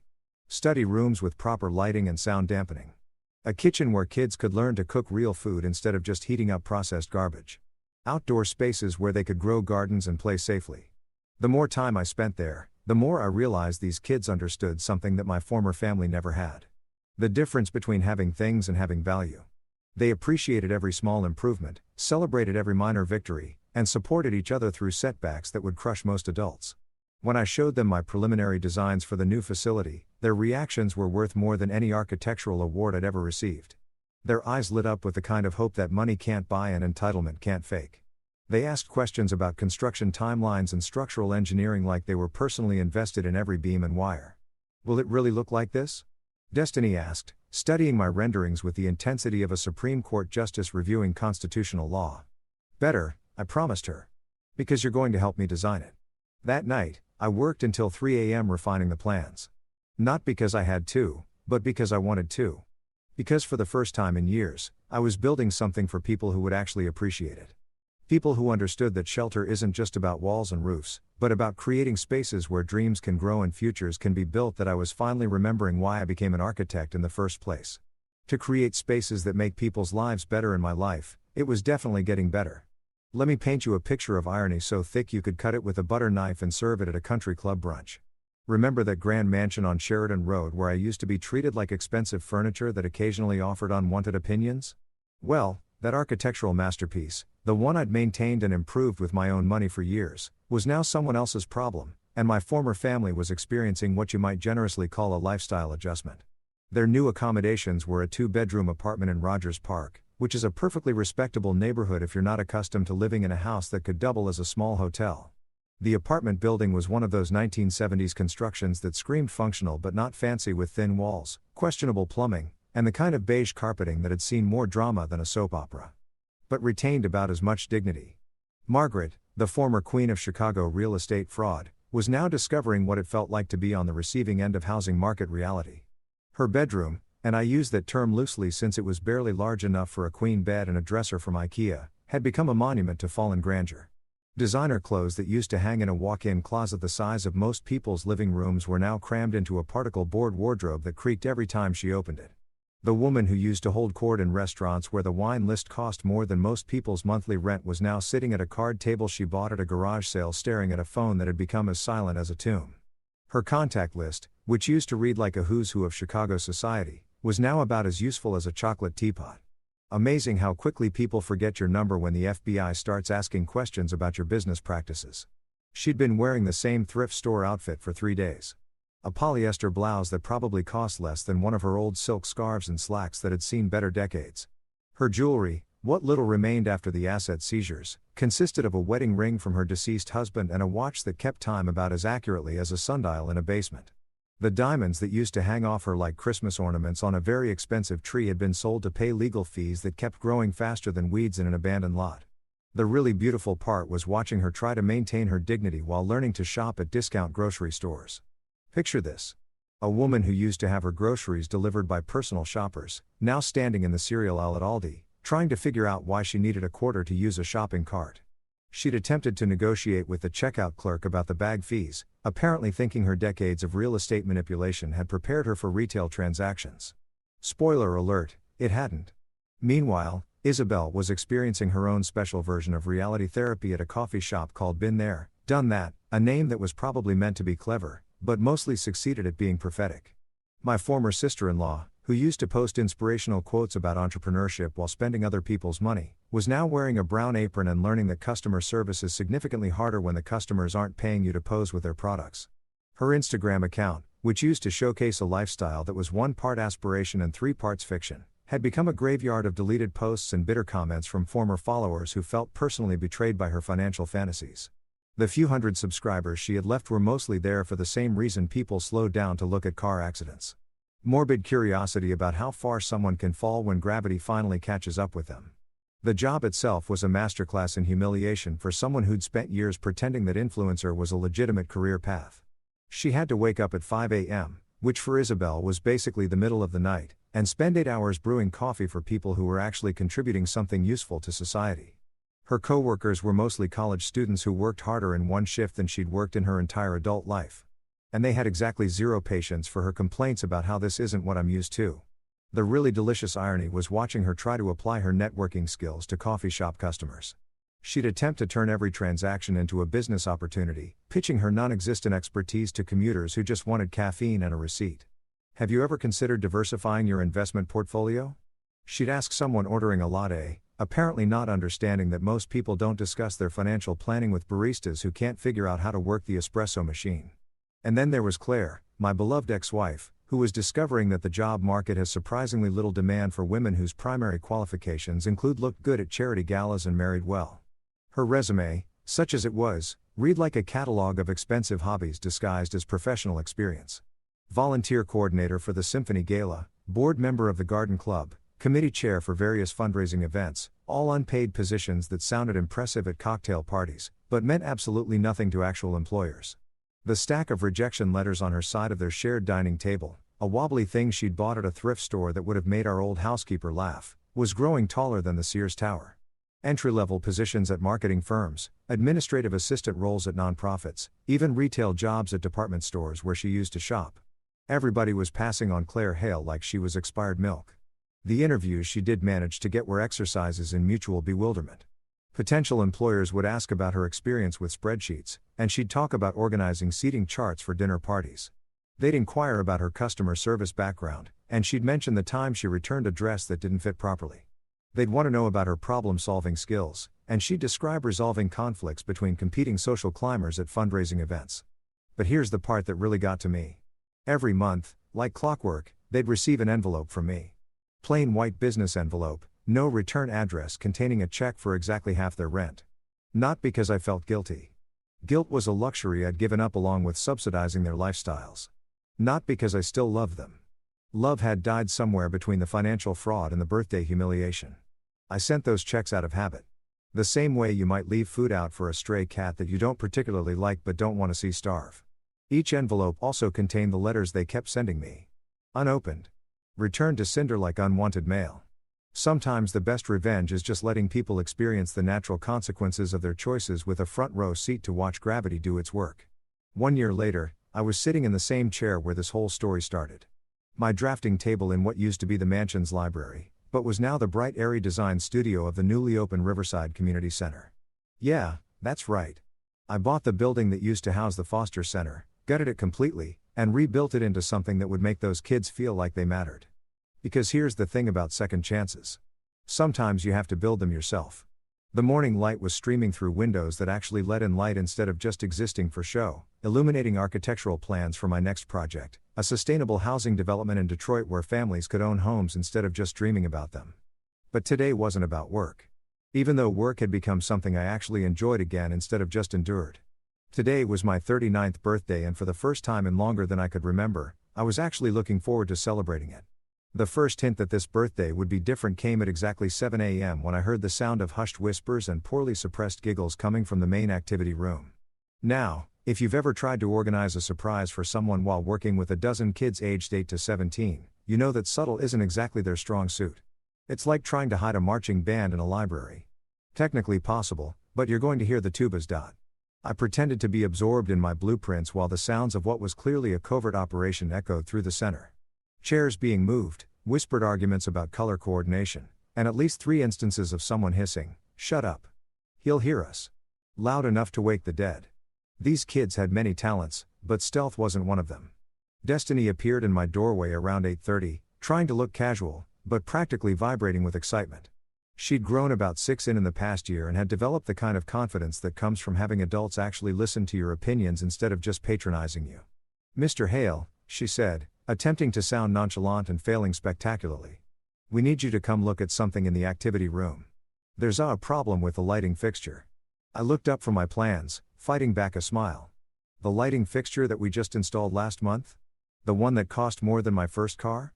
"Yeah, that one. It's making weird noises." "Weird noises. Like birthday song noises." The kid had many strengths, but lying wasn't one of them. I stood up, pretending to be concerned about our potentially musical lighting situation. "Well, we'd better go investigate this serious electrical issue." Walking toward the activity room, I could hear more whispered conferences and what sounded like someone practicing the opening notes of Happy Birthday on what I suspected was a very off-key harmonica. The center had become home to about 15 kids over the past year, ranging from little Marcus, yeah, they'd named him after me, which still made me get a little choked up, to Rebecca, who was 17 and planning to study engineering in college next year with the scholarship we'd helped her apply for. Destiny pushed open the door to the activity room, and I was hit with a wall of sound that was probably the most beautiful cacophony I'd ever heard. Surprise! "Happy birthday, Mr. Hale." The room had been transformed into something that looked like a birthday party had exploded in the best possible way. Handmade decorations covered every surface. Construction paper streamers and colors that definitely hadn't been designed by any professional decorator. Hand-drawn posters that said things like "Happy Birthday to the best architect ever" and "Mr. Hale is awesome and old." The kids had clearly rated every art supply in the building and used them with the kind of enthusiastic disregard for conventional aesthetics that only children can pull off. But the centerpiece was a cake that looked like it had been decorated by a committee of sugar-high 8-year-olds armed with every tube of frosting they could find. It was lopsided, covered in enough sprinkles to fund a small country's gross domestic product, and had "Happy 39th Birthday, Marcus," written in frosting that was 3 different colors and approximately 4 different fonts. It was absolutely hideous and completely perfect. "We made it ourselves," shouted Tommy, a 10-year-old who took pride in everything he did, whether it was homework or cake decorating. Rebecca helped with the oven parts because we're not allowed to use the oven without supervision, but we did all the decorating. "I can tell," I said, and I meant it as the highest compliment. "It's the most beautiful cake I've ever seen." And then they presented me with cards. Not store-bought cards with generic messages, but handmade cards that they'd clearly spent hours on. Cards with drawings of buildings that were supposed to be my designs, but looked more like abstract art created by very optimistic aliens. Cards with messages like, "Thank you for giving us a real home," and "You're the best grown-up we know," and "Happy birthday to our favorite old person." But it was little Marcus' card that really got me. He was 8 years old and had been bounced between foster homes since he was 3, never staying anywhere long enough to feel like he belonged. His card was a drawing of stick figures standing in front of a building that was definitely supposed to be the center and written in crayon with the careful penmanship of someone still learning how letters work. "Thank you for making us a family." That's when I lost it. Not the dignified single tear rolling down the cheek kind of losing it that you see in movies, but the full-blown ugly crying can't catch your breath kind of breakdown that happens when someone sucker punches you right in the feelings. These kids who'd been abandoned, neglected, shuffled through a system that treated them like paperwork instead of people, were calling me family. Me, the guy who'd spent years being invisible to the people who were supposed to love him most, was being claimed by kids who had every reason to not trust adults, but chose to trust me anyway. "Are you okay, Mr. Hale?" Destiny asked, looking concerned. "Did we make you sad?" "No," I managed to say through the tears that wouldn't stop coming. "You made me happy, happier than I've been in 39 years, and that's when they really surprised me. Every single one of them, from 8-year-old Marcus to 17-year-old Rebecca, surrounded me in what can only be described as the world's best group hug. Not because they felt sorry for me, not because they thought they should, but because they wanted to. Because in their eyes, I wasn't just the guy who'd built them a better place to live. I was family that we spent the rest of the day eating terrible, wonderful cake and playing games that had no rules and making enough noise to disturb every neighbor in a 3-block radius. And when evening came, I didn't go home to an empty apartment to nurse my loneliness with expensive whiskey and architectural journals. That I stayed right where I was, surrounded by the family I'd built instead of the one I'd been born into. The family that chose me just as much as I'd chosen them. Later that night, my phone buzzed with another call from Claire. I looked at it for a moment, then turned it face down on the table next to my stack of birthday cards from kids who actually knew my worth, that I already had everything I needed. This was the birthday I'd always deserved, celebrated with the family I'd always wanted. And for the first time in 39 years, I felt like I was exactly where I belonged. Story 5. The night my son was airlifted to the hospital, my father-in-law texted, "Family dinner Sunday. Don't be late." I replied, "My son is dying." His response, "He'll be fine. Your wife's birthday is more important." I blocked his number. 72 hours later, my son opened his eyes, looked at me, and whispered, "Dad. You must know this about Grandpa." The fluorescent lights of St. Catherine's ICU burned into my retinas as I watched the monitors tracking my son's vital signs. Each beat felt like a countdown I couldn't control. Ethan, my 8-year-old boy, lay motionless in the bed, tubes snaking from his small body like parasitic vines. The doctor said he'd collapsed at school. Sudden onset seizures, cause unknown. By the time I gotten the call from Samantha, the helicopter was already lifting off the elementary school's football field. That was 3 hours ago. 3 hours of watching my son fight for his life while my wife sobbed in my arms. Her mascara leaving dark trails down her cheeks. 3 hours of specialists in white coats speaking in hushed tones about neurological events and unexplained symptoms and running more tests. My phone buzzed. I almost ignored it, but Samantha had gone to call her mother, and I thought it might be important. Herbert Whitehead, my father-in-law, family dinner Sunday. Don't be late. I stared at the text message, reading it 3 times to make sure I understood correctly. The man knew we were at the hospital. Samantha had called her mother the moment we arrived. I typed back with shaking fingers. "My son is dying." The response came within seconds. "He'll be fine. Your wife's birthday is more important." We've made reservations at the club. 7 p.m. sharp. I felt something crack inside my chest. Not break, crack. Like ice forming over a lake that's been warm for too long. My thumb hovered over the screen. Then I blocked his number. Blocked Catherine's, too. Whatever game they were playing, whatever twisted priority system they lived by, I wanted no part of it. Brian. Samantha's voice was small, fragile. She stood in the doorway, her blonde hair disheveled, still wearing the designer pantsuit she'd worn to her real estate showing that morning. Any change? I shook my head, pocketing my phone. The doctor said the next 48 hours are critical. She moved to Ethan's bedside, taking his small hand in hers. He's strong like you. Her voice cracked. He has to be okay, Brian. He has to be. I wrapped my arms around her from behind, and we stood there in silence, watching our son breathe. The next 72 hours blurred together. Samantha and I took shifts, sleeping in the uncomfortable chairs they brought in. We lived on vending machine, coffee, and whatever the hospital cafeteria was serving. Specialists came and went. They found elevated levels of something in his blood. Toxins, they said, but couldn't identify the source. Environmental exposure, possibly. They were running more tests. My brother, Brent Lopez, showed up on the second day.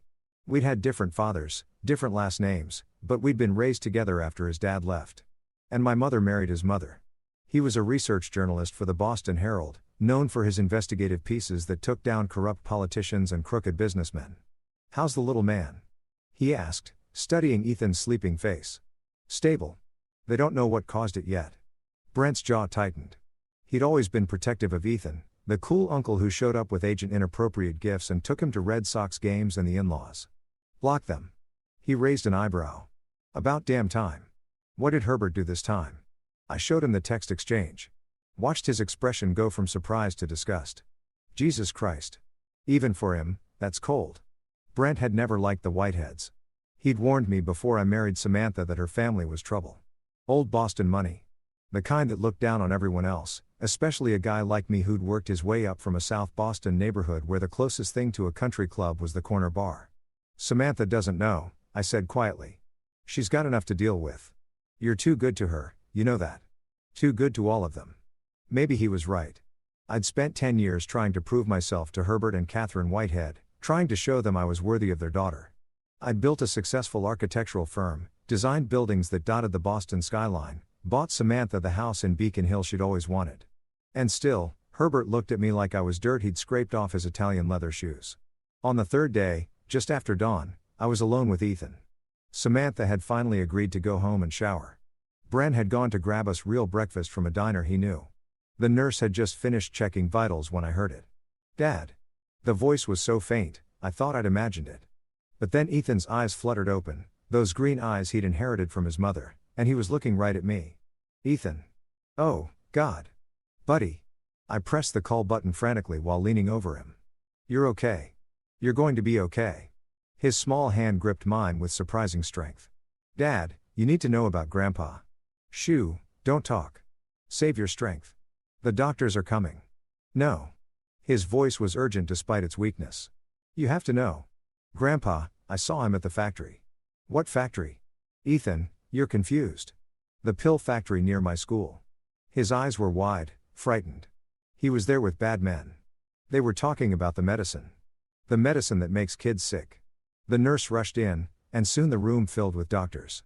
They pushed me aside gently but firmly as they examined Ethan, their voices excited that he'd regained consciousness. But all I could hear was my son's words echoing in my head. The pill factory, medicine that makes kids sick.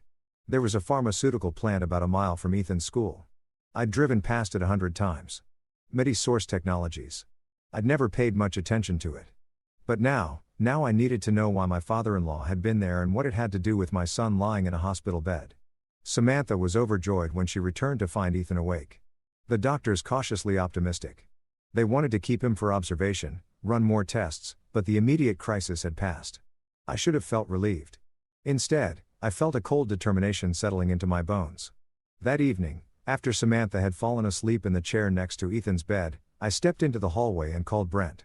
I need you to look into something, I said quietly. My Source Technologies, the pharmaceutical plant on Route 9, the one by Ethan's school. I could hear the clicking of keys already. Brent was always ready for a story. What am I looking for? Anything connecting it to Herbert Whitehead and anything about medication that might harm children? The typing stopped. Brian, what did you find out? Ethan said something before the doctors came about seeing Herbert there with bad men talking about medicine that makes kids sick. He's 8 years old and just woke up from a coma. I know how it sounds, but look into it anyway, please. Already on it. The typing resumed. Give me 24 hours. I returned to the room to find Ethan awake again, his eyes tracking me as I entered. Samantha was still asleep. Dad, he whispered. Is Mom okay? She's fine, buddy. Just tired. She's been here the whole time. I'm sorry I scared everyone. I sat on the edge of his bed carefully. You have nothing to be sorry for. Can you tell me more about what you saw at that factory? His face scrunched up in concentration. It was last week. On Tuesday, we went on a field trip to the Science Museum, remember? But the bus broke down on the way back. We had to wait for another bus and I walked to the gas station to use the bathroom. That's when I saw Grandpa's car, the black one with the special plates. Herbert's Mercedes vanity plates that read WHD1. I thought maybe he was getting gas, so I went to say hi, but he was parked behind the building, the factory building.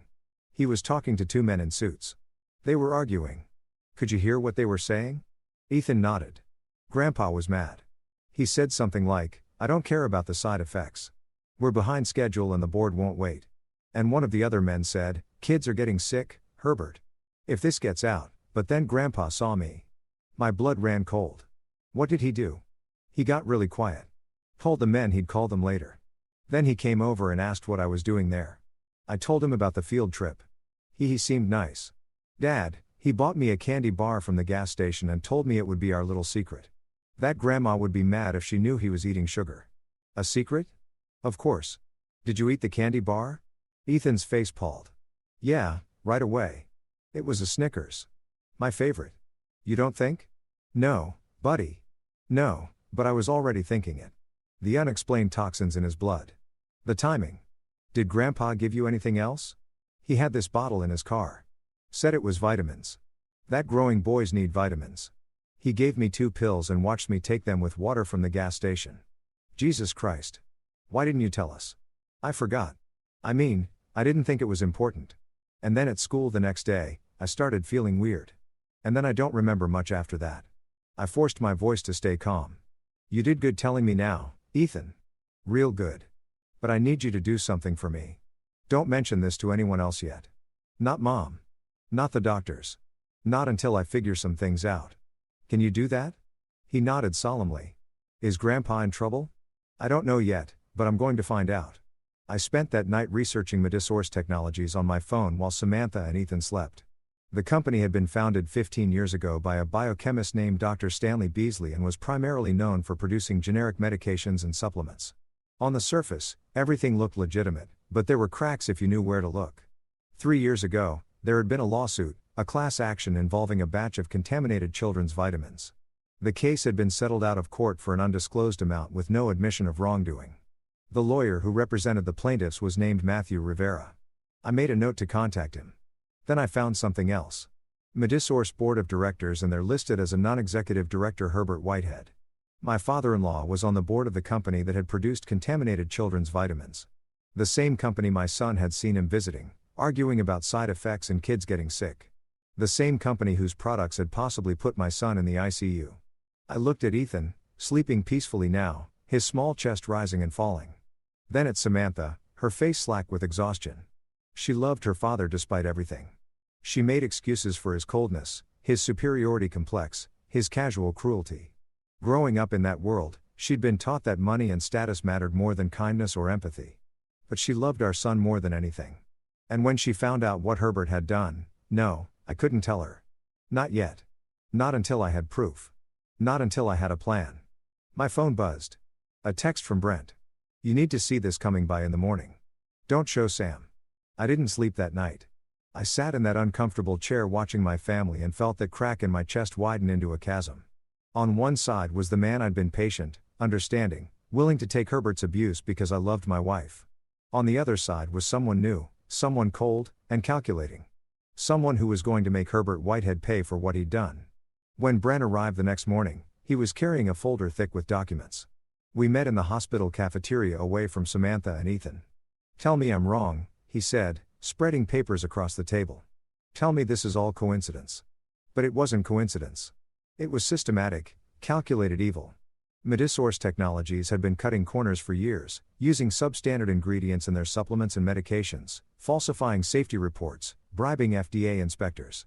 And Herbert Whitehead, as a board member, had not only known about it, he'd championed it. Brent had found emails, memos, internal documents from his sources.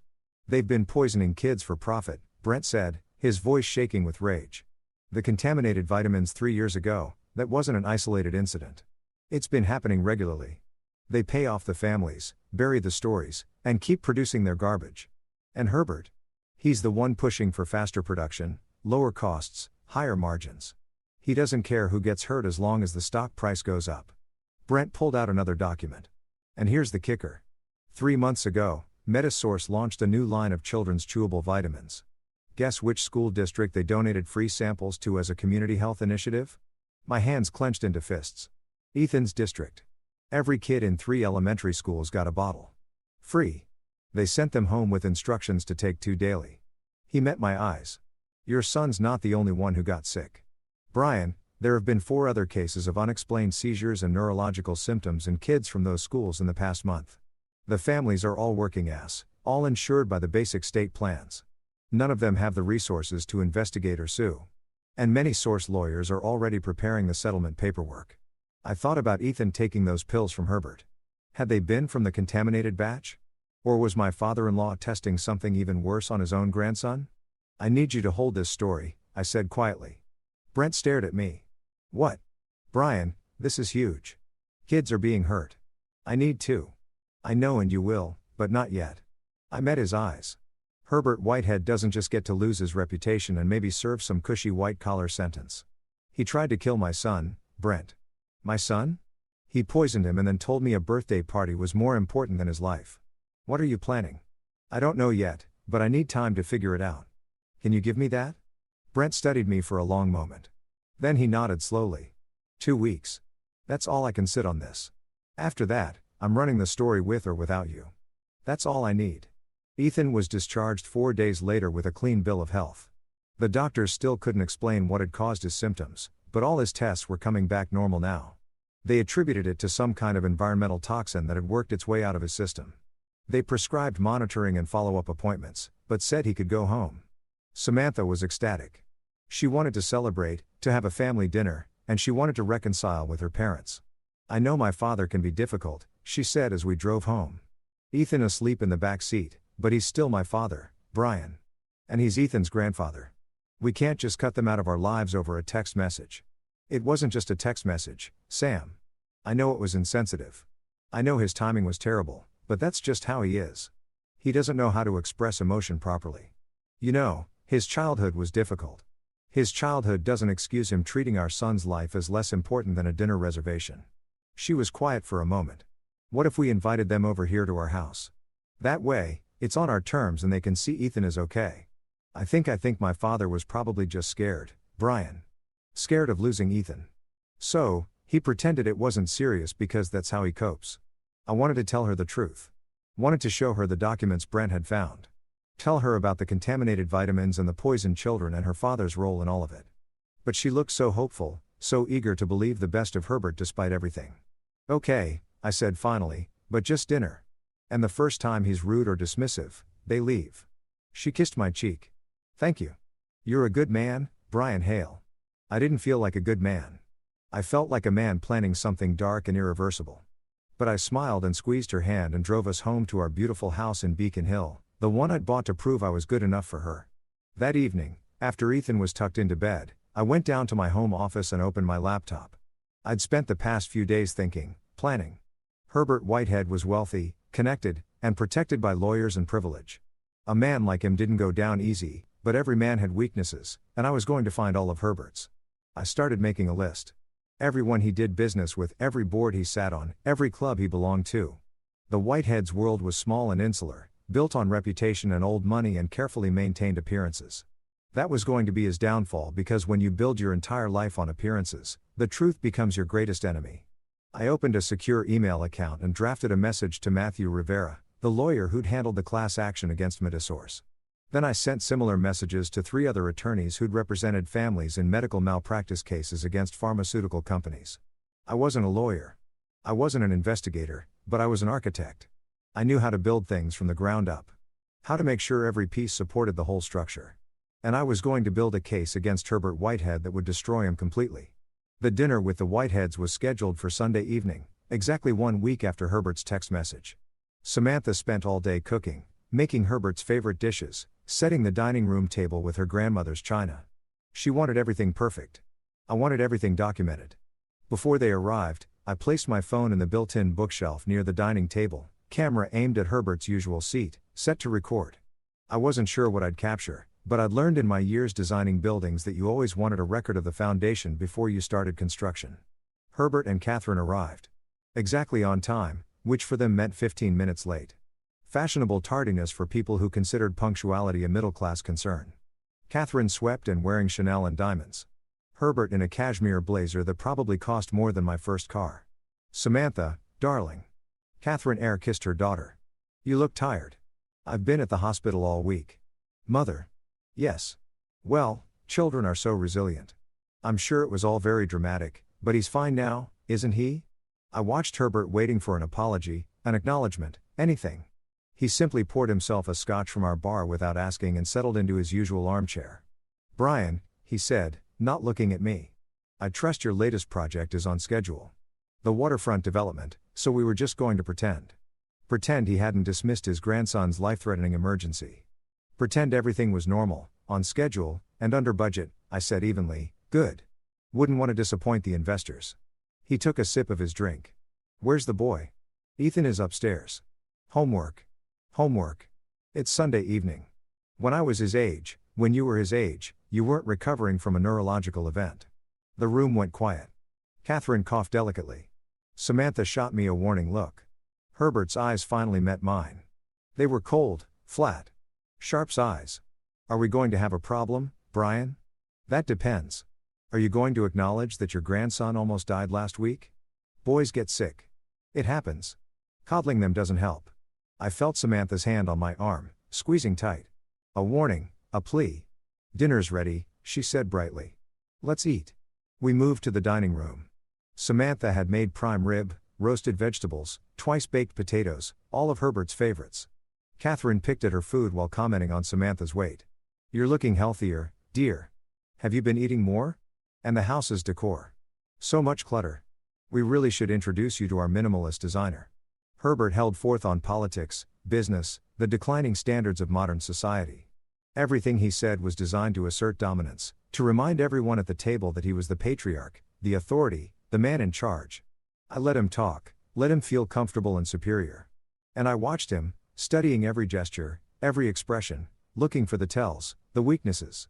Uncle Brian, Grandpa, Ethan appeared in the doorway, wearing his pajamas, holding a school project, a model of the solar system made from painted styrofoam balls. Ethan, honey, it's late. Samantha started, but Herbert cut her off. Come here, boy. Let me see that. Ethan approached cautiously. Herbert examined the project with the same critical eye. He'd use on a business proposal. Mars is too large relative to Earth and your orbital spacing is inaccurate.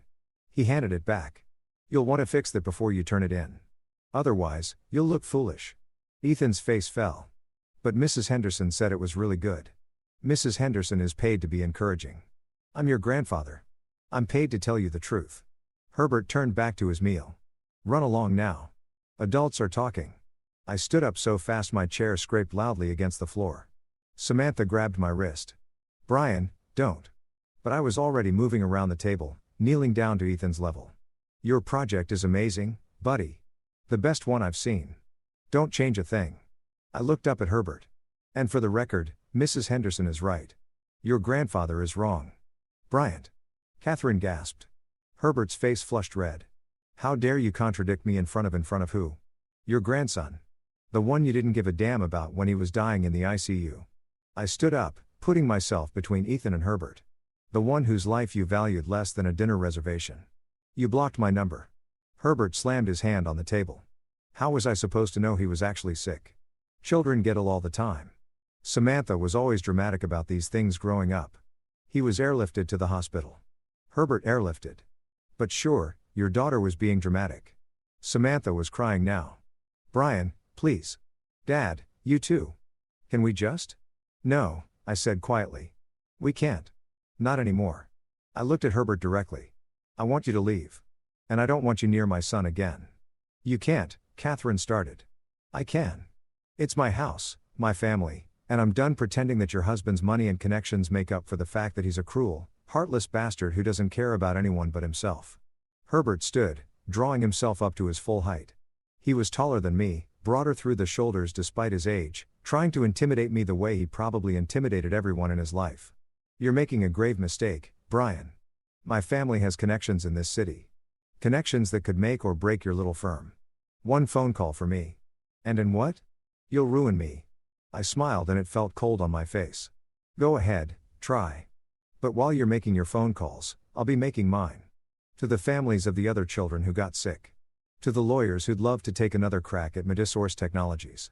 To the journalists who'd love to write about a board member who tests contaminated products on his own grandson. The color drained from Herbert's face. You have no idea what you're talking about, don't I?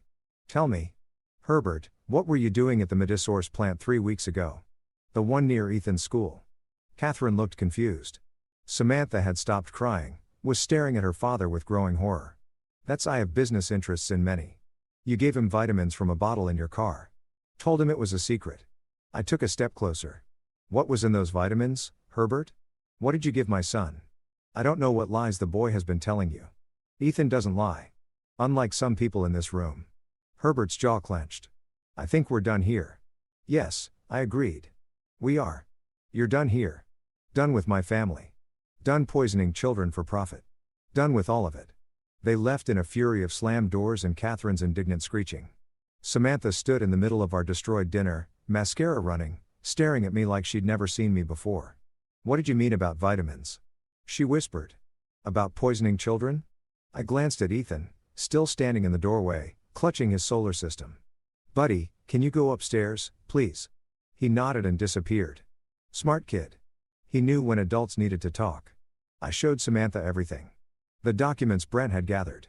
The emails, the lawsuit history, the contaminated vitamins, Ethan's story about seeing Herbert at the factory, about the pills he was given. She read it all in silence, her face growing paler with each page. Finally, she looked up at me. My father did this. He's been hurting children. Not just hurting. Some of them have permanent neurological damage and he knew. He's known for years. But Ethan, her voice broke. He gave Ethan those pills. His own grandson. I think he was testing something. Or maybe he genuinely thought they were safe and didn't care about the risk. Either way, he put our son in the hospital and then told us a birthday dinner was more important. Samantha sank into a chair. What do we do?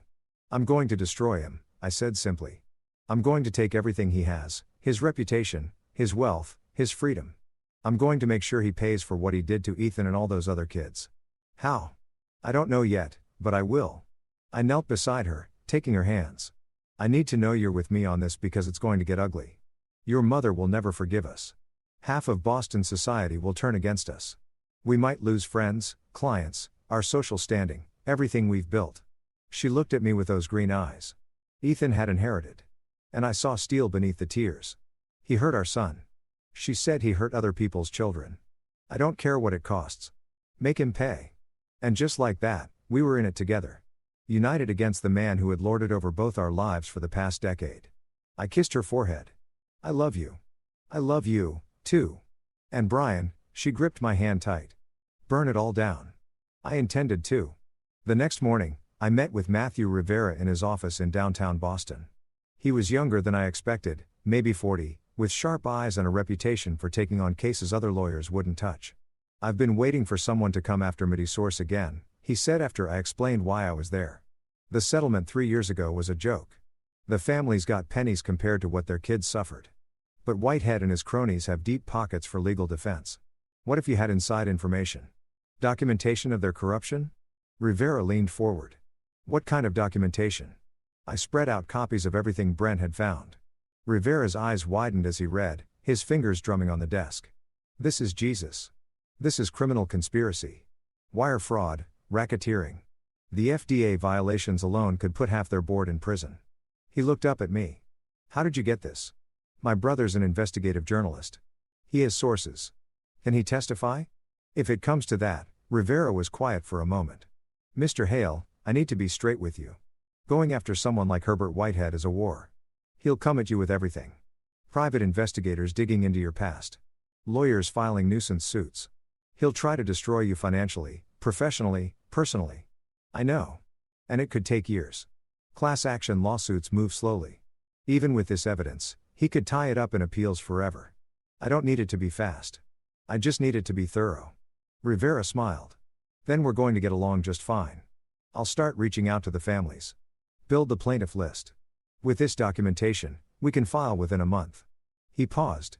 But I should warn you, the moment we file, this becomes public. Your father-in-law will know it came from you. Good. I said, I want him to know.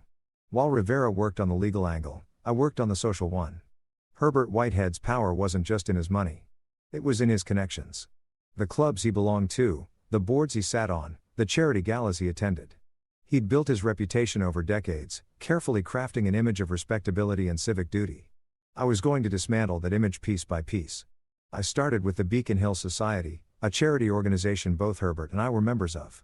I joined reluctantly at Samantha's urging, attended the quarterly meetings, written checks for their causes. I'd never paid much attention to the politics. Now I did. The president was a woman named Diane Dalton. Old money like the Whiteheads, but with actual principles. She ran a foundation for children's health and safety. When I showed her the documents about Metasource, about the contaminated vitamins and the sick children, she went pale. Herbert Whitehead is on our board, she said quietly. We've been accepting donations from Metasource for 3 years using their products in our care packages for low-income families. How many packages have you distributed? Thousands. We looked at each other, the implications settling like lead in the air. I need to call an emergency board meeting. Diane said this. This is unconscionable. Wait. I leaned forward. Don't tip your hand yet. Keep accepting his donations. Keep him thinking everything is normal, but document everything. Every interaction, every donation, every product they've given you. When this goes public, you're going to need to show that you acted in good faith. You're protecting the society. I'm protecting the children you serve. When Herbert goes down, Metasource goes with him. The lawsuit will destroy the company. You need to have your response ready. How you'll replace those products. How you'll support any families who were affected. Be the hero of the story, not another victim. Diane studied me. You thought this through. I've thought about nothing else for 2 weeks. She nodded slowly. What do you need from me for now? Nothing. Just be ready. When the time comes, I'll need you to make a public statement condemning Herbert and cutting all ties with MedSource. Your voice carries weight in this city. Other organizations will follow your lead. You're isolating him. I'm showing everyone who he really is. The pieces fell into place over the next month. Rivera filed the class action lawsuit with 17 families as plaintiffs. The documents went public. Within hours, every news outlet in Boston was running the story. MediSource board member accused of knowingly distributing contaminated vitamins to children. Brent's investigative piece ran the same day, diving deep into Herbert's emails and the company's pattern of fraud. It was nominated for a Pulitzer. Within a week, Herbert's world began to crack. The Beacon Hill Society expelled him. 3 other charitable boards followed suit. His country club membership was suspended pending investigation. Business partners started distancing themselves. The phone call stopped. The dinner invitations dried up. Catherine called Samantha crying, begging her to talk to me to make this stop. Samantha hung up on her, but Herbert himself stayed silent.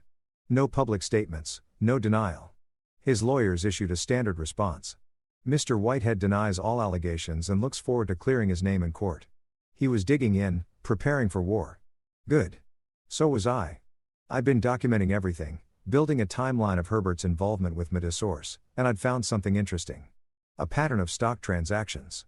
Herbert had been selling off his MediSource shares incrementally over the past 6 months, always just under the reporting threshold that would trigger SEC scrutiny. He'd known something was coming, had been quietly extracting his money while leaving other board members and investors exposed. I sent the trading records to the SEC's enforcement division with an anonymous tip. Let them dig into possible insider trading. Then I found the property records. MediSource owned a storage facility in Worcester. According to the company's public filings, it was used for archival storage of old records. According to the photographs my private investigator took, it was full of products. Pallets of vitamins and supplements that should have been destroyed years ago. Products that had failed quality control, been recalled, or simply expired. Products that kept mysteriously reappearing in low-income communities through charity initiatives. I sent those photographs to the FDA. Herbert's cracks became fissurers. The SEC launched an investigation. The FDA raided the Worcester facility. More families came forward with sick children. The plaintiff list in Rivera's lawsuit grew to 43. And through it all, I went to work, designed buildings, attended Ethan's soccer games, had dinner with my wife, lived my normal life while methodically destroying my father-in-laws. Samantha asked me once if I felt guilty. No, I told her honestly. I feel patient because the best revenge wasn't fast. It was thorough. 3 months after the lawsuit was filed, Herbert showed up at my office. My secretary, Tiffany Parker, buzzed me. "Mr. Hale, Herbert Whitehead is here to see you. He doesn't have an appointment." I'd known this moment would come. Eventually, Herbert would stop hiding behind lawyers and accountants. Eventually, he'd confront me directly. "Send him in." Herbert entered my office looking older than I'd ever seen him. His hair, usually immaculately styled, was disheveled. His expensive suit hung slightly loose like he'd lost weight. The arrogance was still there, but it was frayed around the edges. "Ryan," he didn't didn't offer a handshake.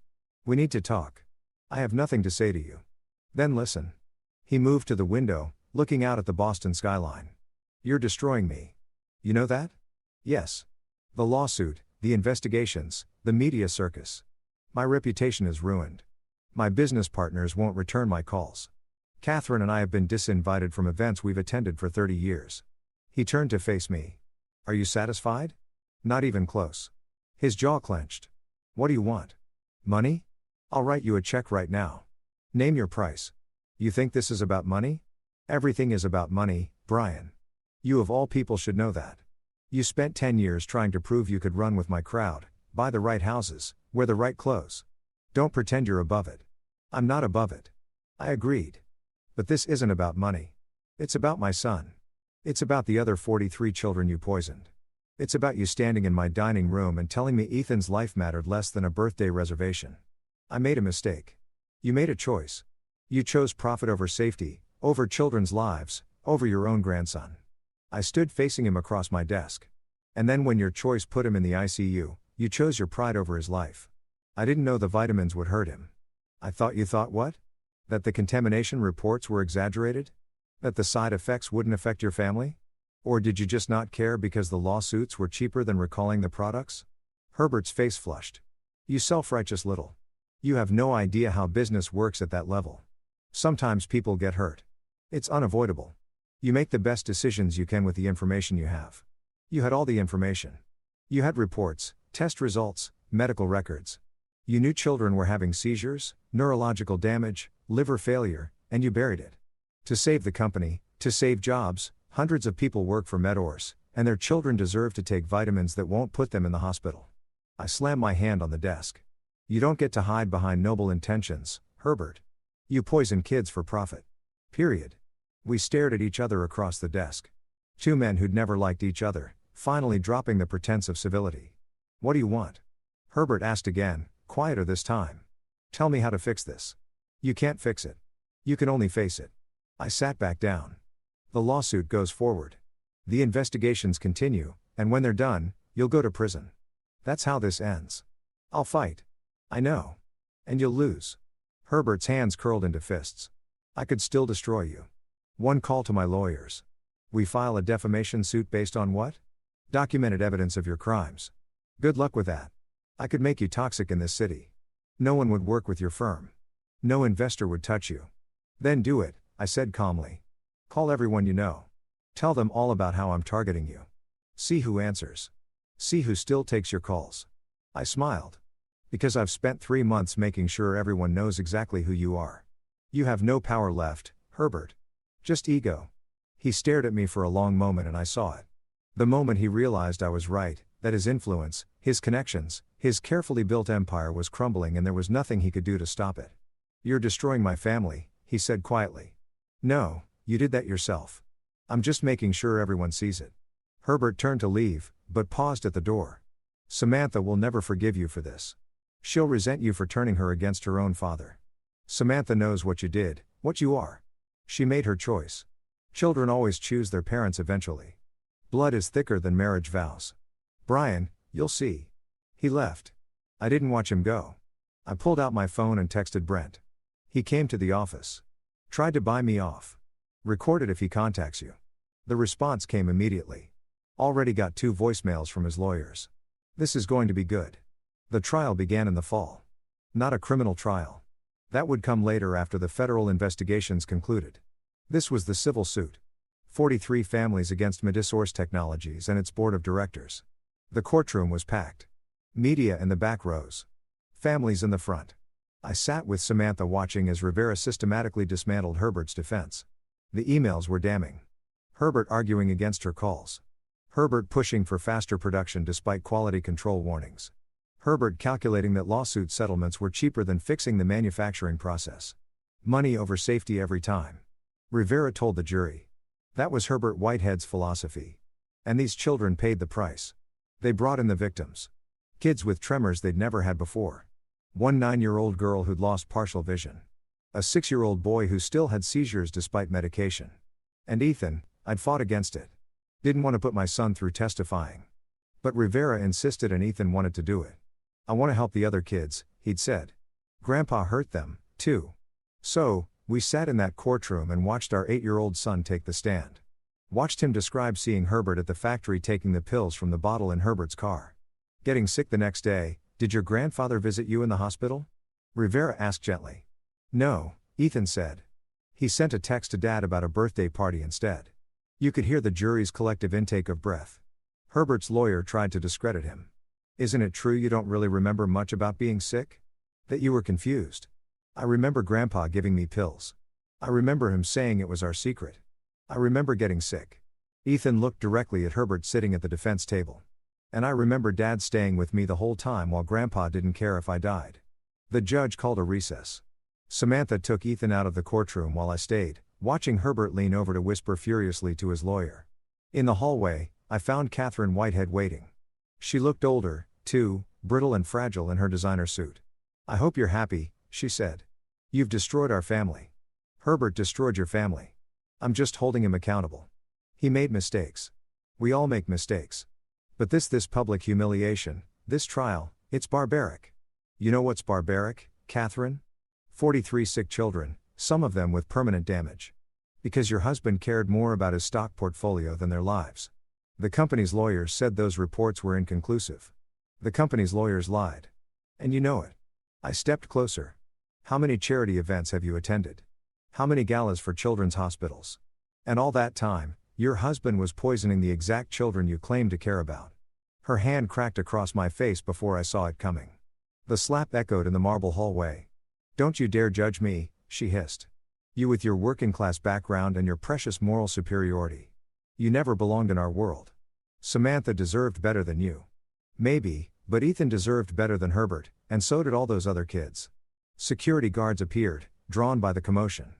Catherine swept past them, her heels clicking sharply on the marble. I touched my stinging cheek and smiled. Even she was cracking. The jury deliberated for 6 hours. When they returned, the verdict was unanimous. Guilty on all counts. Negligence, reckless endangerment, willful violation of safety standards. The damages were staggering. $200 million to be split among the plaintiffs, plus punitive damages, plus legal fees.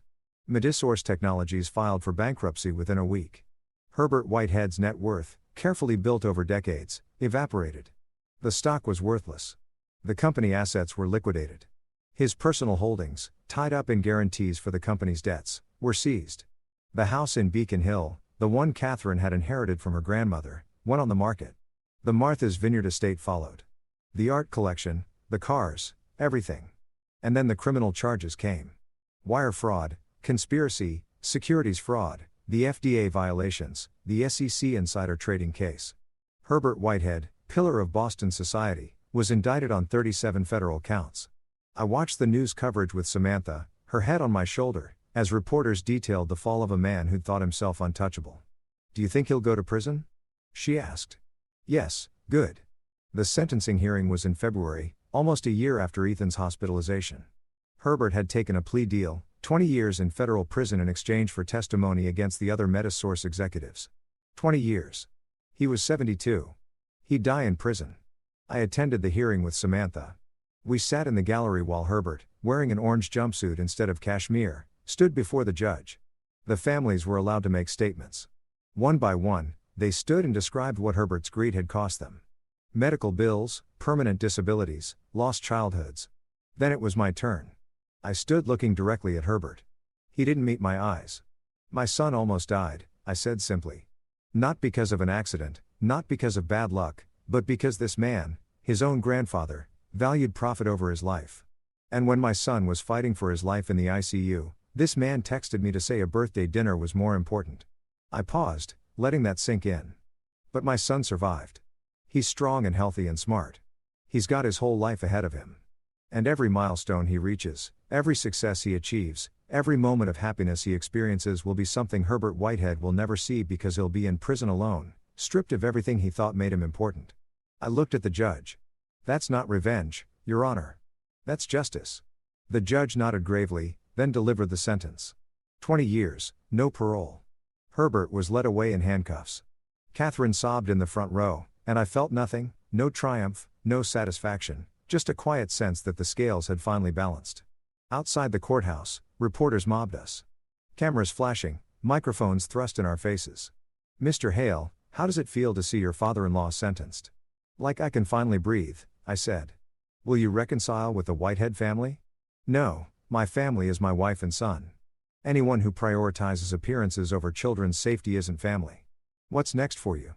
I looked at Samantha, then at Ethan, waiting with Brent by the car. "Next, I'm going to take my son for ice cream and tell him how proud I am of his courage. The rest of the world can sort itself out." Life didn't immediately return to normal. There were still depositions, appeals, media requests. Catherine tried to reach out several times, wanting Samantha to visit Herbert in prison. Samantha blocked her number. My firm weathered some initial backlash from clients who'd been friends with the Whiteheads, but it passed.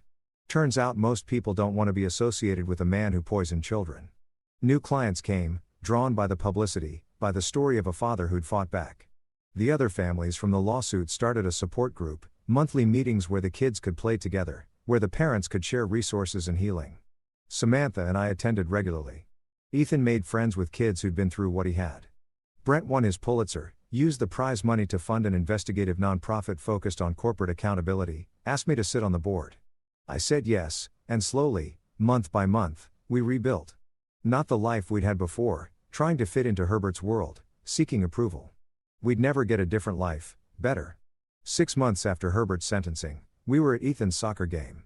He'd made the select team, was playing midfield with the same determination he'd shown in that hospital room when he opened his eyes and told me about his grandfather.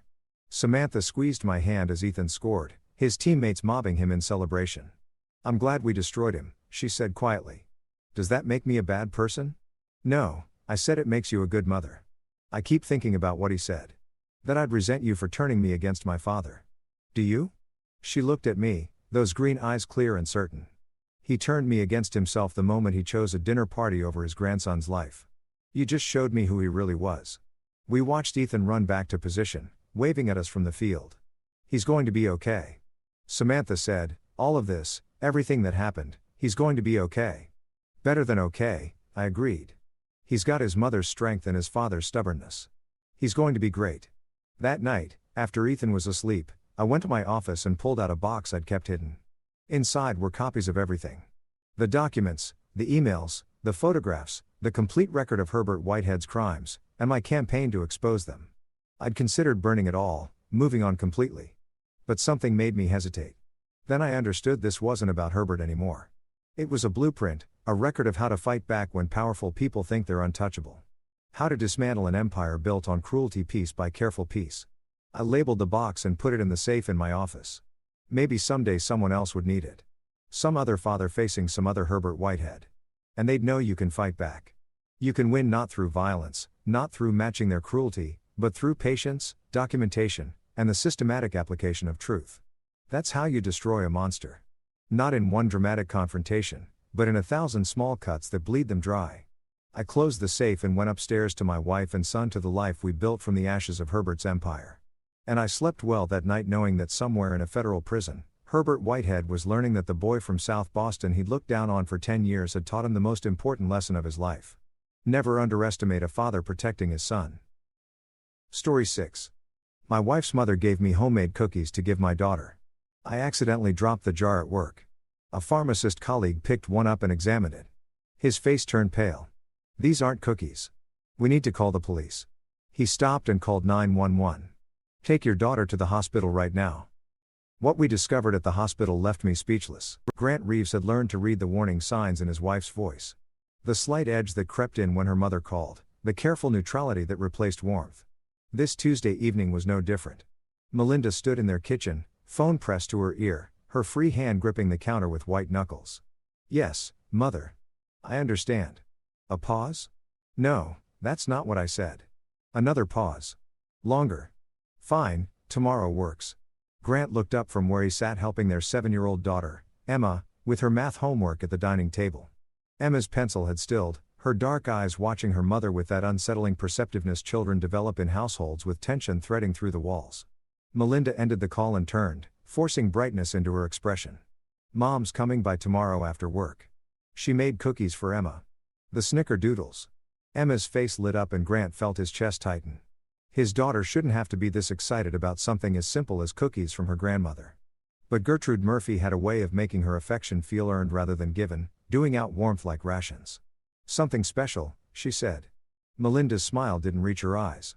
She's been baking all week. Grant had been married to Melinda for 9 years, together for 12. And in all that time, he'd never quite managed to crack the code of his mother-in-law. Gertrude Murphy was a formidable woman, 63 years old, silver-haired, and possessed of the kind of steel-spined presence that made people instinctively straighten their posture. She'd raised Melinda alone after her husband Jeffrey passed when Melinda was 16, building a small real estate empire in the process. She was respected, successful, and had made it clear from day one that Grant, a civil engineer from a middle-class family in Ohio, was not the man she'd envisioned for her only daughter. That's nice of her, Grant said carefully, returning to Emma's homework. You're almost done here, sweetheart. Just 2 more problems. Later that night, after Emma was asleep, Grant found Melinda staring out their bedroom window at the Chicago skyline. They lived in a modest 3-bedroom condo in Lincoln Park, modest by Gertrude's standards. Anyway, the older woman had offered to buy them something more suitable in Gold Coast, an offer Grant had politely declined. He'd worked hard for what they had, and he wasn't about to let Gertrude Murphy buy her way into more control over their lives. She asked about Emma's school again, Melinda said quietly. Suggested we consider Brightwood Academy. Grant's jaw tightened. Brightwood was the prestigious private school where Gertrude sat on the board. Emma's happy at Lincoln Elementary. I know. Melinda turned to face him, and in the dim light, he could see the exhaustion in her features. His wife was beautiful. Sharp cheekbones, auburn hair, green eyes that had first caught his attention at a mutual friend's barbecue. But lately, she looked worn down. I told her that. And she said, we're limiting Emma's potential. That with her connections, Emma could have opportunities we're denying her. Melinda's voice cracked slightly. Sometimes I wonder if she's right. Grant crossed the room and pulled his wife into his arms. Emma doesn't need Gertrude's connections. She needs parents who love her and let her be a kid, not some mini-adult being groomed for your mother's version of success. Melinda nodded against his chest, but Grant could feel the doubt still coiled inside her. That was Gertrude's particular talent, planting seeds of uncertainty, making you question decisions you'd been confident about moments before. The next evening, Gertrude arrived at 6:30 sharp, as punctual as always. She swept into their home wearing a tailored charcoal suit, her silver hair in its signature French twist, carrying an expensive leather handbag, and a ceramic cookie jar shaped like a cheerful bear. Grandmother. Emma rushed to hug her, and Gertrude's entire demeanor softened in a way Grant had rarely witnessed. Whatever else was true about the woman, she seemed to genuinely love her granddaughter. Hello, darling girl. Gertrude bent to kiss Emma's forehead, then straightened and fixed Grant with her cool, assessing gaze. Grant, Gertrude, thanks for coming by. I wouldn't miss seeing Emma. She set the cookie jar on the kitchen counter with a decisive thunk. I spent 3 days perfecting these. A new recipe, Belgian butter cookies with a special vanilla bean I had imported. Grant watched as she lifted the lid. Inside were perfectly uniform cookies, each one golden brown and dusted with what looked like powdered sugar. They smelled incredible, rich with butter and vanilla. Can I have one now? Emma bounced on her toes. After dinner, Melinda interjected gently. Why don't you go wash your hands? Dinner's almost ready. As Emma scampered off, Gertrude turned to Melinda. I wanted to discuss something with you both. Jeffrey's sister Maxine called. She's putting together a trust fund for Emma. College future expenses, but there are some paperwork requirements. Grant's antenna went up immediately. What kind of requirements? Gertrude's lips pursed slightly, as if his question was mildly offensive. Nothing invasive, just documentation establishing Emma's legal guardianship arrangements in case anything were to happen to you both. We already have that covered in our will. Grant said, my brother Lee is Emma's designated guardian. The temperature in the room seemed to drop 10 degrees. Lee, the one who lives in that trailer park in Ohio. It's a mobile home community, and he's a good man with a stable job. Stable? He works at a factory. Gertrude's voice dripped with disdain. Emma deserves better than being raised by someone who peaked at assembly line work. That's enough. Grant's voice was quiet but firm. Lee is my brother and he's a good person. Better than a lot of people with bigger bank accounts. Melinda stepped between them. Her peacemaker role so practiced it looked like choreography. Mom, let's not do this. Dinner's ready. Can we just have a nice evening? Gertrude smoothed her jacket, her composure sliding back into place. Of course. I apologize. I only want what's best for Emma. Dinner was a tense affair. Conversation carefully steered toward neutral topics. Emma's upcoming field trip, a new restaurant Gertrude had tried. Grant's latest project designing a sustainable housing development. But underneath it all, Grant could feel the undercurrent of Gertrude's disapproval, her subtle undermining. She complimented Melinda's cooking with a mention of how she herself used fresh herbs from her rooftop garden. She praised Emma's report card while suggesting additional tutoring in mathematics. Each comment had a barb hidden in velvet. After Gertrude left, departing without the cookie jar, insisting Emma should enjoy them all. Grant helped Melinda clean up while Emma watched cartoons. I'm taking the cookies to work tomorrow. Grant said, share them with the team. We've been pulling long hours on the Riverside project. Melinda looked up from loading the dishwasher, surprised. Mom made them for Emma, and Emma can have some, but that's too many cookies for a 7-year-old. He glanced at the jar. Besides, it might smooth things over with your mother if I make a point of enjoying her baking. It was a peace offering in his own way, and Melinda recognized it. She smiled slightly. That's actually thoughtful. I have my moments. The next morning, Grant packed the cookie jar carefully in his messenger bag alongside his laptop and project files. His firm Morrison & Associates was a mid-sized civil engineering company with offices in a renovated warehouse in the West Loop. Grant specialized in sustainable urban development. And lately, he'd been consumed by the Riverside project, a mixed-use development that would transform an abandoned industrial site into affordable housing and community spaces. His team of 6 engineers and designers had been working overtime, and Grant had developed a reputation as a fair but demanding project lead. He built his career on competence and integrity, refusing to cut corners or compromise on safety standards, even when clients pushed back. It had cost him some contracts over the years, but he slept well at night. The morning was consumed by meetings, conference calls with contractors, budget reviews, permit discussions. It wasn't until nearly noon that Grant remembered the cookies. He was in the break room about to open the jar when his phone rang. Grant, we need you in Conference B, his boss, Clark Chung, said. The Riverside investors are here early. Grant cursed under his breath, set the cookie jar on the counter, and hurried out. The meeting ran long. Investors always had more questions than time allotted, and by the time Grant emerged, it was past 1. He grabbed the cookie jar and headed back to his office, intending to finally distribute the cookies and grab lunch. But as he rounded the corner near the elevators, he collided with someone. The cookie jar flew from his hands, hit the tile floor, and shattered. Damn it. Grant dropped to his knees, staring at the scattered cookies and broken ceramic. The cheerful bear's head had split clean off. I'm so sorry, man. Ismail Collins, one of the pharmaceutical researchers from the biotech firm that shared their building, crouched down beside him. I wasn't watching where I was going. No, it's my fault. I was distracted. Grant started gathering the larger pieces of ceramic. Careful of the sharp edges. Ismail picked up one of the cookies, examining it. These look amazing. Homemade. My mother-in-law made them. I was going to share them with the team. Grant sighed. Most of them look okay. At least the jar is the only casualty, but Ismail wasn't responding. Grant looked up and saw his friend's expression had changed. Ishmael was holding the cookie close to his face, turning it slowly, and his brown skin had taken on a grayish cast. Ismail. Grant, where did you say these came from? My mother-in-law. What? Ismail stood abruptly, still holding the cookie. Come with me right now. What? I need to clean this up. Leave it. Ismail's voice was sharp with urgency. This is important. Do you have more of these at home? Yeah, my daughter was supposed to. Why? What's wrong? Ismail was already walking rapidly toward the elevators. Grant hurrying after him. They rode down to the third floor where Ismail's pharmaceutical research lab occupied a corner suite. Ismail badged them through security, led Grant to his personal lab, and placed the cookie under a microscope. After a moment, Ismail pulled back, his hands shaking slightly.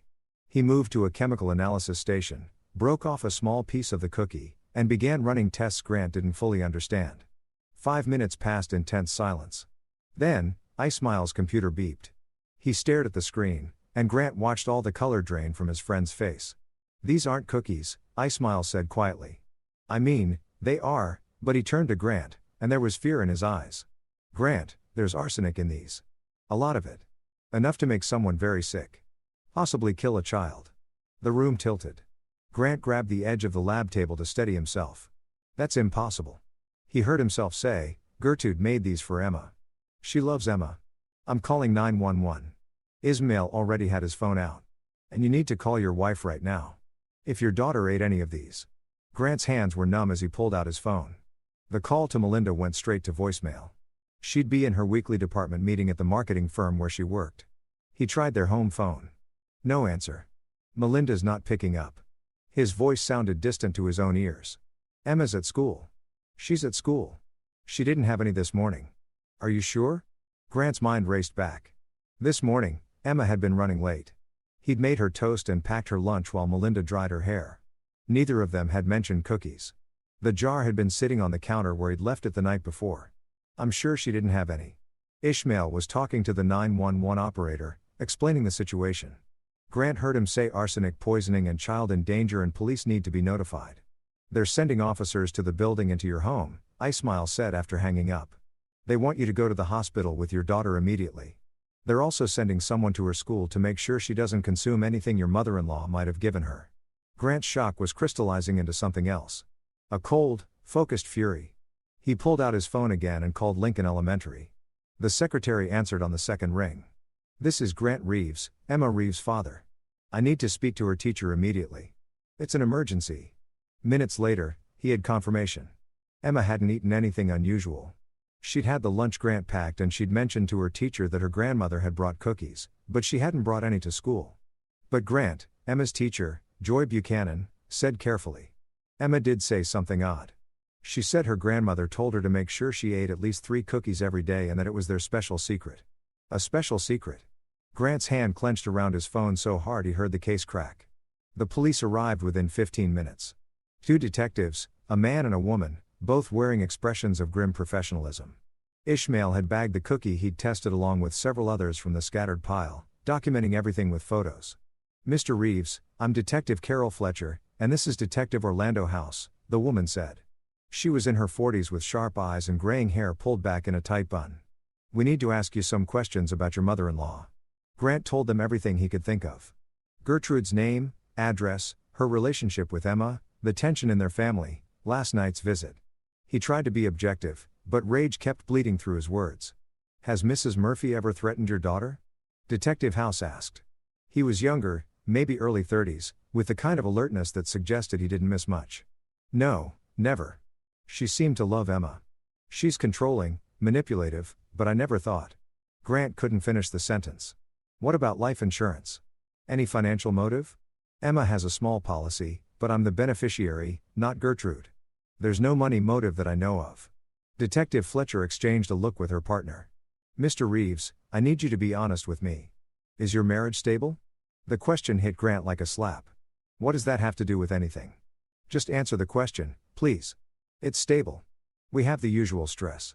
Money, work, dealing with Gertrude's interference. But we're solid. Why?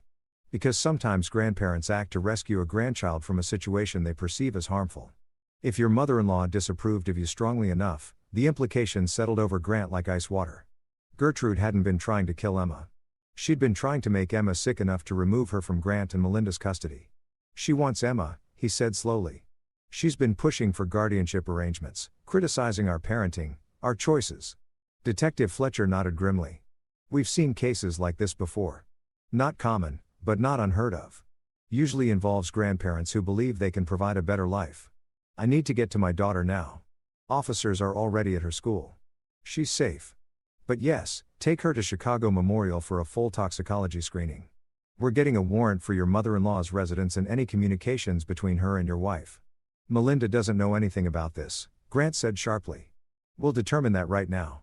Don't contact Mrs. Murphy. Don't warn her. We need to catch her with evidence, the recipe, the arsenic source, anything that proves intent. Grant drove to Lincoln Elementary in a daze, his mind churning. He kept seeing Emma's face light up when Gertrude had walked in with that cookie jar. Kept hearing his daughter say it was their special secret. Emma was waiting in the principal's office with Miss Buchanan and 2 uniformed officers. When she saw Grant, she ran to him and he scooped her up, holding her tight enough to make her squeak. Daddy, why are the police here? Did something bad happen? Grant pulled back and looked at his daughter, her dark hair and pigtails. Her small face worried but not scared. She trusted him to make things right. She always had. We're going to the hospital, sweetheart, just to make sure you're healthy. But I feel fine. I know, but we need to check something. Did you eat any of grandmother's cookies? Emma shook her head. I wanted to this morning, but you said after school, and I was going to have one when I got home. Thank God. Thank God for rushed mornings and his own forgetfulness. At Chicago Memorial, they were taken immediately to a private examination room. A doctor named Brenda Stevens, a calm woman in her 50s, explained they'd be running blood tests and a full toxicology panel. What are we looking for? Emma asked, her child's directness cutting through adult euphemisms. Dr. Stevens glanced at Grant, who nodded. His daughter deserved honesty. We're checking to make sure nothing bad was in the cookies your grandmother made. Emma's eyes widened. Like poison? Like something that could make you sick? Yes. To Grant's surprise, Emma didn't cry. She just processed this information with solemn seriousness and held out her arm for the blood draw. While they waited for results, Melinda arrived ashen-faced and shaking. She'd gotten Grant's messages and the police notifications simultaneously. How could she? Melinda kept repeating. How could she do this? But underneath the shock, Grant could see something else taking root in his wife's expression. Guilt. Because part of Melinda had always known her mother was capable of extreme actions.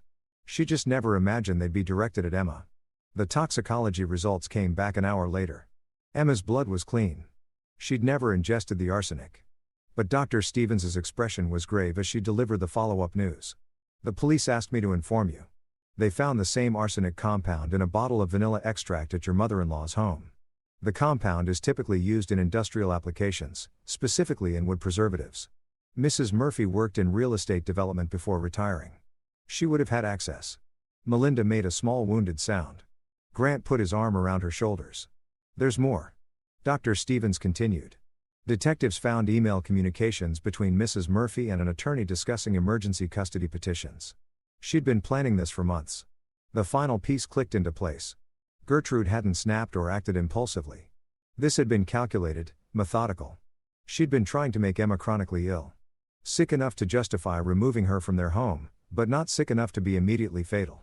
A slow poisoning that would be attributed to neglect or environmental factors until Gertrude could swoop in as the concerned grandmother seeking custody. Grant felt something dark and cold settle in his chest. The police would handle the legal aspects. Gertrude would be arrested, charged, prosecuted, but that wasn't enough. Not nearly enough. His daughter had been targeted by someone who was supposed to love her. His wife was destroyed by her mother's betrayal. And Grant was going to make absolutely certain that Gertrude Murphy paid for what she tried to do. Not just through the legal system, but in ways that would strip away everything she valued.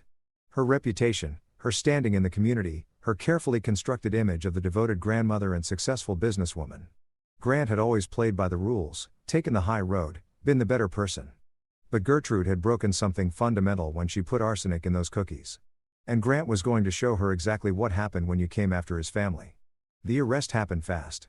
Within hours of the hospital visit, Gertrude Murphy was taken into custody at her penthouse apartment overlooking Lake Michigan. Grant wasn't there. The police had advised him to stay away, but Melinda's cousin, Tabitha Duke, called with updates. Her voice hushed and shocked. They found everything, Tabitha said. The arsenic compound, the recipe with dosage notes in the margins, emails to that lawyer about custody procedures. She'd been documenting Emma's school records, your finances, everything, building a case that you two were unfit parents. Grant sat in their darkened living room. Emma finally asleep in her bed after hours of reassurances that she was safe. Melinda was in their bedroom, alternating between crying and staring at nothing. The woman Grant had married seemed to have disappeared, replaced by a hollow-eyed stranger. There's something else, Tabitha continued. The police found a journal. Gertrude had been planning this since Emma was born. She wrote about how you weren't good enough. How Melinda made a mistake marrying you. How Emma needed to be saved from a mediocre life. Grant's grip tightened on his phone. She wrote this down in detail like she was proud of it, like she was the hero of her own story. Tabitha's voice cracked. I knew Aunt Gertrude could be difficult, but she's sick. Grant, she needs help. After hanging up, Grant sat in the darkness for a long time. His engineer's mind, trained to solve problems systematically, was already working through angles and possibilities.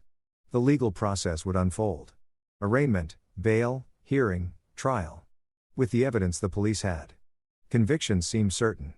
Gertrude would go to prison, but Grant knew the reality of the justice system. She was 63, a first-time offender from a wealthy family with no prior record. Her lawyers, and she'd hire the best, would argue diminished capacity, mental illness, grandmotherly concern gone tragically wrong. She might serve 5 years, maybe 10 if they were lucky.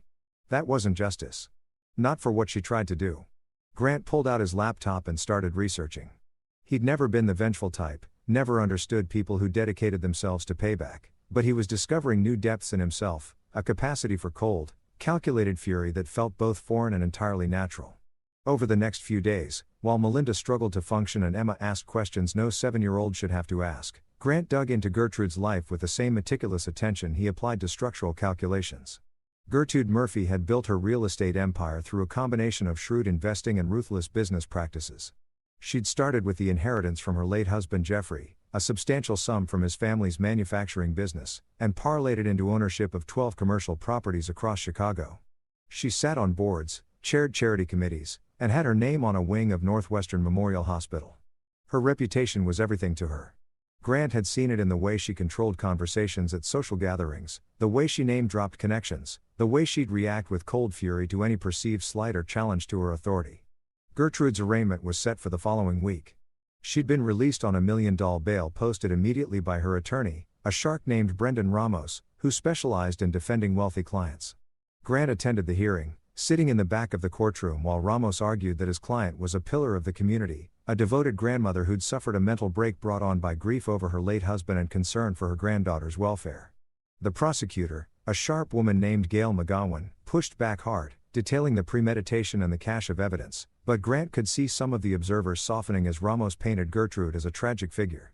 When Gertrude entered the courtroom, she looked nothing like the steel-spined woman who'd swept into his home with poisoned cookies. She appeared frail, elderly, wearing a simple dress instead of her power suits. Her silver hair hung loose around her shoulders. She dabbed at her eyes with a handkerchief. It was a performance, and Grant recognized it for what it was, but it would work on some people. It always did. After the hearing, Grant was approached by a man in his late 50s wearing an expensive suit and an expression of controlled anger. He introduced himself as Ted Holmes, CEO of a commercial development firm. I knew Gertrude professionally, Ted said. We served on the architectural review board together. I just wanted to say I'm sorry for what she did to your family and I hope they throw the book at her. Grant studied the man, noting the tension in his jaw, the way his hands clenched. You don't sound like someone who just knew her professionally. Ted glanced around, then lowered his voice. 15 years ago, Gertrude and I were in competition for a prime development site in River North. She won the bid through what I later discovered were falsified inspection reports and bribes to city officials. I had proof, but by the time I could act, she'd sold the property at triple the price and buried the evidence. Cost me millions and nearly destroyed my company. Why tell me this? Because I've been waiting a long time to see Gertrude Murphy get what she deserves. And because if you're looking for leverage, Ted handed Grant a business card. I have files. Documentation I could never use in court because the statute of limitations expired, but if you wanted to damage her reputation, show the world who she really is. Grant pocketed the card. I'll be in touch. That night, Grant sat down with the files Ted had emailed. They detailed a pattern of corruption, intimidation, and fraud spanning decades. Gertrude had built her empire on the suffering of others. Small business owners forced out, contractors cheated, regulations bypassed, and she'd gotten away with it all through careful legal maneuvering and strategic donations to the right political campaigns. The more Grant read, the clearer his path became. Gertrude valued three things above all else: wealth, reputation, and control. The criminal trial would threaten her freedom, but Grant was going to systematically dismantle everything else. He started with quiet phone calls. Ted Holmes connected him with others who'd been burned by Gertrude, a contractor named Allenberg, who'd been blacklisted after refusing to use substandard materials. A former business partner named Hannah Sheridan who'd been forced out of a lucrative deal through manufactured accusations. A nonprofit director named Peggy Rosales who'd watched promised donations evaporate when she wouldn't support one of Gertrude's pet projects. Each person had a story. Each one had been powerless against Gertrude's wealth and influence, but together they represented a pattern. Grant began assembling a comprehensive dossier, cross-referencing public records with the private testimonies. He worked late into the nights while Melinda slept fitfully, and Emma had nightmares about cookies that turned into monsters. 3 weeks after the arrest, Grant made his first move. He contacted Angelo Roman, an investigative journalist with the Chicago Tribune, known for his exposés on corruption and white-collar crime. They met at a coffee shop in Hyde Park, far from Grant's usual haunts. Angelo was in his 40s with tired eyes and the rumpled appearance of someone who'd spent too many nights chasing leads. "I've been following the Gertrude Murphy case," Angelo said after Grant explained why they were meeting. "Attempted poisoning of her own granddaughter. It's horrific. It's also just the latest crime in a 30-year pattern." Grant slid a USB drive across the table. "Everything on here is documented, verified with witnesses willing to go on record." Angelo examined the drive. "Why come to me? The prosecutor already has her dead to rights on the poisoning charge. Because prison isn't enough. Gertrude Murphy built her life on a facade of respectability. She poisoned my daughter, but she's poisoned this city for decades through corruption, fraud, and exploitation. I want everyone to know who she really is." Angelo's expression shifted from skeptical to interested. "You want to destroy her legacy? I want the truth exposed. What happens to her legacy is just a consequence." Over the following month, while the legal machinery ground toward trial, Angelo's investigation unfolded like a masterclass in journalism. He started with small articles, profiles of people Gertrude had wronged, analyses of suspicious property deals, examinations of her charitable foundation's finances. Each article cited sources, included documentation, and followed every ethical guideline. There was nothing Gertrude's lawyers could do to stop it because everything Angelo published was true. The effect was cumulative and devastating. Board positions that had seemed secure began to wobble as organizations distanced themselves from the mounting scandal. Northwestern Memorial quietly removed her name from the hospital wing, returning her donation and citing changed circumstances. The Architectural Review Board accepted her resignation. But Grant wasn't done. His second move targeted Gertrude's financial empire directly through his network of engineers and developers. Grant had learned that several of Gertrude's commercial properties had code violations that had been overlooked for years through her connections with city inspectors. Armed with Ted Holmes's documentation and his own professional knowledge, Grant filed formal complaints with the Department of Buildings, triggering mandatory inspections. The inspections revealed what Grant had suspected: serious structural issues, safety hazards, violations that would require expensive remediation. Properties that had been generating steady rental income suddenly faced closure orders until repairs were completed. Gertrude's income stream began to dry up. Her legal fees, meanwhile, were mounting. Brendan Ramos didn't come cheap, and the complexity of the case was only increasing as prosecutors added charges based on the arsenic purchase records and premeditation evidence. Grant watched it all unfold with grim satisfaction, but the most important phase of his plan was still ahead. He'd been studying Gertrude's trial strategy through contacts with the prosecutor's office. Ramos was planning to argue diminished capacity that Gertrude had suffered a psychotic break brought on by unprocessed grief over her husband's death and an irrational fear that Emma was in danger.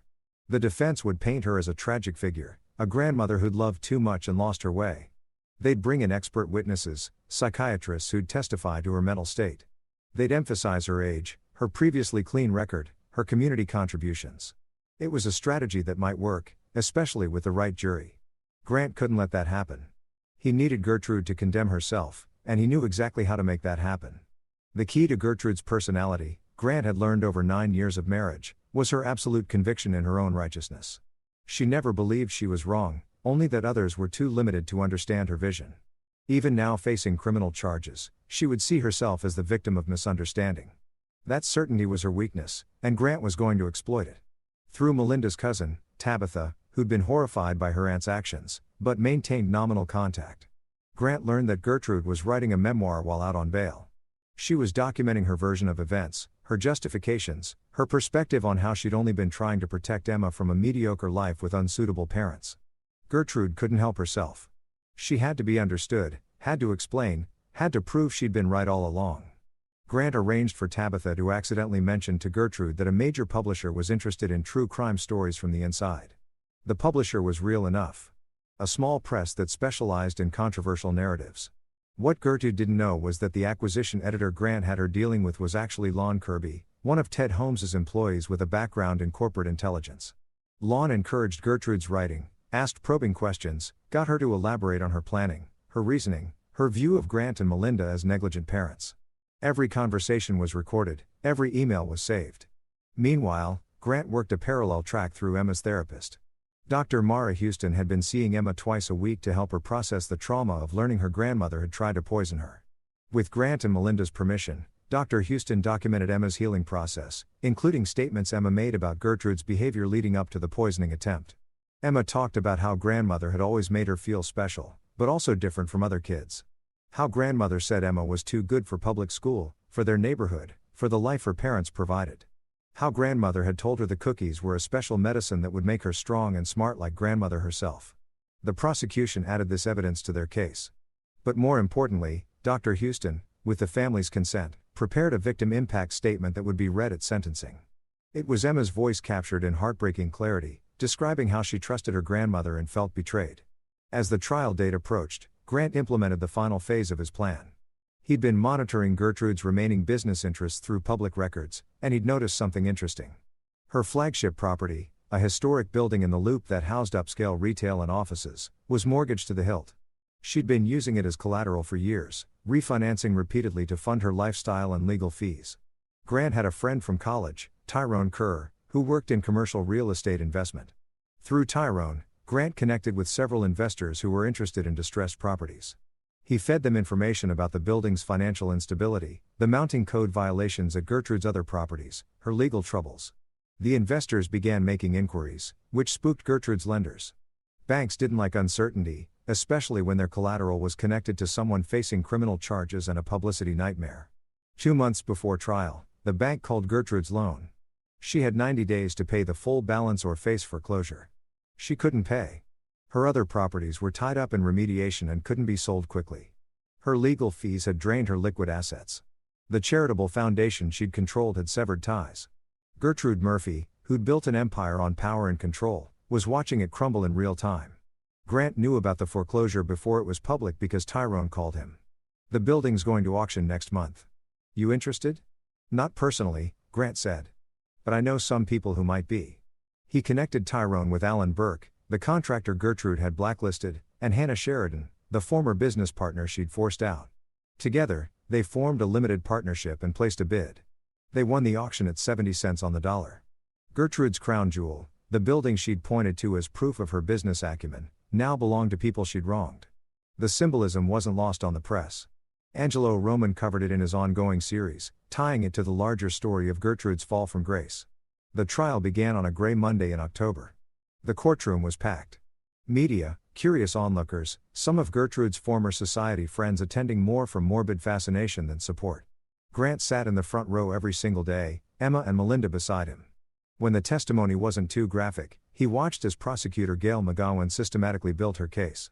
The arsenic purchase, the recipe with dosage calculations, the emails about custody, the journal entries planning the poisoning, the expert testimony about the compound's effects.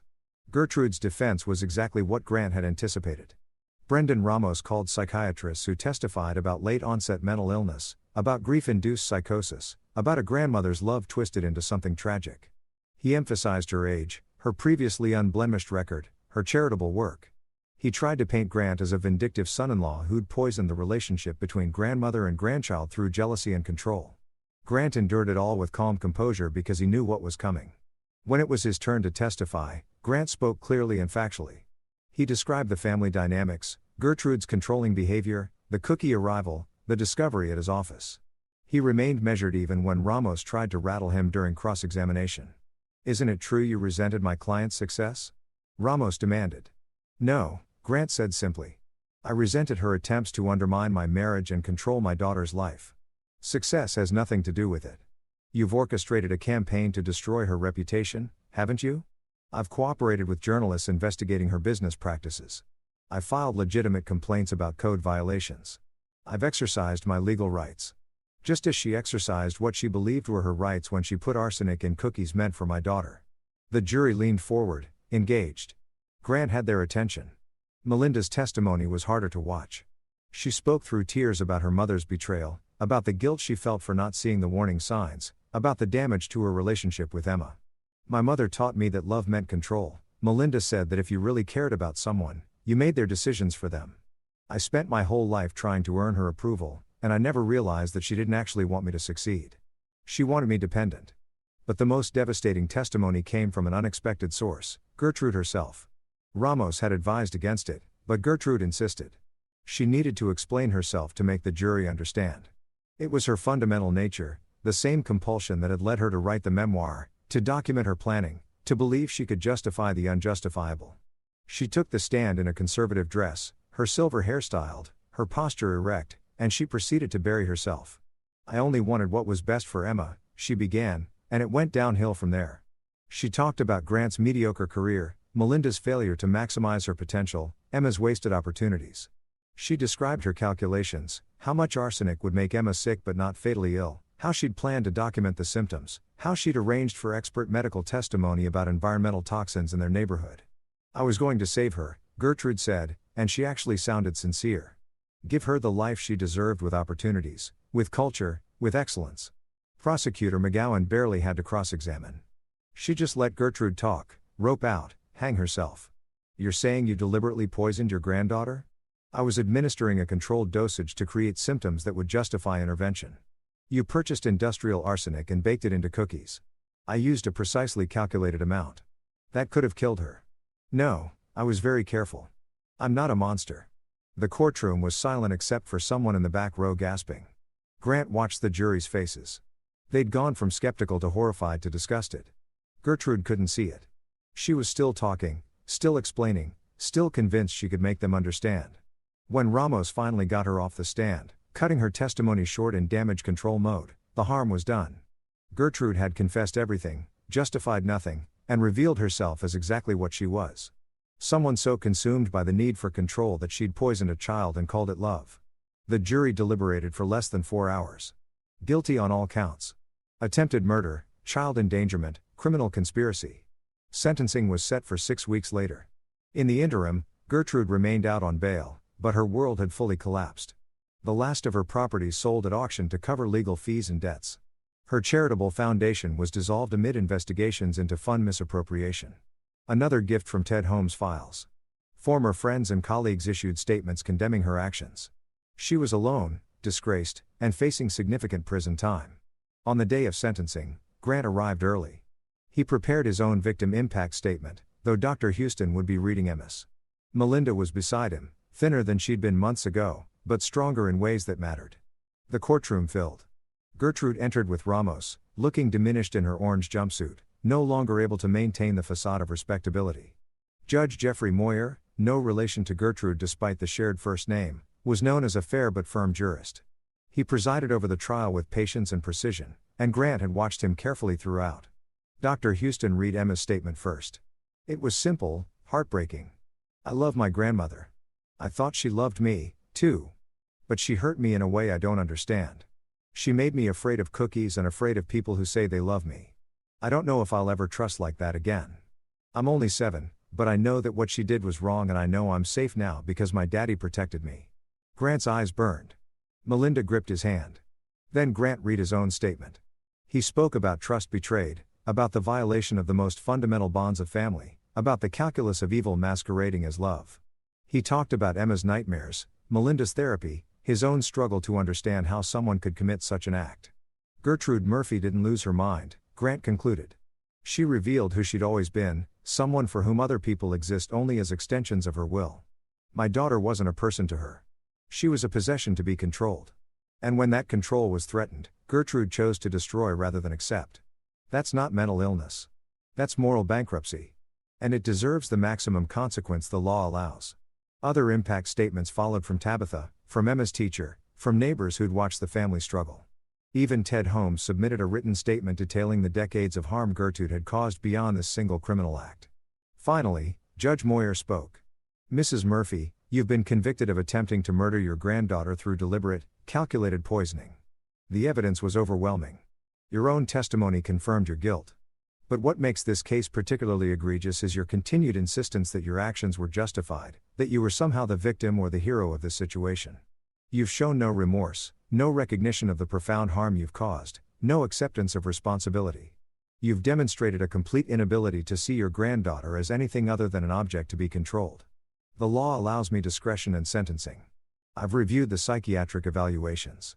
I've considered your age and lack of prior criminal record. I've noted the defense's arguments for leniency. I find them unconvincing. You planned this crime over months. You researched dosages. You manufactured opportunities.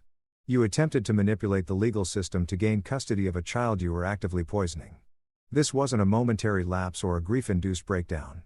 This was sustained, deliberate, calculating malice. I sentence you to 25 years in the Illinois Department of Corrections with no possibility of parole for 15 years. Additionally, you are permanently enjoined from any contact with the victim or her immediate family. This includes all written, electronic, or third-party communication." Gasps rippled through the courtroom. 25 years for a 63-year-old woman meant likely dying in prison. Gertrude's composure finally cracked. She turned in her seat, searching the courtroom, and her eyes locked on Grant. For a moment, he saw pure hatred there. Rage at being thwarted, fury at losing control, resentment at being held accountable. Then the baifs were escorting her out, and she was gone. Grant felt Melinda sag against him in relief. Around them, people were talking. Reporters were scribbling. Supporters were offering congratulations. But Grant just sat quietly, feeling the weight of the past month settle and then lift. It was over. Emma was safe. Gertrude would spend the rest of her life understanding what it meant to be powerless. Outside the courthouse, reporters swarmed. Grant made a brief statement, thanking the prosecutors, the police, the witnesses who'd come forward. He didn't mention his own role in exposing Gertrude's broader corruption. Didn't take credit for the financial and reputational destruction he'd orchestrated. That wasn't the point. The point was that Gertrude Murphy had come for his family, and he'd made sure she'd paid for it in every way that mattered. 6 months later, Grant stood in Emma's new bedroom. Not a new house, but a redecorated space with fresh paint and new furniture she'd chosen herself. The nightmares had decreased. The therapy was working. Emma was laughing more, trusting more, being a kid again. Melinda had filed for a legal name change, dropping Murphy, and reclaiming her maiden name from her father's side. She'd also started her own marketing consultancy, stepping out from under the shadow of trying to live up to Gertrude's expectations. Their marriage was stronger than it had been in years. The crisis had burned away a lot of pretense and revealed what mattered. Grant himself had been promoted at Morrison & Associates. His handling of the situation earning respect from colleagues who'd watched him navigate personal hell while maintaining professional excellence. The Riverside project had been completed ahead of schedule and under budget, with affordable housing units already changing lives. He'd also quietly established a foundation using money from the settlement of a civil suit against Gertrude's estate. The foundation provided legal assistance to victims of elder abuse and exploitation, particularly cases involving affluent perpetrators who'd previously escaped accountability. Angelo Roman's investigative series had won awards and led to reforms in how the city handled building code enforcement and political donations. Ted Holmes and the others who helped Grant had seen their own reputations rehabilitated as the full story of Gertrude's corruption emerged. As for Gertrude herself, she was in Dakar Correctional Center, a medium-security women's prison downstate. Grant had heard through the legal grapevine that she'd struggled with the adjustment, the loss of control, the institutional hierarchy, the forced equality with people she'd always considered beneath her. She tried to file appeals, but they'd been denied. Her lawyers had abandoned her when the money ran out. She was alone with the consequences of her choices. Grant didn't feel guilty about that. He protected his family and ensured that someone who'd caused decades of harm finally faced justice. The system had worked, yes, but only because he'd made sure it had all the tools it needed. Sometimes people asked him if he felt like he'd gone too far orchestrating Gertrude's financial and social destruction beyond the criminal prosecution. He always gave the same answer. I didn't destroy Gertrude Murphy. I just made sure everyone could see who she really was. The destruction was already there. I just exposed it. On a Saturday morning in early spring, Grant took Emma to the park. She ran ahead to the swings, her laughter carrying on the breeze. Melinda was beside him, their hands linked. "Do you think she'll ever ask about Gertrude again?" Melinda wondered. Probably when she's older, she'll have questions. What will you tell her? Grant watched his daughter soar higher on the swing, fearless and free. The truth that someone who was supposed to love her tried to hurt her. That we protected her, that justice was served, and that she's safe now. That's all. That's everything. Emma jumped from the swing at the ark's peak, landed in the mulch, and came running back to them, grinning and grass-stained, and perfectly wonderfully alive. Grant caught her in his arms and held her close. This child who'd been targeted by someone's twisted version of love and had survived because her father refused to let evil win. Gertrude had wanted to control Emma's future, to shape her into some idealized version. Instead, she'd lost everything while Emma gained something more valuable. Parents who'd proven they'd move heaven and earth to keep her safe. That was the real victory, not the prison sentence or the financial ruin or the public disgrace. The victory was Emma's laughter, Melinda's healing, their family's future unburdened by Gertrude's poison. Grant had learned he was capable of calculated revenge, of strategic destruction, of cold fury in defense of those he loved. Those weren't qualities he'd thought he possessed. But he'd also learned he was capable of surviving hell and building something better on the other side. And as he walked back to the car with his wife and daughter, Grant Reeves knew with absolute certainty that he'd do it all again if he had to. Because that's what you did when someone came for your family. You protected them. You fought back. And you made damn sure the people who tried to hurt them understood exactly what they'd lost. Story 7. At Christmas dinner, my father-in-law stood up and said, "I'm proud of all my grandchildren. Except one." He pointed at my daughter. The table laughed. My daughter's eyes filled with tears. My younger son laughed and calmly pulled out a folder and said, "Speaking of pride, let's talk about your second family, Grandpa." My mother-in-law fainted. The December cold bit through Douglas Dean's jacket as he stood in the driveway of the Henderson estate, watching his daughter Abigail trace patterns in the frost on his car window. She was 12, quiet, and thoughtful with her mother's dark eyes and his own reserved nature. Unlike her brothers, she'd inherited his tendency to observe rather than perform, to think before speaking. Qualities that made her brilliant at chess but invisible at family gatherings. "Do we have to go, Dad?" Abigail's breath fogged the glass. Douglas crouched beside her. His 42 years of experience reading people telling him this wasn't simple pre-party nerves. "What's wrong, sweetheart?" "Grandpa Richard always forgets my name. Last time he called me the quiet one the whole night." Her voice was small. "Blake gets to talk about his football trophies and Stephen gets to show his art. But when I try to tell Grandpa about winning the regional chess tournament, he just pats my head and walks away." Something cold settled in Douglas's chest that had nothing to do with the weather. He'd noticed the pattern, too. Had been noticing it for years. His father-in-law's calculated dismissal of Abigail, the way Richard Henderson lit up for his two grandsons, but glazed over when Abigail entered a room. Douglas had told himself it was generational preference, old-fashioned favoritism for boys. He'd been making excuses. "Come on," Douglas said, taking her hand. "Let's get through this together." Inside, the Henderson mansion gleamed with excessive Christmas decoration, the kind of display that screamed old money and desperate relevance. Douglas had grown up in a two-bedroom apartment above his father's auto shop in Detroit. He'd earned his mechanical engineering degree through night school, built a career designing industrial robotics, and made himself into something. But to Richard Henderson, he'd always be the grease monkey who'd gotten lucky marrying Candace. His wife appeared at the top of the curved staircase, elegant in a deep green dress. Candace Henderson Dean had her mother's refined features and her father's steel spine, though she'd spent 38 years learning to bend it to keep peace. She caught Douglas's eye, and he saw the familiar resignation there. The look that said, "Let's just survive tonight." Their sons thundered down behind her. Blake, 15 and built like a linebacker, carried his usual confidence like armor. Stephen, 17 and college-bound, had his portfolio under one arm, ready to impress. Both boys had inherited Candace's easier charm, her ability to navigate Richard's minefield personality. "Remember the rules," Candace said quietly as they entered the foyer. "Don't mention politics. Don't bring up the business. Let him tell his stories without correcting him. And Douglas. I know, don't mention that his self-made fortune started with his wife's family money." Douglas had heard the warnings for 14 years of marriage. Regina Henderson descended the stairs like fated royalty, her smile warm until it reached Douglas. "You're late." "We're 5 minutes early," Douglas replied evenly.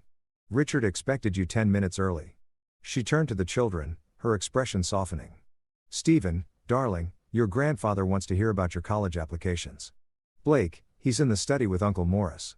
Something about your last game. And Abigail," Regina's pause was slight but sharp. "You can help in the kitchen." Douglas felt Abigail's hand tighten in his. Before he could object, Blake spoke up. Actually, Grandma. Abby just won a big chess tournament. Grandpa would want to hear about that. Regina's smile didn't waver. How nice. But the kitchen needs, I'll tell him myself. Richard Henderson's voice boomed from the study.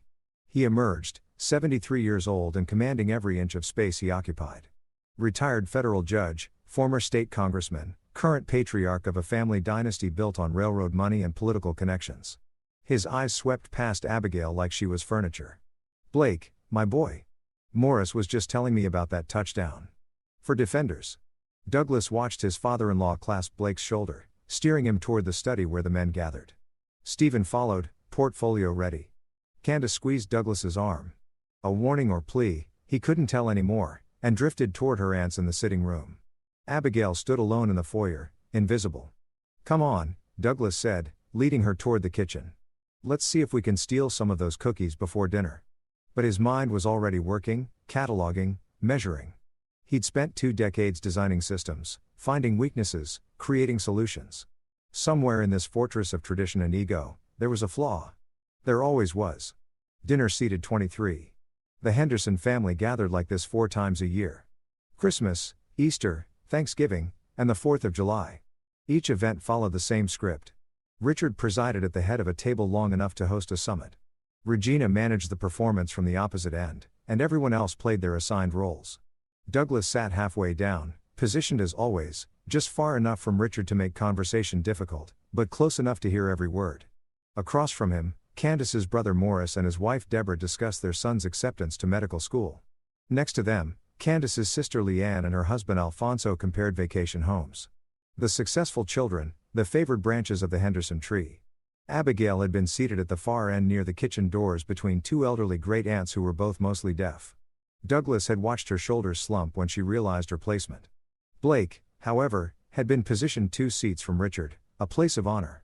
His younger son sat relaxed, listening to his grandfather's stories with what appeared to be genuine interest. But Douglas knew Blake better than that. His son's eyes were sharp, focused. He was studying Richard the way he studied opposing quarterbacks before a game, looking for patterns and weaknesses. Something had shifted in Blake over the past few months. The easygoing athlete had developed an edge, a quiet intensity that Douglas recognized because he saw it in his own mirror. They'd had several late-night conversations recently. Unusual for a teenage boy and his father. Blake had asked careful questions about justice, about what you did when the system failed, about whether some wrongs were too big to forgive. Douglas had assumed it was philosophical teenage rebellion against establishment thinking. Now watching Blake watched Richard, he wondered if his son had been preparing for something. I want to make a toast, Richard announced, rising from his chair. The table fell silent immediately. Richard's word was law at these gatherings. He raised his wine glass and everyone followed suit. Another year, another Christmas with my family. My legacy. Douglas saw Abigail reach for her glass of sparkling cider. I'm proud of all my grandchildren, Richard continued, his voice carrying the same authoritative tone he'd used from the bench for 30 years. His eyes moved across the younger faces. Stephen Blake, Morris's son, Jeremy, Leanne's daughter, Samantha. They're carrying the Henderson name forward with distinction. The pause was deliberate. Douglas felt it coming like a wave building offshore. All of them except one. Richard's finger extended, pointing directly at Abigail. That one there. The strange, quiet one who can't even look people in the eye. What good is a Henderson who can't command a room? The table erupted in uncomfortable laughter? Not the full-throated kind, but the nervous social laughter of people who knew they were witnessing something cruel, but didn't have the courage to object. Morris chuckled. Leanne covered her mouth but her eyes sparkled. Even Deborah smiled, caught up in the moment. Douglas looked at Candace. His wife had gone pale, her knuckles white around her wine glass. But she said nothing. Abigail's face crumpled, tears welled in her dark eyes as she stared at her plate, trying to make herself even smaller than her grandfather believed her to be. The engineer and Douglas calculated trajectories, the distance to Richard's chair, the weight of the wine bottle, the satisfaction of watching crystal shatter against that smug face. But he'd learned long ago that violence was the tool of men who couldn't think their way through problems. Then Blake stood up. The laughter died. 15 years old, 6'2", with the calm confidence of someone who just decided to change everything, Blake reached into his jacket and pulled out a manila folder. Speaking of pride, Blake said, his voice carrying clearly across the suddenly silent room. Let's talk about your second family, Grandpa, Regina gasped. Richard's face went from ruddy to purple. What did you say? Your second family in Portland. Blake opened the folder, pulling out a photograph. He held it up for the table to see Richard Henderson, maybe 5 years younger, his arm around a woman who wasn't Regina. Behind them, 2 teenagers smiled at the camera. This is Sonia Richardson and her kids, right, Theodore and Jennifer. They live in a nice house on Maple Street. You've been paying their mortgage for 18 years. The photograph passed from hand to hand like a live grenade. Douglas watched faces transform. Shock, confusion, dawning horror. Morris's mouth hung open. Lean had gone white. Candace stared at her father like she'd never seen him before. Regina swayed in her chair. For a moment, Douglas thought she might speak, might defend her husband, or demand proof. Instead, her eyes rolled back, and she pitched forward, unconscious before her face hit the mashed potatoes. The chaos that followed Regina's collapse bought Douglas precious seconds to watch his father-in-law. While Morris and Alfonso rushed to help Regina, while Candace shouted for someone to call 911, while the great aunts clutched their pearls and Deborah fanned Regina with a napkin, Douglas stayed seated and observed. Richard Henderson didn't move to help his wife. He stood frozen, staring at Blake with an expression Douglas had never seen before. Pure, undiluted fear.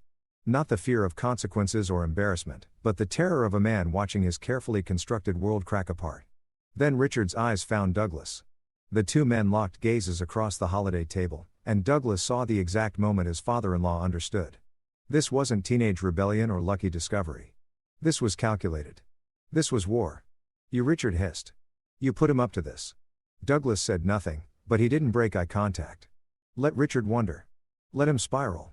Regina regained consciousness to find her sister Iris and daughter Leanne hovering over her. She pushed them away weakly, her eyes finding Richard. Tell me it's not true, she whispered. Tell me he's lying. Mother, don't. Leanne started, but Regina cut her off. Tell me. The scream was raw. Decades of suspicion and swallowed pride erupting all at once. Richard's jaw worked. The judge who'd sentenced hundreds of criminals, the politician who'd commanded crowds, the patriarch who ruled his family with absolute authority. He had nothing. The silence stretched until Blake spoke again. There's more, Blake said quietly. He pulled out another document. Should I keep going, or do you want to tell them yourself? Blake, that's enough, Candace said, finding her voice. She looked at Douglas, her expression a mixture of shock and something else. Betrayal perhaps. Did you know about this? Douglas stood, moving to where Abigail sat trembling. He pulled his daughter into his arms, feeling her shake against his chest. I knew, he said simply. Blake and I both knew. How long? Morris demanded. How long have you been sitting on this? Does it matter? Douglas met Morris's glare. Your father just humiliated my daughter in front of the entire family. He's done it for years. I'm done making excuses for him. So you ambush us at Christmas dinner. Leanne's voice was shrill. You turn our family gathering into a circus. Your father did that. Blake said, still calm. We just revealed it. The paramedics arrived within 10 minutes. Though Regina refused to go to the hospital, she stood on shaking legs supported by Iris and pointed at the door. Everyone out. Family only. We are family. Douglas said, not you. Regina's voice was ice. Never you. I knew Candace marrying beneath herself would bring us shame eventually. Candace flinched like she'd been slapped. Mother, get out of my house. Douglas gathered his children. Stephen moved automatically, his artist's eyes taking in everything for later processing. Blake pocketed the folder. His job done.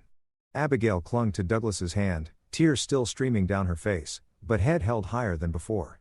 At the door, Douglas turned back. The remaining Hendersons clustered around Regina like wounded animals, except Richard, who stood alone by the head of the table, still holding his wine glass. This isn't over, Richard said quietly. You have no idea what you've started. Douglas smiled, a thin, cold expression that never reached his eyes. Actually, I know exactly what I've started.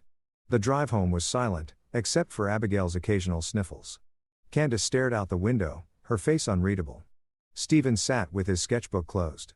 Blake watched the streets pass, still carrying that focused calm. It wasn't until they were inside their own house. A comfortable colonial in a good neighborhood earned through Douglas's work and careful planning. That Candace finally exploded. What the hell was that? She whirled on Douglas. 14 years of marriage and buried resentment erupting. You knew about my father's other family and you said nothing. You let Blake ambush him at Christmas dinner. I let Blake defend his sister. Douglas corrected. There's a difference. You humiliated my mother. She fainted. Douglas. The whole family. Your mother has known for years. Blake interrupted. She had too. The money, the trips to Portland, the separate phone. She knew and she chose to ignore it. Candace turned to her son. How did you even find this out? I've been investigating Grandpa for 6 months. Blake moved to the dining room table and opened his laptop. It started when I noticed how he treated Abby. I thought maybe there was something in his past, some reason he was such a jerk. And I found it. He pulled up files, photographs, financial records, emails. Douglas had seen them all before. He and Blake had gone through everything together, verifying each piece of evidence, building their case. Theodore Richardson is 18. Blake continued. Jennifer is 16. Sonia Richardson was Richard's law clerk back in 2007. He got her pregnant, set her up in Portland, and has been paying her off ever since. The house, the cars, the kids' private school, all funded through a shell corporation called Henderson Consulting. That's over $1 million, Stephen said. Finally speaking, he'd moved closer to look at the laptop. Over 18 years with the house and everything. Jesus, my father wouldn't. Candace started, but her voice lacked conviction. Your father absolutely would, Douglas said. And he did. Blake found the proof. We verified it. All of it. Candace sank into a chair, her perfect composure finally breaking. Why didn't you tell me? Douglas crouched in front of her, taking her hands. Because I needed you to see it happen. If I told you beforehand, you would have warned him or talked me out of it or convinced yourself I was wrong. You've been making excuses for Richard your whole life. He's my father and Abigail is our daughter. Douglas's voice hardened. He's been treating her like she's worthless since she was born.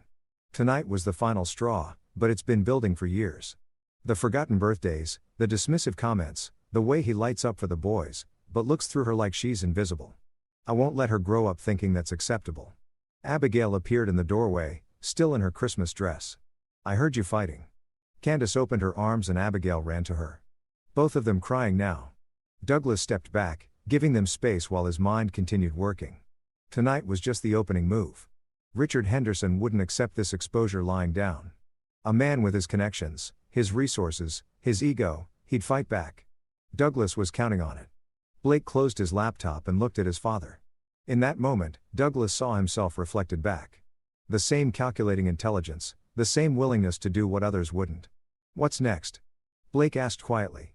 Now we wait, Douglas said. He'll make his move soon. And when he does, we'll be ready. Stephen finally spoke up, his voice thoughtful. There unks more, isn't there? More than just the second family. Douglas met his eldest son's eyes and saw the same sharp understanding. Both his boys had inherited his analytical mind. They just applied it differently. Blake to strategy and execution. Stephen to observation and pattern recognition. Much more, Douglas confirmed. The second family is just what people can understand. What comes next? He paused, choosing his words carefully. Let's just say Richard Henderson built his life on secrets. We've barely scratched the surface. Candace looked up from embracing Abigail, her face strewn with tears and makeup. What are you planning, Douglas? Justice, he said simply. Your father has hurt people for decades. Used his power, his position, his family name to crush anyone who got in his way. It's time someone held him accountable. This isn't just about Abigail, is it? Candace's voice was quiet. It's about you.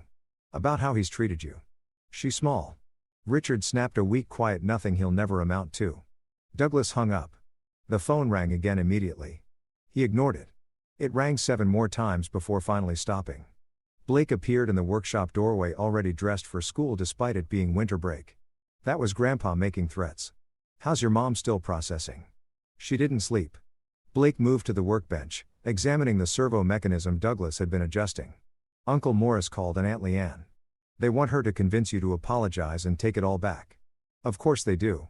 The Henderson family protects its own. Not Abby, apparently. Blake's jaw tightened. She's part of the family, too. Not to them. Douglas handed his son a screwdriver. Here, help me with this. I need to calibrate the tension. They worked in comfortable silence for a few minutes. The kind of peace that only came from shared purpose. Douglas had taught all 3 children basic engineering, but Blake had taken to it naturally. The boy understood systems, how small adjustments could create massive changes. Dad, Blake said eventually. That thing you mentioned last night about barely scratching the surface. What else is there? Douglas considered his answer carefully. Blake was 15, old enough to understand consequences, but young enough to still believe in absolute right and wrong. What Douglas was planning went beyond simple exposure. It was dismantling a man's entire legacy piece by piece. But Blake deserved the truth. Your grandfather has been a federal judge, a state congressman, and a pillar of the community for over 40 years, Douglas began. In that time, he's made deals, accepted favors, and bent the law to benefit himself and his friends. The second family is embarrassing, but it's not illegal. What we found in his financial records, his email archives, his personal files, that's different. The bribe you mentioned, one of several. Richard Henderson has been on the take for decades, construction contracts steered to specific companies in exchange for campaign donations, favorable rulings in civil cases for defendants who made the right contributions. He's even helped cover up crimes. There's a hit and run from 2015 where the driver was the son of Richard's golf buddy. The case was dismissed due to lack of evidence even though there were 3 witnesses. Blake's hand stilled. That's Dad. That's serious. It's criminal. If exposed properly, it would destroy him completely. Prison time, disgrace, losing everything. Then why haven't you done it yet?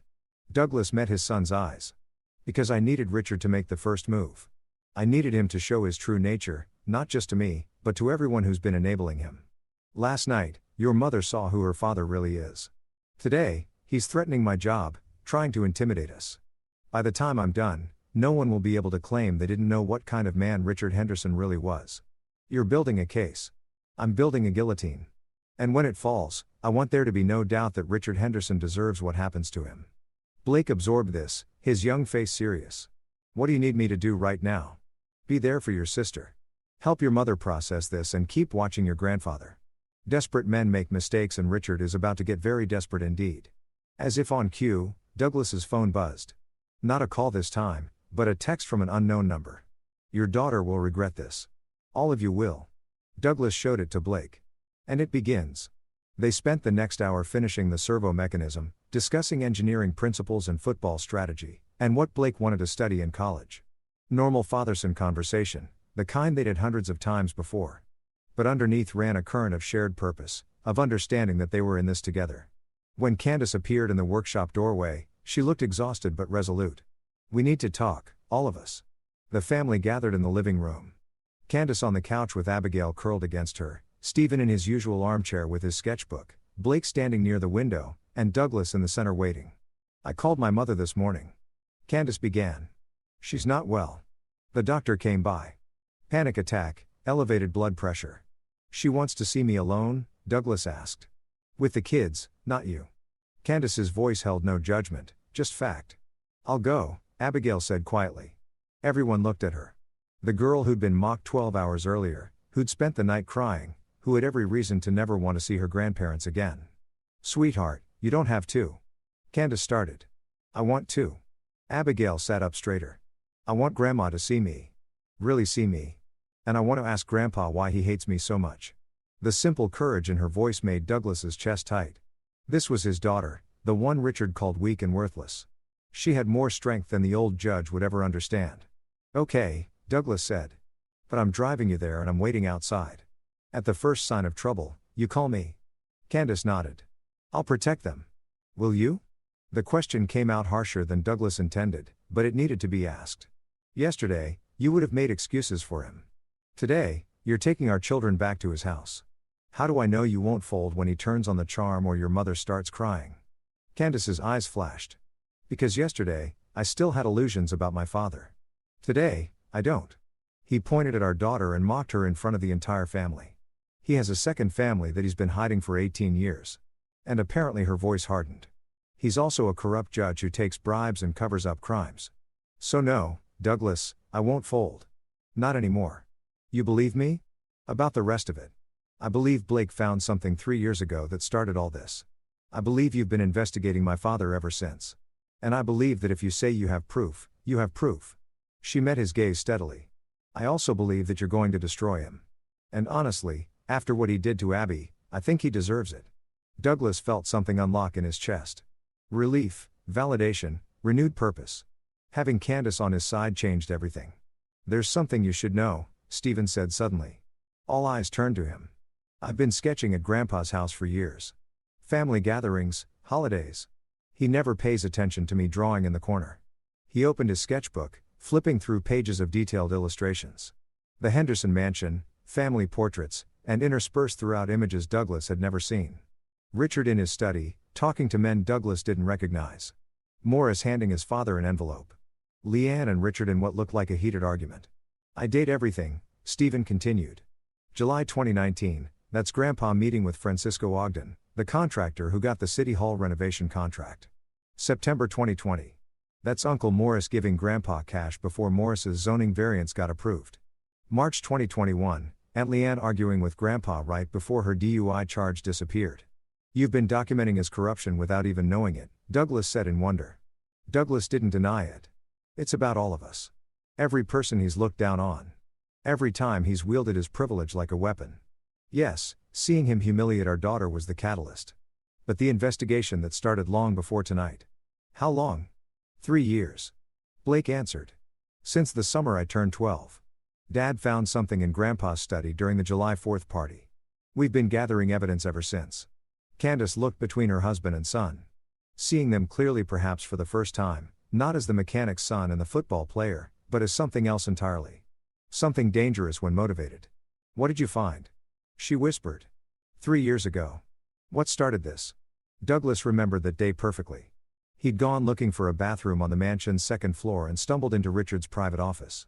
The door had been left ajar, the computer on, and there displayed on the screen had been an email that changed everything. Evidence of a bribe, Douglas said. A federal judge accepting money to influence a case. Your father sold his integrity for $100,000 and destroyed an innocent man's life in the process. That man killed himself 2 months after the verdict. The room went silent except for the grandfather clock ticking in the hall. Candace's face had gone white again, but this time she didn't defend Richard. She just sat there holding Abigail, letting the truth sink in. So, what happens now? Stephen asked. Douglas looked at his family, his brilliant, wounded daughter, his fierce, strategic younger son, his talented, perceptive older son, and his wife. Caught between the family she was born into and the family she'd built. Now he said, we tear down an empire. Richard Henderson's counterattack came at dawn. Douglas was in his home workshop, a converted garage where he designed prototype robotics and taught his children engineering principles when his phone rang. The number was blocked, but he answered anyway. Dean? The voice was cold, controlled. Richard had recovered his composure. We need to talk. I have nothing to say to you. Then listen. Papers rustled. I've already spoken to my attorney. What you did last night constitutes defamation, intentional infliction of emotional distress, and criminal harassment. I'm prepared to file suit against you and your delinquent son for $10 million. Douglas smiled, continuing his work on a delicate servo mechanism. Go ahead. Discovery should be interesting. You think you're clever. Richard's control was slipping. You think embarrassing me in front of my family gives you power. But you're a nobody, Dean. A grease monkey who got lucky. I've crushed better men than you. I'm sure you have. That's the problem. What? You spent your whole life crushing people, using your position to hurt those who couldn't fight back. But you made a mistake with me, Richard. Douglas set down his tools. I'm not afraid of you, and I'm not interested in your money or your name or your approval. All I want is to watch you fall. Richard laughed, a harsh, bitter sound. You're insane. You've destroyed your own marriage for some petty revenge fantasy. Candace will never forgive you for this. Candace loves our daughter more than she fears you. She'll make the right choice, will she? Richard's voice turned sly. I've already had several conversations this morning. Your employer, Titan Robotics, isn't it? I've known Bernard Bell for 20 years. We golf together. One phone call and you'll be unemployed by Monday. Douglas had expected this. Bernard Bell was the CEO of Titan Robotics, and yes, he was part of Richard's social circle. But Douglas had prepared for this contingency, too. You could try, Douglas said.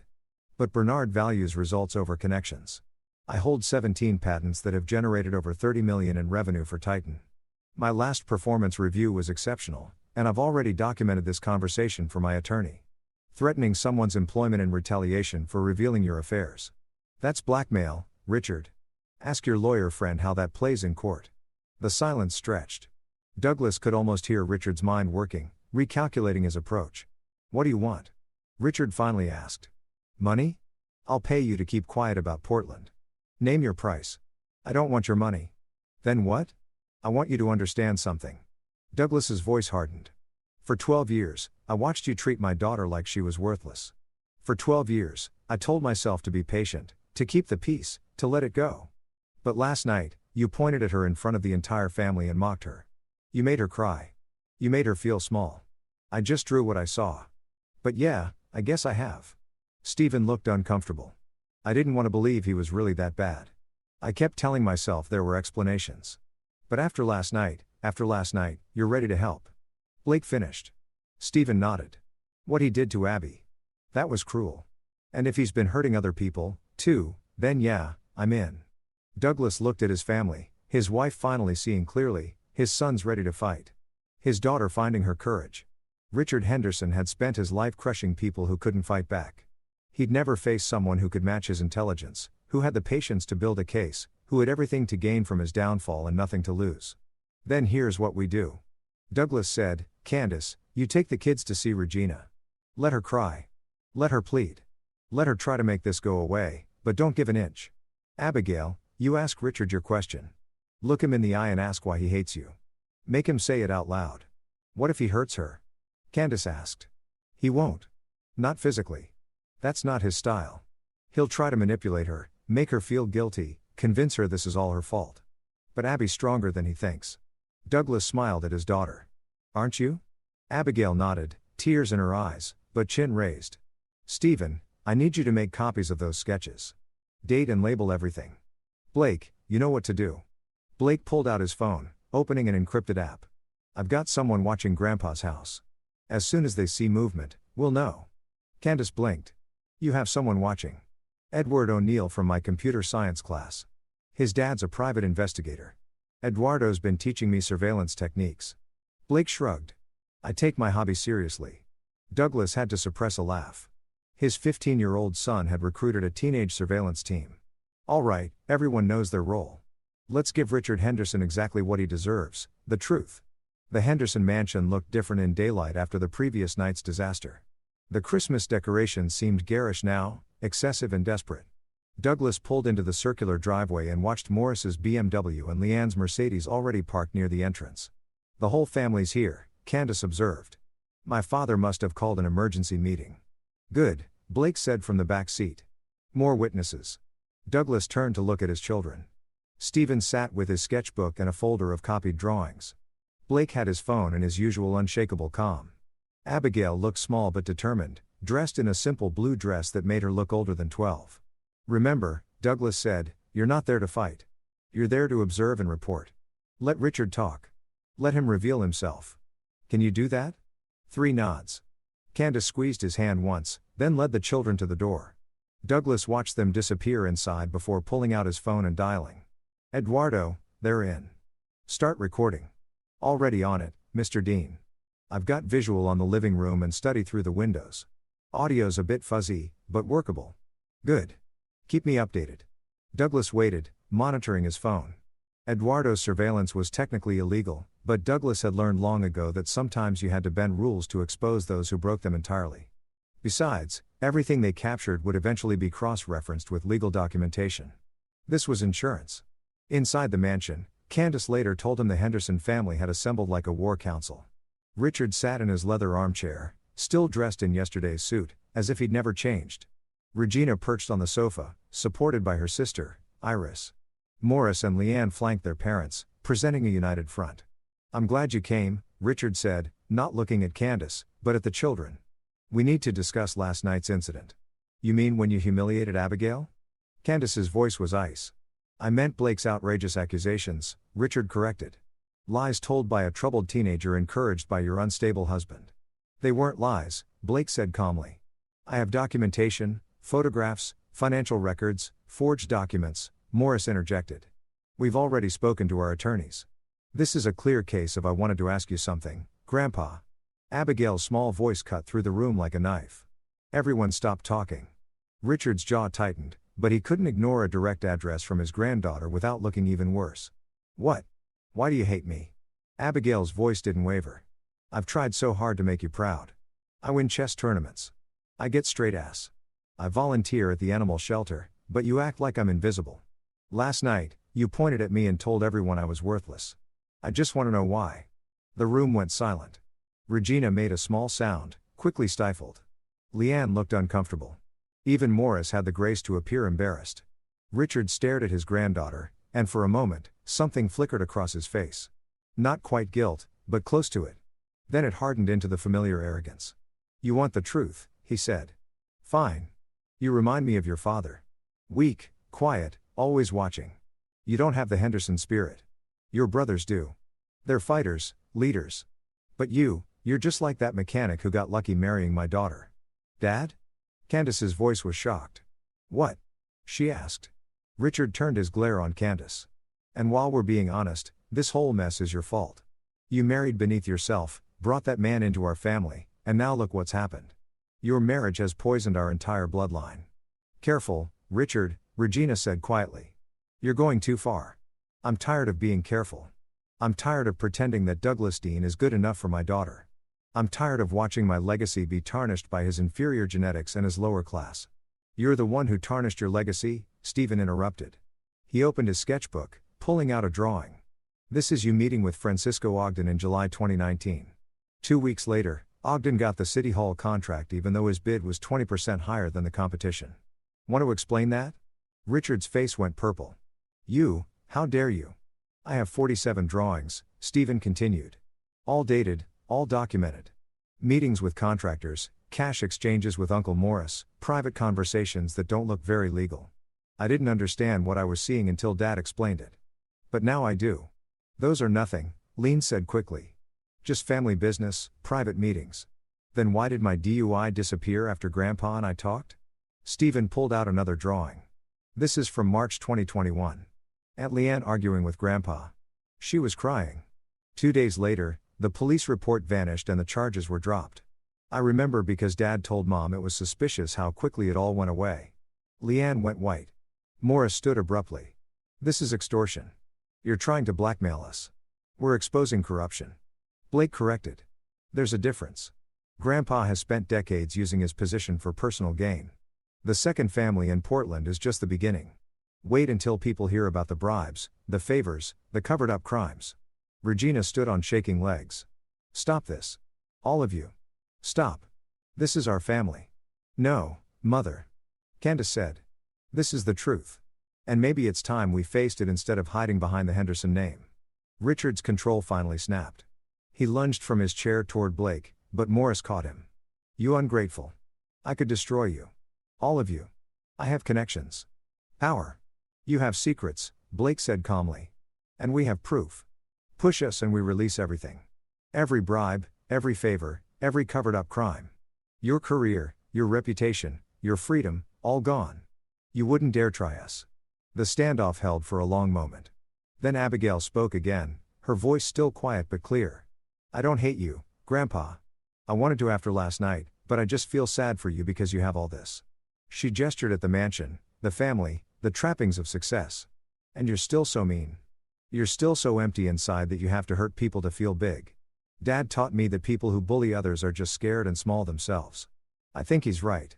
Richard stared at her, and for the first time, Douglas later learned the great Richard Henderson had absolutely nothing to say. Candace gathered her children. We're leaving. And Mother, you need to decide who you are. Are you going to keep defending a man who's betrayed you, corrupted his office, and hurt his own family, or are you going to be the woman I thought you were? Regina didn't answer. She just sank back onto the sofa, tears streaming down her face. They left the mansion in silence. It wasn't until they were in the car that Abigail finally broke down, crying against her mother's shoulder, while Blake and Stephen sat on either side, protective and proud. Douglas drove them home, his phone lighting up with Eduardo's texts. Got everything. Audio's crystal clear. Holy, your daughter is a badass. Yes, Douglas thought. Yes, she is. The next 72 hours moved like a carefully orchestrated symphony. Douglas had spent 3 years preparing for this, and now all the pieces were falling into place. First, Bernard Bell from Titan Robotics called. Douglas, I need to know what's going on. Richard Henderson called me this morning demanding I fire you. Said you were harassing his family, spreading lies. I told him to go to hell, but I need to hear your side. Douglas gave him the condensed version. The second family, the humiliation of Abigail, the evidence of corruption. Bernard was silent for a long moment. Jesus, he finally said, I've known Richard for years. Had no idea. Listen, your job is safe. More than safe. And Douglas, I sit on the State Bar Association. If you have real evidence of judicial corruption, I know people who'd want to see it. Second, Domino, then Morris called trying a different approach. Douglas, we need to talk Monto man. What you and Blake did was wrong, but maybe we can work this out. Richard's willing to apologize to Abigail if you'll keep quiet about the Portland situation. Not interested. He'll pay you. Name your price. I don't want his money. Then what do you want? I want him to face consequences for once in his privileged life. I want him to understand that he can't hurt people without accountability. And I want my daughter to see that bullies don't always win. Morris's voice turned ugly. You're making a huge mistake. The Henderson family has resources you can't imagine. We will destroy you. Try. Third domino. The family closing ranks, showing their true nature. Douglas had been recording all calls, documenting every threat. Blake's surveillance team, 3 teenage computer science students who thought they were just helping with a school project, had captured extensive footage of the Henderson mansion. Cars coming and going, late-night meetings. On the second night, they caught someone burning documents in the backyard fire pit. That's Uncle Morris, Blake identified. Destroying evidence, probably. Good, Douglas said. That shows consciousness of guilt. Eduardo, can you get me a copy of that footage? Already done. Also, you might want to see this. Eduardo pulled up another video file. This is from this afternoon. Woman showed up at the mansion, argued with Richard for 20 minutes, then left crying. Douglas recognized her from Blake's Portland files. That's Sonia Richardson, the second family. She looked pissed. Fourth domino. Richard's carefully separated lives colliding. On day 3, Douglas received an unexpected visitor. Regina Henderson appeared at his door alone, looking 10 years older than she had at Christmas dinner. We need to talk, she said. May I come in? Douglas led her to the living room. Candace emerged from the kitchen, freezing when she saw her mother. I'll leave, Candace said stiffly. No, stay, Regina's voice was firm. You both need to hear this. They sat in uncomfortable silence until Regina finally spoke. I've known about Portland for 12 years. Not the whole time, but since 2013. I found hotel receipts, saw the credit card charges. I confronted Richard and he admitted it. Said it was over, said he'd made a mistake. It wasn't over, Candace said quietly. No, it wasn't. He kept lying and I kept pretending to believe him because the alternative. Regina's voice broke. The alternative was admitting my marriage was a sham, that the man I'd built my life around was a fraud. Douglas said nothing, letting her talk. But it's more than just the affair. Regina continued. I've seen things over the years. Conversations that ended when I entered the room. Money appearing and disappearing. Richard making phone calls at odd hours. I told myself it was just business, just politics. But I knew deep down I always knew something was wrong. Why are you telling us this? Candace asked. Regina met her daughter's eyes. Because I'm tired of being complicit. Because what Richard did to Abigail was unforgivable. And because she paused, visibly struggling. Because you were right. I need to decide who I am. And I'm choosing my granddaughter over my husband's ego. She pulled an envelope from her purse, handing it to Douglas. This is Richard's personal email password and the code to his home safe. Inside the safe, you'll find documents he doesn't want anyone to see. Financial records, correspondence, things that will support whatever case you're building. Douglas took the envelope, stunned. Why? Because Abigail asked him why he hated her, and his answer was cruel and wrong. Because I've watched him hurt people for decades and done nothing. Because it's time someone held Richard Henderson accountable. Regina stood. I'm filing for divorce. I wanted you to know before I tell him tomorrow. After Regina left, Douglas opened the envelope. Inside was everything he needed. Access to Richard's most carefully guarded secrets. Your mother just gave us a nuclear weapon, he told Candace. Good, she replied. Use it. That night, Douglas accessed Richard's email. What he found exceeded his darkest suspicions. 17 years of corruption documented in detail.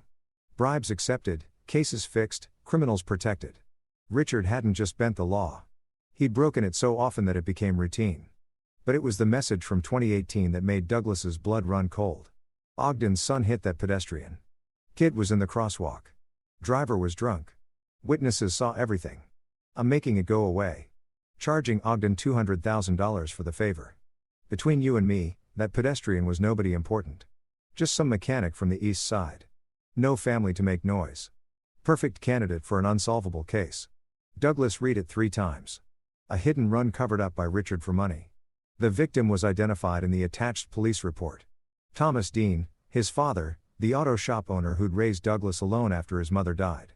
The man who taught him to fix engines and think systematically, who'd scraped together money for Douglas's college despite barely keeping the shop afloat, who died in what police called a tragic unsolved hit and run 7 years ago. Douglas had grieved, moved on, told himself there was no justice for working-class victims of drunk drivers who fled the scene. He'd never imagined it went deeper than that. But Richard Henderson had made it go away, had taken money to bury the evidence, had literally profited from Thomas Dean's death. Blake found his father in the workshop at 3 a.m. staring at a printed email. "Dad, you okay?" Douglas looked up and Blake flinched at the expression on his face. "My father," Douglas said quietly. "The hit and run that killed him. It wasn't random. Richard covered it up for money." Blake went pale. "Oh my God. Francisco Ogden's son drunk driving killed my father and drove away. Richard took $200,000 to make sure no one ever paid for it." Douglas's hands shook. This whole time, all these years, Richard looked me in the eye at every family gathering, knowing he'd helped murder my father. "Dad, I thought this was about justice for Abigail, about exposing corruption." Douglas's voice was hollow, "But it's bigger than that now. So much bigger." Blake sat beside his father, both of them silent in the workshop where Douglas had taught his sons the skills his own father had taught him. "What are you going to do?" Blake finally asked. Douglas looked at his son, 15 years old, fierce and loyal, ready to follow wherever this led. "I'm going to bury him," he said completely and absolutely. "Richard Henderson destroyed my father to make a profit. Now I'm going to destroy everything he's ever built." "How?" Methodically, thoroughly, and legally, Douglas stood, moving to his computer. "We're taking this to the FBI, to the state bar, to every journalist who listen. We're going to expose every single crime Richard Henderson has committed for the past 4 decades. That's going to destroy the whole family. Uncle Morris, Aunt Leanne, they're all tangled up in his corruption." "I know," Douglas's jaw set, "but some things matter more than family loyalty. Justice matters. Truth matters. My father's memory matters." Blake nodded slowly. "Then let's do it right. Let's make sure when Richard falls, he can never get back up." Over the next week, Douglas built his case with the precision of an engineer designing a complex system. Every document cross-referenced, every email verified, every bribe traced. Stephen's sketches provided visual timeline. Blake's financial analysis showed money flows. Regina's testimony would establish motive and opportunity. But Douglas's masterstroke was something none of them expected. He'd found buried in Richard's files evidence that Sonia Richardson wasn't the second family. She was the third. There had been another woman, another child years before. A child Richard had abandoned when she was born with severe disabilities, paying off the mother to disappear and never contact him again. That child, now 26, was named Jennifer Morales. She'd grown up in poverty, disabled, and forgotten, while Richard lived in his mansion and preached about family values. Douglas found her through old emails. She was living in a state facility, her mother dead from cancer 3 years prior, with no family and no resources. Richard's payments had stopped the moment her mother died. "This is it," Douglas told Candace. "This is who he really is, a man who abandons his disabled child to save his reputation." Douglas visited Jennifer personally, bringing Candace and the children. They met her in the common room of the facility, a woman with cerebral palsy, sharp-eyed and intelligent despite her physical limitations. "You're Richard Henderson's son-in-law." Jennifer's speech was labored but clear. "Yes. And I'm here to tell you that you have a family. Half-sisters, a mother, nieces, and nephews who didn't know you existed." Jennifer's eyes filled with tears. "He told my mother I was too damaged to acknowledge that I would embarrass the family name. He was wrong." Candace knelt beside Jennifer's wheelchair, taking her hand. "You're my sister, and you deserve better than what he gave you." That moment, Douglas knew, was worth more than all the revenge in the world. But he was going to get both. The press conference was held on January 15, 3 weeks after Christmas dinner. Douglas had coordinated with the FBI, the State Bar Association, and 2 investigative journalists from major newspapers. Bernard Bell had used his connections to ensure the right people paid attention. The Henderson mansion was surrounded by cameras as federal agents executed search warrants. Richard's computers, files, and financial records were seized. Morris's construction company offices were raided simultaneously. Leanne's home, where she'd stored documents related to her DUI cover-up, was searched. Douglas stood outside with his family, watching the Henderson empire crumble. Richard emerged in handcuffs, his face a mask of rage. He spotted Douglas and tried to lunge toward him, but the agents held him back. "You destroyed me," Richard screamed over a stupid Christmas dinner comment. "Over nothing." "Not nothing." Douglas called back. "Over my daughter. Over my father. Over every person you've hurt and every law you've broken. This is accountability. Richard. It's what you've avoided your whole life." The cameras captured everything. Richard's rage. His daughter Candace standing with Douglas. His granddaughter Abigail holding her father's hand with quiet dignity. Regina appeared at the mansion door, dry-eyed and composed. She'd already filed for divorce and was cooperating with investigators. She made a brief statement. "I'm ashamed I didn't act sooner. I'm grateful to my son-in-law for having the courage I lacked." The news cycle exploded. Federal Judge Richard Henderson arrested on multiple corruption charges. Secret families and abandoned disabled child. The fall of a legal dynasty. How a Christmas dinner exposed decades of judicial corruption. Stephen's sketches appeared in newspapers as evidence of long-term criminal conspiracy. Blake's financial analysis showed how Richard had stolen an estimated $3.7 million through various schemes. Jennifer Morales gave a tearful interview about her abandonment. But it was Abigail's statement that went viral. A 12-year-old girl speaking clearly to cameras. "My grandfather told me I was worthless. He was wrong. I'm strong. I'm smart. And I deserve respect. So did all the people he hurt over the years. I'm glad my dad and brothers helped make sure he couldn't hurt anyone else." The trial took 9 months. Douglas testified about his father's death, about discovering the cover-up, about years of watching Richard abuse his power. Candace testified about the second and third families. Regina confirmed everything, her testimony devastating in its calm recitation of decades of wrongdoing. Morris and Leanne both took plea deals, turning on their father to save themselves. Francisco Ogden's son, now 43, finally faced charges for the hit and run that killed Thomas Dean. The statute of limitations had expired for the original crime, but new charges of conspiracy to obstruct justice had not. Richard Henderson was convicted on 17 counts of corruption, bribery, obstruction of justice, and conspiracy. The judge, one who actually believed in the law, sentenced him to 23 years in federal prison. "You used your position to enrich yourself while pretending to serve justice. The judge said you covered up crimes, including vehicular manslaughter for profit. You abandoned a disabled child, and created multiple families through deception. You corrupted the very system you swore to uphold. The sentence reflects the severity and duration of your crimes." Richard was 73. 23 years was effectively a life sentence. Douglas watched from the gallery as Richard was led away. No satisfaction, no triumph, just the quiet certainty that justice had finally been served. 2 years later, Douglas stood in his workshop watching Blake adjust a robotic arm prototype. His son was 17 now, heading to MIT in the fall on a full scholarship. Stephen had just finished his freshman year at Rhode Island School of Design. His portfolio of the Henderson case having earned him national recognition. Abigail, now 14, was competing in national chess tournaments and writing a blog about finding confidence after bullying. Candace appeared in the doorway. "Jennifer's here." Douglas smiled. Jennifer Morales, now Jennifer Dean, after Candace and her siblings had legally adopted her, visited twice a month. She'd moved into a supported living facility closer to the family, was working part-time as a computer programmer, and had become part of their lives in ways Richard had never imagined possible. Regina had also found her way back, slowly rebuilding relationships with her children and grandchildren. She'd sold the mansion, donated most of Richard's assets to charity, and now lived modestly, volunteering with organizations that supported disabled adults. The Henderson name had become synonymous with corruption and downfall. Morris was still serving time for his construction fraud. Lean had lost her license to practice law. Their children had changed their names, trying to escape the stigma. But the Dean family had grown stronger. "You know," Candace said, watching Blake work. "I never told you thank you for what? For seeing what I couldn't. For protecting our daughter when I was too weak to stand up to my father. For being the kind of man who fights for what's right even when it's hard." Douglas pulled her close. "I didn't do it alone." "No," she agreed. "You raised our sons to be like you. Smart, strategic, unshakable in their principles." Blake was 15 when he stood up at that dinner. 15. And he destroyed a corrupt judge with a folder full of evidence because his sister was crying. He's a good kid. He learned from the best. Abigail burst into the workshop, her chess trophy gleaming. "Dad, I won. State champion." Douglas swept her into a hug. This daughter who'd been called worthless, who'd found her strength in the aftermath of cruelty. "I'm so proud of you, sweetheart." "Grandpa Richard was wrong about me," she said matter-of-factly. "I'm not weak.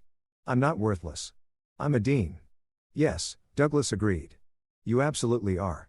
That evening, the family gathered for dinner, not at a mansion, not performing for cameras or navigating political landmines, but around their own table. Jennifer joined them, as did Regina, who'd become more of a grandmother in the past 2 years than she'd been in the previous lifetime. Blake raised his glass of sparkling cider. "I want to make a toast." Everyone looked at him. The son who'd started this cascade of justice with a single folder at a Christmas dinner. "To family," Blake said, "the one we choose and the one we build. To standing up for what's right, even when it's scary. And to Dad, who taught us that intelligence and patience can beat power and privilege every single time." "To Dad," they echoed. Douglas looked around the table at his family. Imperfect, complicated, but fundamentally good. Richard Henderson had spent his life accumulating power, crushing opponents, building an empire on corruption and fear. But in the end, he'd been brought down by a mechanic's son who understood that real strength came from protecting those you loved. The engineer and Douglas appreciated the symmetry. Systems had rules, and when you broke them long enough, eventually the whole structure collapsed. Richard had broken every rule, moral, legal, familial, and his empire had crumbled accordingly. Justice, Douglas had learned, wasn't always swift, but it was thorough when done right. His phone buzzed with a news alert. Former Judge Richard Henderson denied parole. "Will serve full sentence." Douglas deleted it without reading further. Richard Henderson was the past. This family, this moment, this hard-won peace that was the future, Dad. Abigail tugged his sleeve. "You're smiling." "Just thinking," Douglas said, "about how sometimes the best revenge is building something better than what they tried to destroy." Deep, Blake teased. "True though," Stephen added, sketching the family scene into his ever-present notebook. Candace squeezed Douglas's hand under the table, and he squeezed back partners now in ways they'd never been during the years of making excuses and keeping peace. Outside, snow began to fall, covering the world in fresh white. Inside, the Dean family laughed and talked and planned for tomorrow, secure in the knowledge that they'd face their worst and come through stronger. Richard Henderson had pointed at a 12-year-old girl and called her worthless. That girl's father had methodically destroyed him, and in doing so had taught his children that bullies always fall eventually. You just needed the courage, intelligence, and patience to engineer their downfall. Justice, Douglas Dean had proven, was just another system to master, and he'd always been very, very good with systems.